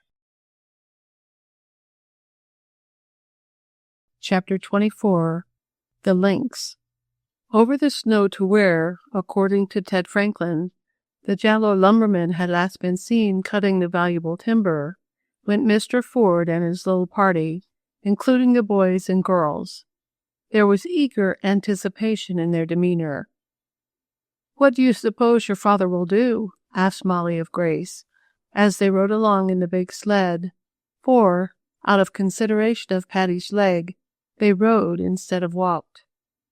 "I don't know," was the answer, "but I guess Daddy has his plans all made." "I just hope that Alice Jallow sees how we come out ahead," went on Mollie, half vindictively. "Mollie," reproached Betty gently. "I don't care. She's a cat." Mr. Ford, Patty, and Allen were consulting with the court officer. Will and Frank were discussing a prospective hunting trip, and the girls were planning Christmas surprises as the sled slid on. "Here's the new line," said Patty, as they came to a pile of stones. "And there's where it ought to be," he added, as they drove across the valuable strip in dispute. There was a difference of nearly a mile. "That is my recollection of it," said Mr. Ford. "Owing to the death of the surveyor and the destruction of some of his records, I was unable to prove it, though." "Well, you can now," retorted Patty, significantly. Soon they heard the sound of axes, and, in answer to a nod from Mr. Ford, the horses were turned in that direction. Suddenly, from behind a tree, stepped the burly form of Hank Smither. "You can't go any further," he growled. "Turn back and get off this land. You're trespassing." "Oh, I think not," said Mr. Ford pleasantly. "Well, I tell you you be. Get off, for I—" "Now I advise you to go slow, my big friend," put in the constable. "I'm from the court, and I have authority in this matter that goes above even Jallow's. All I know is that my orders is not to let anyone on here except Mr. Jallow's men," growled Hank. "Where is Mr. Jallow?" asked Mr. Ford. "Over there," and Hank pointed. "Then we'll settle with him. Drive on, Ted." "I don't see how I can let ye," whined Frank. He had lost much of his bluster now. "You don't have to let us. We'll do it without, Hank," spoke Patty suddenly. At the sound of his voice, for up to now Hank had not seen the lumberman, the burly guard started slightly. "Patty Malone!" he gasped. "You back?" "Yes, and I guess Jallow won't be any more glad to see me than you are," was the grim comment. There was no further hindrance to their progress. The sound of chopping grew louder, and a little later the sled turned into a clearing about which were strewn many big fallen trees. Mr. Ford's eyes sparkled at the sight. "They haven't hauled out much of my timber," he said. "We are just in time." A man came running from a group. He held up a warning hand. "You'll have to get out of here," he cried. "Who says so?" asked Mr. Ford. "Mr. Jallow sent me to tell you." "Well, you tell Mr. Jallow to come here himself. We want to see him." The man hesitated a minute and then set off on the run. "Here comes Jallow now," observed Will. "Oh, I hope there won't be any trouble," murmured Amy. "Don't worry," said Mr. Blackford, who sat beside her. "Here, what do you want?" blustered Mr. Jallow as he came up. "Oh, it's you, is it, Ford? Well, you haven't any more right here than anyone else. Get off. This is my land. The courts have awarded it to me." "Under a misapprehension, yes. Because of false boundary lines, yes, Jim Jallow." "Who says the boundary lines are false?" "I do," cried Patty Malone, standing up in the sled and leaning on his crutch. "I say the lines were changed, Jim Jallow, and you know it. I saw the right marks put, but they were shifted, and I'm ready to testify that you paid me to keep out of the country while you changed 'em." That isn't so, stormed Jallow. Who would believe you? But he paled and was obviously ill at ease. I guess they'll believe me when Mr. Ford and Dick Norbury testify to the same thing, said Patty coolly. Dick Norbury? Why, he's dead, gasped Jallow. Not much, cried Patty. He's very much alive, and I've got a letter from him in my pocket now, saying he'll come on any time he's wanted and testify as to the right boundaries. Mr. Jallow stood with open mouth. As the saying goes, all the wind had been taken out of his sails. I guess you had better give up, Mr. Jallow, said the court officer. I'm here to take charge of this land until the matter is officially settled. In the meanwhile, no more trees must be cut. That is a court order, and here is a copy of it. I serve it on you, and violation of it means contempt, with heavy penalties. The jig is up, Jim, cried Patty. I told you I'd get even with you. Mr. Jallow said not another word. He was beaten at every point, and he knew it. His men crowded up around him. Shall we go on cutting? Asked the foreman. Mr. Jallow hesitated a moment. No, he said in a low voice. Better stop, I guess. I may want you men to work for me, put in Mr. Ford. I intend to go on cutting this tract as soon as the court formalities are over. If you like, you may remain in camp until it is time to go to work again. I'll hire you. A cheer greeted this announcement. The men had looked rather blank at losing their work in the middle of winter. Well, it's all over, said Grace, as the sled turned homeward. And it wasn't so terrible, was it, Amy? No, indeed. Oh, I'm so glad your father has won, dear. I guess we all are, spoke Betty. Now we can enjoy the rest of our stay in camp without having to worry, and we can go where we please. Can you stay, Mr. Blackford? Yes, for a few days more. The court formalities did not take long, and soon the title of Mr. Ford to the disputed land was confirmed. The change in boundary lines was shown, and, had he so desired, Mr. Ford could have proceeded against Mr. Jallow, but he preferred not to, since he had not really lost any of the valuable timber. Besides, there is no use making Alice feel any worse than she does, said Grace. The Jallow camp had been broken up, since it was on Mr. Ford's land, and Alice, her mother, and guests had gone back to Deepdale. Our friends held undisputed sway in the woods. Christmas was approaching. There was but about a week more in the woods when, one fine warm day, that is, warm for that time of year, the party of young people set off for a tramp in the forest. By twos and threes they strolled on, until finally Amy and Mr. Blackford found themselves in rather a lonely part of the woods, separated from the others. I guess we had better be getting back, he observed with a smile. They may be anxious about us. Yes, agreed Amy, but it is so wonderful here, in the winter woods. I feel I could stay forever. They walked along a narrow path. There was a movement in the trees over their heads. What is that? Asked Amy, suddenly. A bird, I guess. Did you think it was a bear?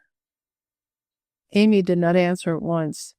Then she screamed as the grayish body of some animal with curiously tufted ears sprang from an overhanging branch straight at her.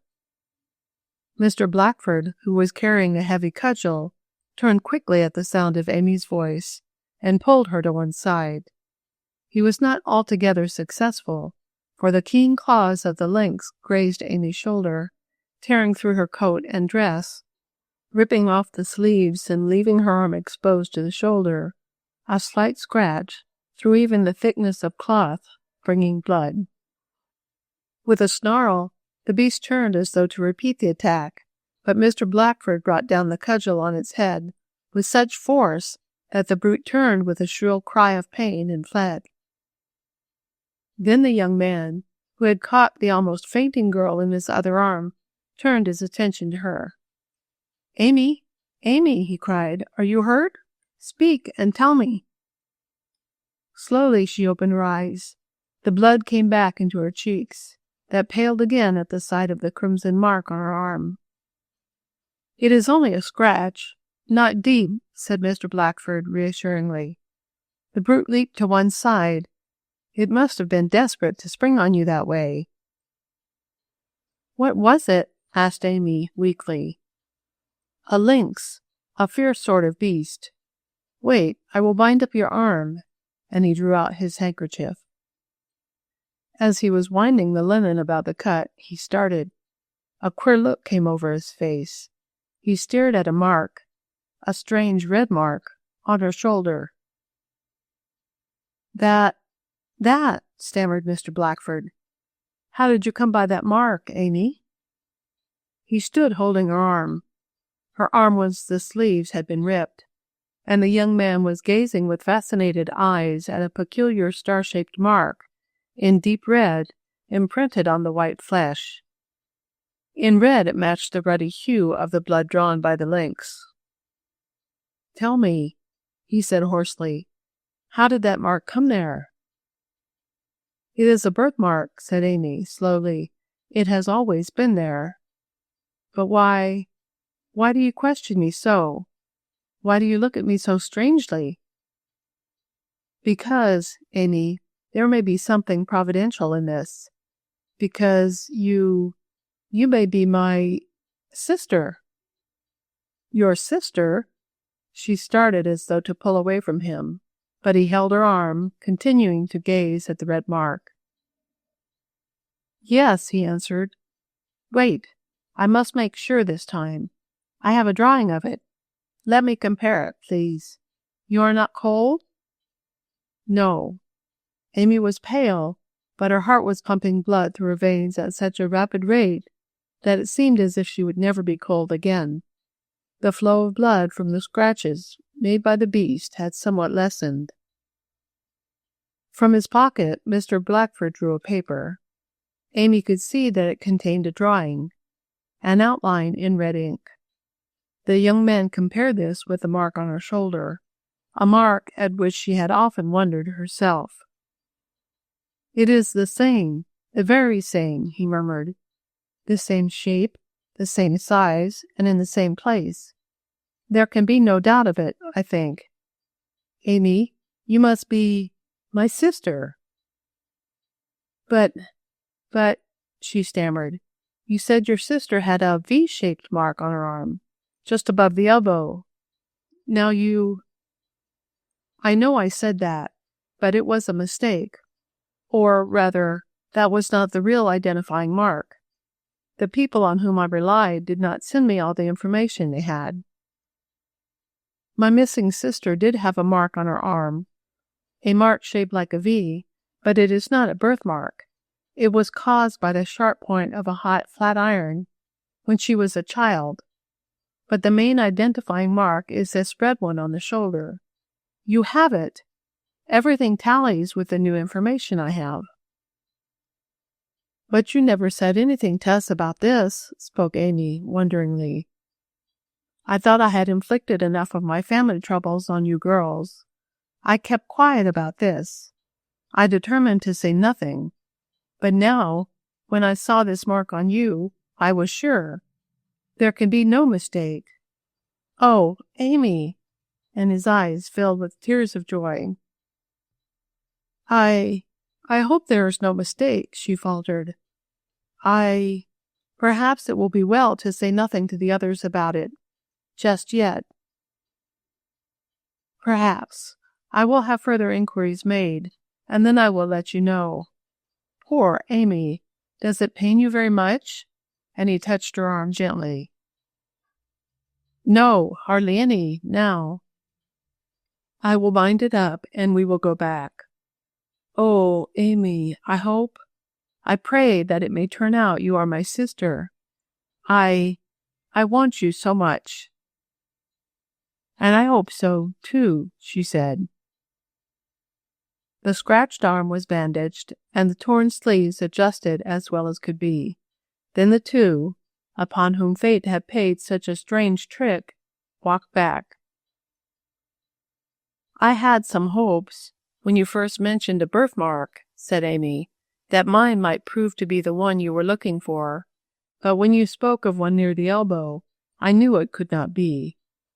This scar, which does somewhat resemble a V, was not a birthmark, though." "No, and that threw us all off.